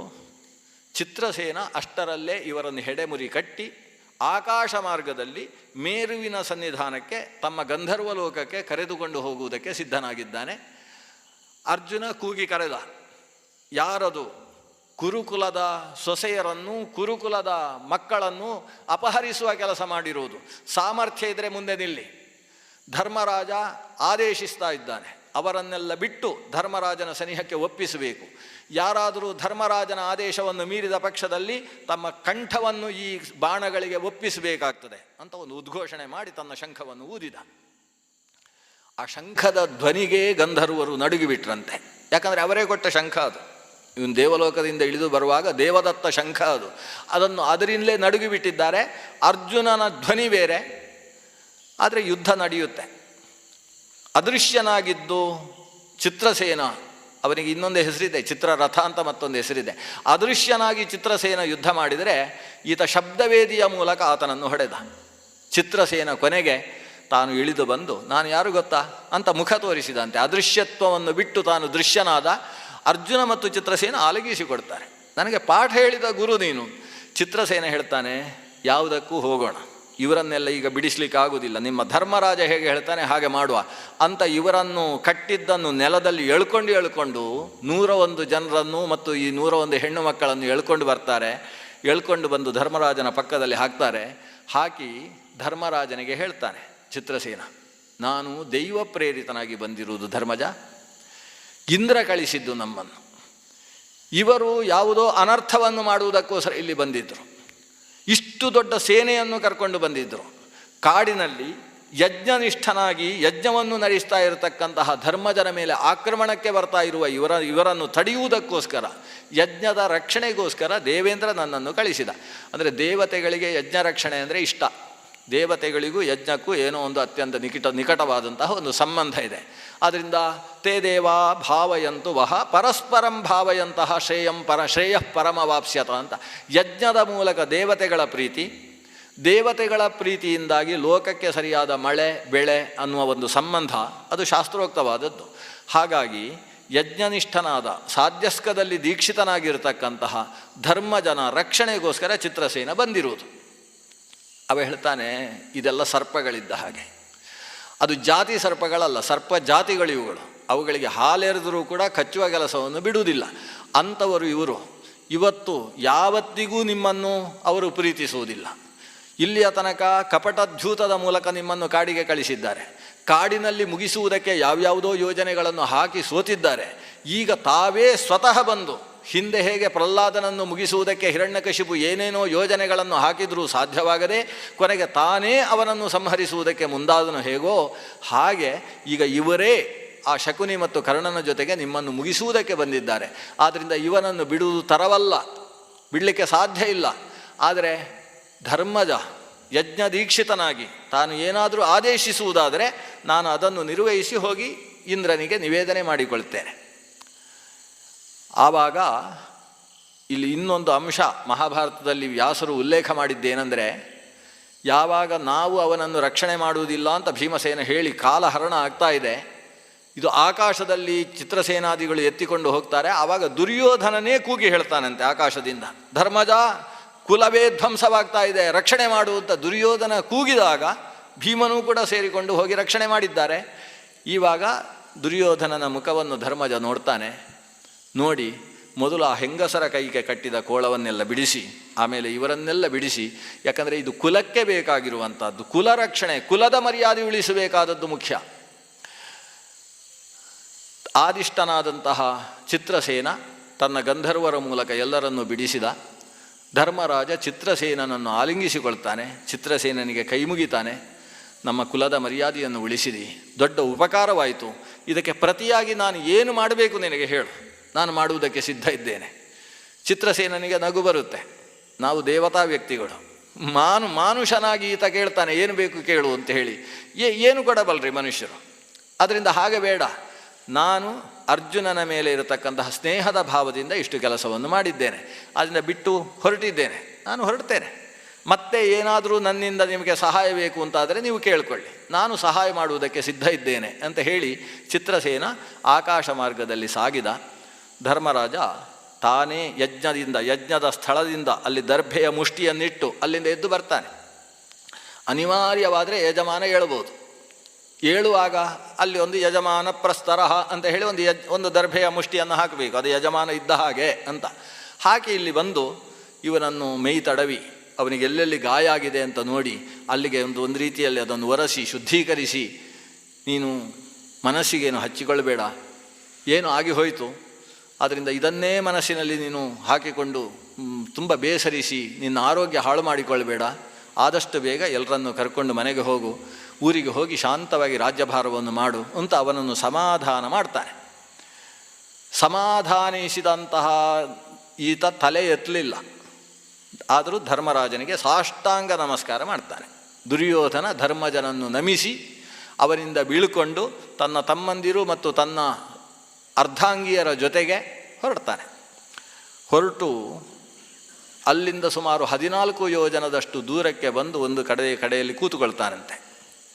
ಕೂತುಕೊಂಡ ಜಾಗಕ್ಕೆ ಕರ್ಣ ಓಡಿ ಬರ್ತಾನೆ ಹುಡುಕಿಕೊಂಡು ಎಲ್ಲಿದ್ದಾರೆ ಅಂತ. ಕರ್ಣ ಬಂದವ ಹೇಳ್ತಾನೆ, ಅಬ್ಬಾ ನೀವು ಗೆದ್ದು ಬಿಟ್ರಿ, ಬದುಕಿದ್ವಿ ನಾವೆಲ್ಲ ಅಂತೂ ಗೆದ್ದು. ಅವನಿಗೆ ಗೊತ್ತೇ ಇಲ್ಲ ಇವರು ಯಾವ ರೀತಿ ಗೆದ್ದರು ಏನು ಅಂತ, ಇವರೇ ಸ್ವತಃ ಗೆದ್ದು ಬಂದಿದ್ದಾರೆ ಅಂತ ಕರ್ಣ ಅಂದುಕೊಂಡಿದ್ದಾನೆ. ಆಗ ದುರ್ಯೋಧನ ಹೇಳ್ತಾನೆ, ನೀನು ಹೇಳಿದ ಮಾತು ಕೇಳಿದರೆ ನಾನು ಹಗ್ಗ ಹಾಕಿಕೊಳ್ಳಬೇಕು, ಸಾಯಬೇಕು. ನಾವು ಗೆದ್ವಿ ಅಂತ ಹೇಳಿದ್ವಿ, ಎಂಥ ಅವಮಾನ ಆಗಿ ಹೋಯಿತು. ನಾವು ಯಾರನ್ನು ಅವಮಾನ ಮಾಡಿಸಬೇಕು ಅಂತ ಬಂದಿದ್ದೀವೋ ಅಂತಹ ವ್ಯಕ್ತಿಗಳ ಮುಂದೆ ಇಷ್ಟೊಂದು ಹೇಯವಾದಂತಹ ಸ್ಥಿತಿಗೆ ಬಂದು ತಲುಪಿದ್ದೇವೆ. ಈ ದುರ್ಯೋಧನ ಬದುಕಿ ಪ್ರಯೋಜನ ಇಲ್ಲ. ಈ ಮುಖವನ್ನು ಯಾರಿಗೂ ತೋರಿಸುವುದಕ್ಕೆ ಇನ್ನು ಅವಕಾಶ ಇಲ್ಲ. ಯಾವಾಗ ನಾನು ಪಂಜರದಲ್ಲಿ ಬದ್ಧನಾಗಿದ್ದಂತಹ ಸಂದರ್ಭದಲ್ಲಿ ನೀವು ಇವನನ್ನು ಬಿಡಿಸು ಅಂತ ಧರ್ಮರಾಜ ಹೇಳಿದ್ನೋ, ಆ ಹೊತ್ತಿಗೆ ನಾನು ನೆಲವನ್ನು ನೋಡ್ತಾ ಇದ್ದೆ. ಎಲ್ಲಿಯಾದರೂ ಒಂದು ವಿವರ ಸಿಕ್ಕಿದರೆ ಅದರ ಒಳಗೆ ಹೋಗಿ ಸೇರಿಕೊಂಡು ಸಾಯಬೇಕು ಅಂತ ಯೋಚಿಸ್ತಾ ಇದ್ದೆ. ಆದರೆ ಭೂಮಿಯಲ್ಲಿ ಒಂದು ತೂತು ನನಗೆ ಕಾಣಿಸಲಿಲ್ಲ. ಇವತ್ತು ನಾನು ಇಲ್ಲಿ ಕೂತು ಬಿಡ್ತೇನೆ, ಪ್ರಾಯೋಪವೇಶಕ್ಕೆ ಕೂತಿದ್ದೇನೆ ಅಂತ ಹೇಳ್ತಾನೆ. ಮೈಯಿಂದ ಮೇಲಿದ್ದಂತಹ ಕವಚಗಳನ್ನು ಹೊರಗೆ ಬಿಸಾಡ್ತಾನೆ, ಬರೀ ಕೆಳಗೆ ಬಟ್ಟೆ ಮಾತ್ರ ಉಟ್ಟುಕೊಳ್ತಾನೆ, ದರ್ಭೆಗಳನ್ನು ಹರಡ್ತಾನೆ, ದರ್ಭೆಗಳ ಮೇಲೆ ಕೂತು ಬಿಡ್ತಾನೆ, ಆಚಮನ ಮಾಡ್ತಾನೆ. ನಾನು ಪ್ರಾಯೋಪವೇಶಕ್ಕೆ ಕೂತಿದ್ದೇನೆ, ಸಾಯುವಲ್ಲಿಯ ತನಕ ಆಹಾರ ತೆಗೆದುಕೊಳ್ಳುವುದಿಲ್ಲ. ದುಶ್ಯಾಸನನ್ನು ಕರೆದು ಆಲಿಂಗಿಸ್ತಾನೆ, ಅಳುತ್ತಾನೆ, ಕಣ್ಣೀರಿನಿಂದ ಅವನನ್ನು ಅಭಿಷೇಕ ಮಾಡ್ತಾನೆ. ಮಾಡಿ ದುಶ್ಯಾಸನಿಗೆ ಹೇಳ್ತಾನೆ, ನೀನು ಎಲ್ಲರನ್ನು ಕರ್ಕೊಂಡು ಹೋಗು, ಯುವರಾಜನಾಗಿ ಚೆನ್ನಾಗಿ ಆಳು, ನನ್ನ ಅಪ್ಪನಿಗೂ ಸಮಾಧಾನ ಮಾಡಿಸು, ದುರ್ಯೋಧನ ಇನ್ನು ಬರುವುದಿಲ್ಲ ಅಂತ ಹೇಳು ಅಂತ ಎಲ್ಲ ಸಮಾಧಾನ ಮಾಡ್ತಾನೆ, ಕೂತುಕೊಳ್ತಾನೆ. ಕರ್ಣ ಬಂದವ ಹೇಳ್ತಾನೆ, ಯಾಕೆ ದುರ್ಯೋಧನ ಇಂಥ ವ್ಯಕ್ತಿ ಯಾವತ್ತೂ ಮೇಲಕ್ಕೆ ಇರುವುದಕ್ಕೆ ಸಾಧ್ಯ ಇಲ್ಲ. ಒಬ್ಬ ವ್ಯಕ್ತಿ ಎತ್ತರಕ್ಕೇರ್ತಾನೆ ಅಂದರೆ ಅವಮಾನಗಳನ್ನೆಲ್ಲ ಮೆಟ್ಟಿ ನಿಂತು ಮೇಲಕ್ಕೇರಿದವನೇ ಶ್ರೇಷ್ಠನಾಗುವುದು. ಜೀವನದಲ್ಲಿ ಮಾನ ಅಪಮಾನ ಸಮಾನ ಅಂತ ಯೋಚಿಸಿದವನೇ ಮೇಲಕ್ಕೇರುವುದು. ರಾಜಕಾರಣಿ ಅಂದರೆ ಹಾಗಿರಬೇಕು ಅಂತ ಅದನ್ನು ಹೇಳ್ತಾನೆವ. ರಾಜಕಾರಣಿಗಳು ಅಂದರೆ ಏನು? ರಾಜಕಾರಣದಲ್ಲಿ ಎತ್ತರಕ್ಕೆ ಯಾರು ಬರುವುದು? ಸಿಕ್ಕಾಬಟ್ಟೆ ಅವಮಾನ ಅನುಭವಿಸಿಯೂ ಆತ್ಮಹತ್ಯೆಯ ಆಲೋಚನೆ ಮಾಡದೆ ಯಾರಿಂದ ನಮಗೆ ಅವಮಾನ ಆಗಿದೆಯೋ ಅವರನ್ನೇ ಮೆಟ್ಟುವಂತಹ ಎತ್ತರಕ್ಕೆ ಹೋಗುವ ವ್ಯಕ್ತಿ ಯಾರಿದ್ದಾನೆ ಅವನೇ ನಿಜವಾದಂತಹ ರಾಜಕಾರಣವನ್ನು ಅನುಭವಿಸಿದವ ಅಂತ ಅರ್ಥ. ನೀನು ಹೀಗೆ ಸೋಲುವುದಾ? ಇಲ್ಲಿಯ ತನಕ ಇಂತಹ ಮನಸ್ಥಿತಿ, ಅಬಲ ಮನಸ್ಥಿತಿಯನ್ನು ನಿನ್ನಲ್ಲಿ ಕಂಡೇ ಇಲ್ಲವಲ್ಲ. ಅಥವಾ ಪಾಂಡವರು ನಿನ್ನನ್ನು ರಕ್ಷಿಸಿದರು ಅಂತ ಇಟ್ಕೋ, ಅದರಲ್ಲಿ ನಿನ್ನಿಂದೇನು? ನಿನಗೆ ಯಾಕೆ ಅವಮಾನ ಆಗಬೇಕು? ನೀನು ರಾಜ, ಅವರು ದಾಸರು. ರಾಜನಾದವ ಯಾವತ್ತೂ ಮುನ್ನುಗ್ಗಬೇಕು. ಇತಿಹಾಸವನ್ನು ಹೇಳ್ತೇನೆ ಅಂತ 7-8 ಇತಿಹಾಸ ಹೇಳ್ತಾನೆ. ಎಷ್ಟು ರಾಜರು ಬಂಧಿಸಲ್ಪಟ್ಟಿದ್ದಾರೆ. ರಾಜರು ಬಂಧಿಸಲ್ಪಡುವುದು ಅಂದರೆ ರಾಜರಿಗೆ ಮರ್ಯಾದೆ. ಯಾಕಂದರೆ ತನ್ನ ಸೈನಿಕರನ್ನೆಲ್ಲ ಮುಂದೆ ಬಿಟ್ಟು ಅವರು ಸತ್ತ ಮೇಲೆ ಇವ ಯುದ್ಧ ಮಾಡುವುದಲ್ಲ, ಅವರಿಗಿಂತ ಮುಂಭಾಗದಲ್ಲೇ ಹೋಗಿ ತಾನು ಬಂಧನಕ್ಕೆ ಒಳಗಾದ ಮೇಲೆ ತನ್ನ ರಾಜ ಬದ್ಧನಾಗಿದ್ದಾನೆ ಅನ್ನುವ ಕೆಚ್ಚಿನಿಂದ ಹಿಂದಿನಲ್ಲಿದ್ದಂತಹ ಸೇವಕರು ಅದನ್ನು ಬಿಡಿಸಿದರು ಅಂತಾದರೆ ಅದಕ್ಕಿಂತ ದೊಡ್ಡ ಸೌಭಾಗ್ಯ ಏನಿದೆ? ಅದು ಅವರು ಮಾಡಲೇಬೇಕಾದದ್ದು. ಅಂಥದ್ದನ್ನು ಆ ಸೇವಕರು ಮಾಡಲಿಲ್ಲ ಅಂತಾದರೆ ಅವರ ತಲೆ ಕತ್ತರಿಸಬೇಕಾದದ್ದು ರಾಜನ ಧರ್ಮ. ಆದ್ದರಿಂದ ಇವತ್ತು ಒಂದು ವೇಳೆ ನಿನ್ನನ್ನು ಆ ಪಾಂಡವರು ರಕ್ಷಿಸದೆ ಹೋಗಿದ್ದಿದ್ರೆ ಅವರನ್ನು ನೀನು ಸಾಯಿಸಬೇಕಿತ್ತು. ಯಾಕಂದರೆ ಅವರು ಈ ದೇಶದ ಪ್ರಜೆಗಳವರು. ಇದೆಲ್ಲ ಕರ್ಣ ಮಾತಾಡುವ ಮಾತು. ಶಕುನಿ ಅದಕ್ಕೆ ಹ್ಞೂ ಹೇಳ್ತಾನೆ. ಕರ್ಣನಿಗೆ ನಂಗಿಂತ ಒಳ್ಳೆ ಬುದ್ಧಿ ಬಂದಿದೆ ಅಲ್ಲ ಅಂತ ಶಕುನಿ ಜೊತೆಗೆ ಮಾತು ಸೇರಿಸ್ತಾನೆ. ಇಷ್ಟೆಲ್ಲ ಆದರೂ ದುರ್ಯೋಧನನಿಗೆ ನನ್ನ ಮೇಲಿನ ಅಭಿಮಾನದಿಂದ ನೀವು ಮಾತಾಡ್ತಾ ಇದ್ದೀರಿ. ನನ್ನ ಪತ್ನಿಯರ ಮುಂದೆ ನಡೆದಂತಹ ಅವಮಾನ ಇದು, ಅಲ್ಲಿದ್ದ ವಿಪ್ರರ ಮುಂದೆ ನಡೆದಂತಹ ಅವಮಾನ ಇದು. ನಾನು ಬದುಕಿ ಪ್ರಯೋಜನ ಇಲ್ಲ, ನೀವು ಹೋಗಿ ಮುಂದೆ ಮಾತಾಡಬೇಡಿ ಅಂತ ಹೇಳಿದ. ಮೌನ ಕೂತುಬಿಟ್ಟ.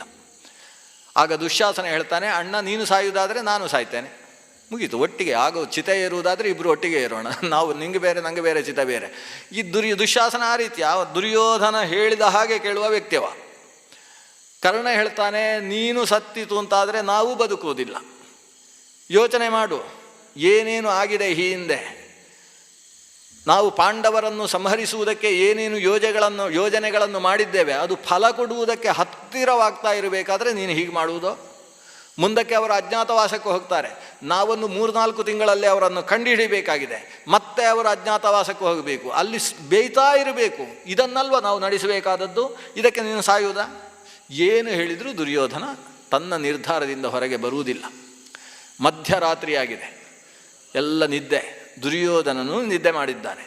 ಅಷ್ಟು ಸುಸ್ತಾಗಿದೆ, ಅವರು ಹೋರಾಡಿ ಸುಸ್ತಾಗಿದೆ, ನಿದ್ದೆ ಬಂದಿದೆ. ಆ ಹೊತ್ತಿಗೆ ಮಹಾಭಾರತದ 1-2 ಅಧ್ಯಾಯ ಮುಖ್ಯ ವಿಷಯವನ್ನು ಹೇಳ್ತದೆ. ಕೆಳಗೆ ಪಾತಾಳದಲ್ಲಿ ಒಂದು ಅಸುರರ ದೈತ್ಯರ ಒಂದು ಚಿಂತನ ಗೋಷ್ಠಿ ನಡೆಯುತ್ತೆ. ನಾವೆಲ್ಲ ದುರ್ಯೋಧನ ಅನ್ನುವ ಶಕ್ತಿಯನ್ನು ಮುಂದಿಟ್ಟುಕೊಂಡು ದೈತ್ಯ ಶಕ್ತಿಯ ಮೂಲಕ ಲೋಕದಲ್ಲಿ ಆಸುರ ಭಾವವನ್ನು ಮೂಡಿಸುವ ಕೆಲಸ ಮಾಡಬೇಕಿತ್ತು. ಅವನೇ ಈಗ ನಿವೃತ್ತನಾಗಿ ಹೋದ ಅಂತಾದರೆ ನಮ್ಮದು ನಡೆಯುವುದಿಲ್ಲ. ಪಾಂಡವರು ಅಂದರೆ ಅದು ದೇವತಾ ಸ್ವರೂಪ ಮತ್ತು ದೇವತಾ ಶಕ್ತಿಗಳಿಗೆ ಪ್ರತಿನಿಧಿ. ನಮ್ಮ ಪ್ರತಿನಿಧಿಯಾಗಿರುವವ ದುರ್ಯೋಧನ. ಅವನೇ ಕೆಳಗೆ ಬಿದ್ದ ಅಂತಾದರೆ ಹೇಗೆ ನಮ್ಮ ಕಾರ್ಯಭಾರವನ್ನು ಬೇಳೆ ಬೇಯಿಸುವ ಕೆಲಸವನ್ನು ಹೇಗೆ ಮಾಡುವುದು ಅಂತ ಒಂದು ಮೀಟಿಂಗ್ ಮಾಡಿದ್ದಾರೆ. ಕೊನೆಗೆ ಅವನನ್ನೇ ಇಲ್ಲಿ ಕರೆಸಿ ಅವನಿಗೆ ಶಕ್ತಿ ತುಂಬಿಸಬೇಕು. ಅದಕ್ಕೋಸ್ಕರ ಒಂದು ಯಜ್ಞ ಮಾಡ್ತಾರೆ. ಯಜ್ಞದ ಮೂಲಕ ಒಂದು ಕೃತ್ಯವನ್ನು ನಿರ್ಮಾಣ ಮಾಡ್ತಾರೆ. ಆ ಕೃತ್ಯ ಮೇಲಕ್ಕೆ ಬಂದು ದುರ್ಯೋಧನ ಮಲಗಿದ್ದವನನ್ನು ಹಾಗೇ ಪಾತಾಳಕ್ಕೆ ತರುತ್ತೆ. ಬರೀ ಒಂದು ಮುಹೂರ್ತದಲ್ಲಿ ತರುತ್ತೆ. ಒಂದು ಮುಹೂರ್ತ ಅಂದರೆ 48 ನಿಮಿಷ.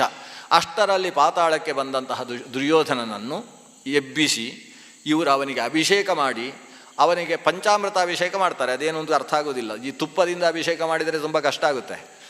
ಏನೋ ಪಂಚಾಮೃತದಿಂದ ಅಭಿಷೇಕ ಮಾಡ್ತಾರೆ. ಒಟ್ಟು ಅಭಿಷೇಕ ಮಾಡಿ ಅವನಲ್ಲಿ ಒಂದು ಶಕ್ತಿಯನ್ನು ತುಂಬಿಸ್ತಾರೆ. ತುಂಬಿಸಿ ಅವನಿಗೆ ಹೇಳ್ತಾರೆ, ನೀನೇನು ಯೋಚಿಸಬೇಡ ದುರ್ಯೋಧನ, ನಮ್ಮ ಪ್ರತಿನಿಧಿ ನೀನು. ನಮ್ಮ ಶಕ್ತಿ ನಿನ್ನ ಮೂಲಕ ಉದ್ಧಾರ ಆಗಬೇಕು. ನಿನ್ನ ಶರೀರದ ನಾಭಿಯ ತನಕದ ಭಾಗಕ್ಕೆ ಎಂತಹ ಗದಾ ಪ್ರಹಾರ ಆದರೂ ಪುಡಿಯಾಗದೆ ಗದೆಯೇ ಪುಡಿಯಾಗುವ ಹಾಗೆ ವಜ್ರ ಶಕ್ತಿಯನ್ನು ನಾವು ತುಂಬಿಸ್ತೇವೆ. ಅಷ್ಟೇ ಅಲ್ಲ, ಅದರ ಊರ್ಧ್ವ ಭಾಗದಲ್ಲೂ ಕೂಡ ವಜ್ರದ ಹಿಂಭಾಗದ ಶಕ್ತಿಯನ್ನು ನಿನ್ನ ಆ ಶರೀರದಲ್ಲಿ ವಜ್ರಕಾಯನನ್ನಾಗಿಸ್ತೇವೆ. ಆದ್ದರಿಂದ ನಿನ್ನ ಶರೀರಕ್ಕೆ ಯಾವ ಪೆಟ್ಟು ಬಿದ್ದರೂ ಕೂಡ ನೀನು ಸಾಯುವುದಕ್ಕೆ ಸಾಧ್ಯ ಇಲ್ಲ. ಆ ರೀತಿಯ ಶಕ್ತಿಯನ್ನು ನಿನ್ನ ಶರೀರದಲ್ಲಿ ತುಂಬಿಸ್ತೇವೆ. ಅಷ್ಟೇ ಅಲ್ಲ, ಮುಂದೆ ನಡೆಯತಕ್ಕಂತಹ ಯುದ್ಧದಲ್ಲಿ ಅರ್ಜುನನನ್ನು ಸಂಹಾರ ಮಾಡುವಷ್ಟು ಶಕ್ತಿ ಕರ್ಣನಿಗೆ ಹುಟ್ಟುವ ಹಾಗೆ ಕರ್ಣನಲ್ಲಿ ನಾವೊಂದು ನರಕನನ್ನು ಪ್ರವೇಶ ಮಾಡಿಸ್ತೇವೆ. ಅಲ್ಲಿ ನರಕಾಸುರ ಸತ್ತಿದ್ದಾನೆ, ಅವನನ್ನು ಕರ್ಣನಲ್ಲಿ ಪ್ರವೇಶ ಮಾಡಿಸ್ತೇವೆ. ನಾವು ಈ ಅಸುರರು ಭೀಷ್ಮ ದ್ರೋಣಾದಿಗಳಲ್ಲಿ ಪ್ರವೇಶ ಮಾಡಿ ನಿನಗೆ ಬೇಕಾಗುವ ಹಾಗೆ ಹೆಜ್ಜೆ ಹಾಕುವ ಹಾಗೆ ಅವರನ್ನೂ ಕೂಡ ಆವೇಶಿಸ್ತೇವೆ. ಇದೆಲ್ಲ ಅಲ್ಲಿ ನಡೆದಂತಹ ಘಟನೆ. ಬಹಳ ವಿಶೇಷ ಅಂದರೆ ಈ ಪಾಠ ಔತ್ತರೇಯ ಪಾಠದಲ್ಲಿದೆ, ದಾಕ್ಷಿಣಾತ್ಯ ಪಾಠದಲ್ಲಿದೆ, ಎಲ್ಲ ಮಹಾಭಾರತದಲ್ಲೂ ಸಿಗುತ್ತೆ. ಅಂದರೆ ದುರ್ಯೋಧನ ದೇವರು ಅಂತ ಹೇಳುವ ಕೆಲವು ಕಾವ್ಯಗಳಿದ್ದಾವೆ, ನಮ್ಮಲ್ಲಿ ಬಂದಿದೆ. ಹಿಂದೆ ರನ್ನನ ಗದಾಯುದ್ಧದಿಂದ ಶುರು ಮಾಡಿ ಆ ಸಂಪ್ರದಾಯ ಒಂದು ಸುರಾಗಿದೆ. ದುರ್ಯೋಧನನಂಥ ಒಳ್ಳೆಯ ವ್ಯಕ್ತಿಯನ್ನು ಈ ಪಾಂಡವರು ಹಾಳು ಮಾಡಿದರು ಅಂತ ಹೇಳುವಂಥ ಎಲ್ಲ ಘಟನೆಗಳು ನಡೆದಿದ್ದಾವೆ. ನಮ್ಮ ಗೋಪಾಲಕೃಷ್ಣ ಶೇಣಿಯವರು ಕೂಡ ಅಂಥದ್ದನ್ನು ಓದಿಕೊಂಡು ದುರ್ಯೋಧನನನ್ನೇ ಸರ್ವಶ್ರೇಷ್ಠ ಅಂತ ಮಾಡಿದಂತಹ ಯಕ್ಷಗಾನ ಪ್ರಸಂಗಗಳು ಇವತ್ತಿಗೂ ನಿಮಗೆ ದಾಖಲೆಯಲ್ಲಿ ಸಿಗ್ತವೆ. ಆದರೆ ದುರ್ಯೋಧನನ ವ್ಯಕ್ತಿತ್ವ ವಾಸ್ತವ ಏನು ಅನ್ನುವುದಕ್ಕೆ ಮಹಾಭಾರತವೇ ನಮಗೆ ಆಧಾರ. ಯಾಕಂದರೆ ಹೇಗಿದ್ದ ಅನ್ನುವ ಇತಿಹಾಸವನ್ನು ವೇದವ್ಯಾಸರೇ ಹೇಳಬೇಕಲ್ಲ. ವೇದವ್ಯಾಸರು ದುರ್ಯೋಧನ ದಾನವ ಶಕ್ತಿಗಳ ಜೊತೆಗೆ ಸೇರಿಕೊಂಡು ಅವರಿಗೆ ಸಹಕಾರಿಯಾಗಿ ನಡೆದಂತಹ ದಾನವ ಪ್ರತೀಕ, ಆಸುರ ಪ್ರತೀಕ ಅನ್ನುವುದನ್ನು ಸ್ಪಷ್ಟಪಡಿಸಿದ್ದಾರೆ. ಎಲ್ಲ ಇಲ್ಲದೆ ಹೋದರೆ ನಮಗೂ ಆಶ್ಚರ್ಯ ಆಗುತ್ತೆ. ಆ ಮಹಾಭಾರತ ಯುದ್ಧದ ಆರಂಭದ 10 ದಿವಸದಲ್ಲಿ ಭೀಷ್ಮಾಚಾರ್ಯರು ಹೋರಾಡಿದ ಕ್ರಮ ಏನು? ಏನೇ ಇರಲಿ, ಅವರಿಗೆ ನಾನು ತಿಂದ ಅನ್ನ, ಹಸ್ತಿನಪುರದ ಋಣ ಏನು ಬೇಕಾದರೂ ಇರಲಿ, ಆದರೆ ಪಾಂಡವರ ಮೇಲೆ ಅಷ್ಟು ಪ್ರೀತಿ ಇದ್ದಂತಹ ಭೀಷ್ಮರು ದಿವಸಕ್ಕೆ 10,000ಕ್ಕೆ ಕಡಿಮೆ ಇಲ್ಲದೆ ಇರುವಷ್ಟು ಮುಕುಟವರ್ಧನರ ತಲೆಯನ್ನು ಬೀಳಿಸ್ತೇನೆ ಅಂತೇಳಿ ಪ್ರತಿಜ್ಞೆ ಮಾಡಿ ಪಾಂಡವರ ಅತ್ಯಂತ ಪ್ರೀತಿ ಪಾತ್ರರಾದ ವ್ಯಕ್ತಿಗಳನ್ನೆಲ್ಲ ಸಂಹಾರ ಮಾಡುವ ಕೆಲಸ ಮಾಡ್ತಾರಲ್ಲ.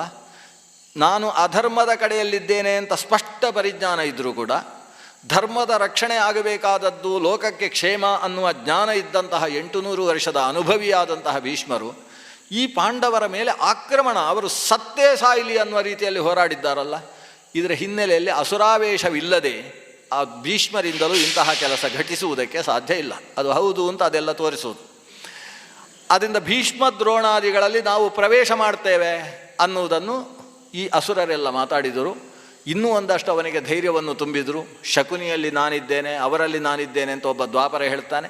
ಇವರದೆಲ್ಲ ಮಾತುಕತೆ ಕೇಳಿದ ಮೇಲೆ ಇವನಿಗೆ ಒಳಗಿನಿಂದ ಒಂದು ಶಕ್ತಿ ಬರುತ್ತೆ. ಓ, ಹಾಗಾದರೆ ನಾನು ಗೆಲ್ಲುವುದು ನಿಶ್ಚಯ ಅಂತ ಒಂದು ಧೈರ್ಯ ಬರ್ತದೆ. ಧೈರ್ಯ ಬಂದ ಹೊತ್ತಿಗೆ ಮತ್ತೆ ಆ ಕೃತ್ಯ ಇವನನ್ನು ತಂದು ಇಲ್ಲಿ ಮಲಗಿಸಿತು. ಅಷ್ಟು ಹೊತ್ತಿಗೆ ಬೆಳಗ್ಗೆ 4:15 ಗಂಟೆ ಕೋಳಿ ಕೂಗಿದೆ. ಕೋಳಿ ಕೂಗುವ ಹೊತ್ತಿಗೆ ಸ್ವಪ್ನ ಕಂಡದ್ದೋ ಅನ್ನುವ ರೀತಿಯಲ್ಲಿ ದುರ್ಯೋಧನ ಎಚ್ಚತ್ತ. ಅವನು ಎಚ್ಚತ್ತ ಹೊತ್ತಿಗೆ ಅವನ ಮುಂದೆ ಕರ್ಣ ಬಂದು ನಿಂತಿದ್ದಾನೆ. ಅಂತೂ ನಿದ್ದೆ ಮಾಡಿದೆಯಲ್ಲ, ಸಮಾಧಾನ ಆಯಿತು. ಒಬ್ಬ ವ್ಯಕ್ತಿ ಇಂಥದ್ದೆಲ್ಲ ಯೋಚಿಸಿ ನಿದ್ದೆ ಮಾಡಿದರೆ ಮತ್ತೆ ಮನಸ್ಸು ಸರಿಯಾಗ್ತದೆ ಅಂತ ಅರ್ಥ. ಬಾ ಹೋಗೋಣ ಹಸ್ತಿನಪುರಕ್ಕೆ, ನಿನ್ನೆ ಆದದ್ದೆಲ್ಲ ಮರೆತು ಬಿಡು, ಹೊಸ್ತು. ಕರ್ಣ ಹೇಳಿದ ಕೂಡಲೇ ಇವನು ಸರಿ ಅಂತ ಹೇಳಿದ. ಇವನಿಗೊಂದು ಯಾರೋ ಹೇಳಬೇಕಾದಿತ್ತಷ್ಟೇ. ಒಳಗಿನಿಂದ ಆಸುರ ಪ್ರವೇಶದಿಂದಾಗಿ ಈತನ ಪೂರ್ತಿ ಮನಸ್ಸು ನಾನೇ ಮುಂದಕ್ಕೆ ಪಾಂಡವರನ್ನು ಗೆಲ್ಲಬಲ್ಲೆ ಅನ್ನುವ ವಿಶ್ವಾಸದಿಂದ ಕುಣಿದಾಡ್ತಾ ಇತ್ತು. ಇವತ್ತು ನನ್ನನ್ನು ಅರ್ಧದಲ್ಲಿ ಬಿಟ್ಟು ಓಡಿ ಹೋದಂತಹ ಪ್ರಾಣ ಸ್ನೇಹಿತ ಕರ್ಣ, ಅವನಲ್ಲಿ ನರಕನ ಆವೇಶ ಉಂಟಾಗುವುದರ ಮೂಲಕ ಈಗಾಗಲೇ ಸಹಸ್ರವರ್ಮಿ ಅನ್ನುವ ವ್ಯಕ್ತಿತ್ವ ಅವನಲ್ಲಿ ತುಂಬಿ ತುಳುಕುತ್ತಾ ಇರುವ ಕಾರಣದಿಂದ ಮಹಾಶಕ್ತಿಶಾಲಿಯಾಗಿ ಅಜೇಯವಾದ ಶರೀರ ಕುಂಡಲ ಮತ್ತು ಅಮೃತದ ಬಲ, ಕವಚ ಶಕ್ತಿಯನ್ನು ಪಡೆದಂತಹ ಆತ ನಿಶ್ಚಯವಾಗಿಯೂ ಗೆಲ್ತಾನೆ ಅನ್ನೋ ಒಂದು ಮನಸ್ಥಿತಿ ಒಳಗೆ ತುಂಬಿಬಿಟ್ಟಿದೆ. ಇಷ್ಟು ತುಂಬಿದ ಕಾರಣದಿಂದ ಇವರ ಜೊತೆಗೆ ಹೊರಟ ಭೀಷ್ಮಾಚಾರ್ಯರು ಇಲ್ಲಿ ಬಂದ ಮೇಲೆ ಅವರಿಗೆ ಸ್ವಲ್ಪ ಬುದ್ಧಿವಾದ ಹೇಳ್ತಾರೆ. ಇನ್ನು ಮುಂದೆ ಇಂಥ ಸಾಹಸ ಮಾಡಬೇಡ ದುರ್ಯೋಧನ, ಪಾಂಡವರನ್ನು ಪ್ರೀತಿಸು. ಭೀಷ್ಮಾಚಾರ್ಯರು ಅಷ್ಟು ಹೇಳಿದರೆ ನಮ್ಮ ಶಕುನಿ ಬಂದು ಹೇಳ್ತಾನೆ, ದುರ್ಯೋಧನ ಎಷ್ಟು ಚಂದ ಹೇಳಿದ್ರಲ್ವ ಭೀಷ್ಮಾಚಾರ್ಯರು, ಸರಿಯಾಗಿ ಹೇಳಿದ್ದಾರೆ ನೋಡು. ಅವರು ನಿನ್ನನ್ನು ಗೆದ್ದರು. ಇವತ್ತು ನಿನ್ನನ್ನು ಬದುಕುವುದಕ್ಕೆ ಕಾರಣನಾದವ ಧರ್ಮರಾಜ. ಆದ ಧರ್ಮರಾಜನ ಮೇಲೆ ನಿನಗೆ ತೀರಾ ಪ್ರೀತಿ ಉಕ್ಕಲೇಬೇಕು. ಇದಕ್ಕೆ ನೀನು ಪ್ರತಿಯಾಗಿ ಮಾಡಬಹುದಾದದ್ದೇನು ಅಂದರೆ ಅರ್ಧ ರಾಜ್ಯವನ್ನು ಅವರಿಗೆ ಈಗಲೇ ಒಪ್ಪಿಸಿ, ಬಾ ಧರ್ಮರಾಜ ಇಲ್ಲಿ ಪಟ್ಟಾಭಿಷಿಕ್ತನಾಗು ಅಂತ ಹೇಳಿ ಅವನ ದಾಸನ ಹಾಗೆ ನಾವು ಬದುಕುವುದು ಜೀವನದ ಶ್ರೇಷ್ಠವಾದ ಸಾಧನೆ. ಇದು ಶಕುನಿ ಮಾಡುವ ಉಪದೇಶ. ಯಾಕೆ ಮಾಡಿದ್ದಿಂಥ ಉಪದೇಶ? ದುರ್ಯೋಧನನಲ್ಲಿ ಇನ್ನಷ್ಟು ಕೆಚ್ಚು ಹುಟ್ಟು ಹಾಗೆ. ಅದಕ್ಕೆ ಇವ ಕೆಂಡಾಗಿ ಬಿಡ್ತಾನೆ. ಕೆಂಡಾಗಿ ಮಾವನನ್ನು ಬೈತಾನೆ. ಮಾವ ಇದು ಬೇಕಿತ್ತು, ಅದಕ್ಕೋಸ್ಕರ ಹೇಳಿದ್ದು ಅಂತ ಹೇಳ್ತಾನೆ. ಇಂತಹ ಶಕುನೀವ. ಈ ರೀತಿ ಇವನನ್ನು ಎಬ್ಬಿಸಿ ದುರ್ಯೋಧನ ಕರ್ಣನಿಗೆ ಹೇಳ್ತಾನೆ, ಕರ್ಣ ನಿನ್ನನ್ನು ಭಾರಿ ನಂಬಿದ್ದೆ, ಆದರೆ ಎಲ್ಲೋ ಓಡಿ ಹೋಗಿಬಿಟ್ಟಿ ಅಲ್ಲ, ಅಲ್ಲಿ ಪ್ರಾಣ ಸ್ನೇಹಿತನಲ್ವ ನೀನು. ಕರ್ಣ ಹೇಳ್ತಾನೆ, ಆ ಮಾಯಾಯುದ್ಧದಿಂದಾಗಿ ನಾನು ಮಾಯೆಗೆ ಒಳಗಾಗಿದ್ದೆ ದುರ್ಯೋಧನ. ಮಾಯೆಯಲ್ಲಿ ಏನು ಘಟಿಸಿದರೂ ಕೂಡ ಅದು ಅಪಚಾರ ಅಲ್ಲ. ಅದು ಇನ್ನೊಬ್ಬರ ಶಕ್ತಿಯಿಂದ ನಮ್ಮ ಮನಸ್ಸು ಕೆಟ್ಟದ್ದು. ಇನ್ನು ಮುಂದೆ ನೀನು ಯೋಚಿಸಬೇಡ. ನೋಡಿ, ಇವತ್ತು ನಾನು ಪ್ರತಿಜ್ಞೆ ಮಾಡ್ತಾ ಇದ್ದೇನೆ. ಏನು ಪ್ರತಿಜ್ಞೆ? ಅರ್ಜುನನನ್ನು ಸಾಯಿಸುವಲ್ಲಿಯ ತನಕ ನಾನು ಮತ್ತೊಬ್ಬರ ಕೈಯಲ್ಲಿ ಪಾದಪ್ರಕ್ಷಾಲನೆಯನ್ನು ಮಾಡಿಸಿಕೊಳ್ಳುವುದಿಲ್ಲ. ಎರಡನೇ ಪ್ರತಿಜ್ಞೆಯನ್ನು ಮಾಡ್ತೇನೆ. ಎಲ್ಲಿಯ ತನಕ ಅವನನ್ನು ನಾನು ಸಾಯಿಸುವುದಿಲ್ಲೋ ಅಲ್ಲಿಯ ತನಕ ಮಾಂಸಭಕ್ಷಣೆಯನ್ನು ಮಾಡುವುದಿಲ್ಲ. ಎಲ್ಲಿಯ ತನಕ ಅವನನ್ನು ಸಾಯಿಸುವುದಿಲ್ಲೋ ಅಲ್ಲಿಯ ತನಕ ಸುರಾಪಾನವನ್ನು ಮಾಡುವುದಿಲ್ಲ. ಎಲ್ಲಿಯ ತನಕ ಅವನನ್ನು ಸಾಯಿಸುವುದಿಲ್ಲೋ ಅಲ್ಲಿಯ ತನಕ ರಾತ್ರಿ ಪೂರ್ತಿ ನಿದ್ದೆ ಮಾಡುವುದಿಲ್ಲ. ಇದೊಂದು ದೀಕ್ಷೆ ನನ್ನದು. ಈ ದೀಕ್ಷೆಗೆ ಒಳಗಾಗಿ ನಾನು ಆತನನ್ನು ಸಾಯಿಸುವುದಕ್ಕೆ ಬೇಕಾದಂತಹ ಶಕ್ತಿಯನ್ನು ಪ್ರತಿನಿತ್ಯ ನಾನು ಅನುಸಂಧಾನ ಮಾಡಿ ಸಂಪಾದನೆ ಮಾಡ್ತಾ ಇರ್ತೇನೆ. ನೀನು ಯೋಚಿಸಬೇಡ, ಆ ಜವಾಬ್ದಾರಿ ನನಗೆ ಬಿಡು. ದುರ್ಯೋಧನ ಒಂದು ಸಲ ಕುಣಿದು ಕುಪ್ಪಳಿಸಿ ಅವನನ್ನು ಆಲಿಂಗಿಸಿಕೊಳ್ಳುತ್ತಾನೆ. ನಿನ್ನಲ್ಲಿ ಅಂಥ ಶಕ್ತಿ ಇದೆ ಅನ್ನೋದನ್ನು ಒಂದು ಸಲ ಪ್ರಪಂಚಕ್ಕೆ ತೋರಿಸು ಅಂತ ಹೇಳ್ತಾನೆ. ಕರ್ಣ ಭೀಷ್ಮಾದಿಗಳನ್ನು ನಮಿಸಿ ಹೊರಡ್ತಾನೆ. ಒಂದು ಸಲ ಸಮಗ್ರ ಜೈತ್ರ ಯಾತ್ರೆಯನ್ನು ಮಾಡುವುದಕ್ಕೋಸ್ಕರ ಇಡೀ ಪ್ರಪಂಚವನ್ನು ಗೆದ್ದು, ಅವತ್ತು ರಾಜಸೂಯ ಯಾಗದ ಸಂದರ್ಭದಲ್ಲಿ ಅರ್ಜುನ ಏನು ಧನಂಜಯ ಅಂತ ಕರೆಸಿಕೊಂಡು ಸಂಪತ್ತು ತುಂಬಿ ಹಾಕಿದ್ದ, ಹಾಗೆ ಸಂಪತ್ತನ್ನು ತಂದು ಹಸ್ತಿನಾವತಿಯಲ್ಲಿ ಸುರಿತಾನೆ. ಅಷ್ಟು ಸಂಪತ್ತನ್ನು ನೋಡಿದಂತಹ ದುರ್ಯೋಧನ ಕುಣಿದು ಕುಪ್ಪಳಿಸಿ ನಾವು ಕೂಡ ರಾಜಸೂಯ ಯಾಗ ಮಾಡುವ ಅಂತ ಶುರು ಮಾಡ್ತಾನೆ. ಆಗ ಋಷಿಮುನಿಗಳು ಹೇಳ್ತಾರೆ, ರಾಜಸೂಯ ಕುಟುಂಬದಲ್ಲಿ ಒಬ್ಬ ಮಾಡಿದ್ದಾನೆ ಧರ್ಮರಾಜ, ಅವನು ಬದುಕಿರುವಾಗ ನೀವು ರಾಜಸೂಯ ಮಾಡುವ ಹಾಗಿಲ್ಲ. ಇವನ ಉತ್ಸಾಹ ಎಲ್ಲ ಇಳಿದು ಹೋಯಿತು. ಅವನ ರಾಜಸೂಯಕ್ಕೆ ನಮ್ಮದೊಂದು ಪ್ರತಿ ರಾಜಸೂಯ ಆಗಬೇಕು ಅಂತಿತ್ತು.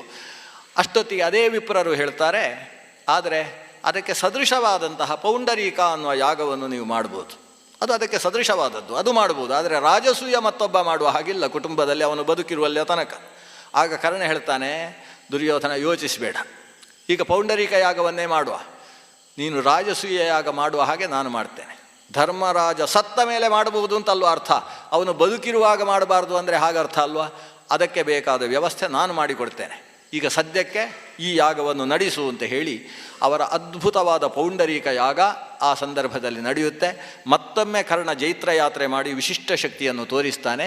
ಇವೆಲ್ಲದರಿಂದ ಭೀಷ್ಮಾದಿಗಳು ಕೂಡ ಸಂತೃಪ್ತರಾಗ್ತಾರೆ. ಅದಕ್ಕಿಂತ ಮುಖ್ಯವಾಗಿ ದುರ್ಯೋಧನ ನಾನು ಮುಂದಕ್ಕೆ ಪಾಂಡವರನ್ನು ಗೆಲ್ಲಬಲ್ಲೆ ಅನ್ನುವ ವಿಶ್ವಾಸದಿಂದ ಮುಂದುವರಿತಾ ಇದ್ದಾನೆ ಅನ್ನುವ ಕಥಾನಕದ ಜೊತೆಗೆ ಇವತ್ತಿನ ಕಥಾನುಸಂಧಾನವನ್ನು ಭಗವಂತನಲ್ಲಿ ಸಮರ್ಪಣೆ ಮಾಡೋಣ. ಶ್ರೀಕೃಷ್ಣಾರ್ಪಣಮಸ್ತು.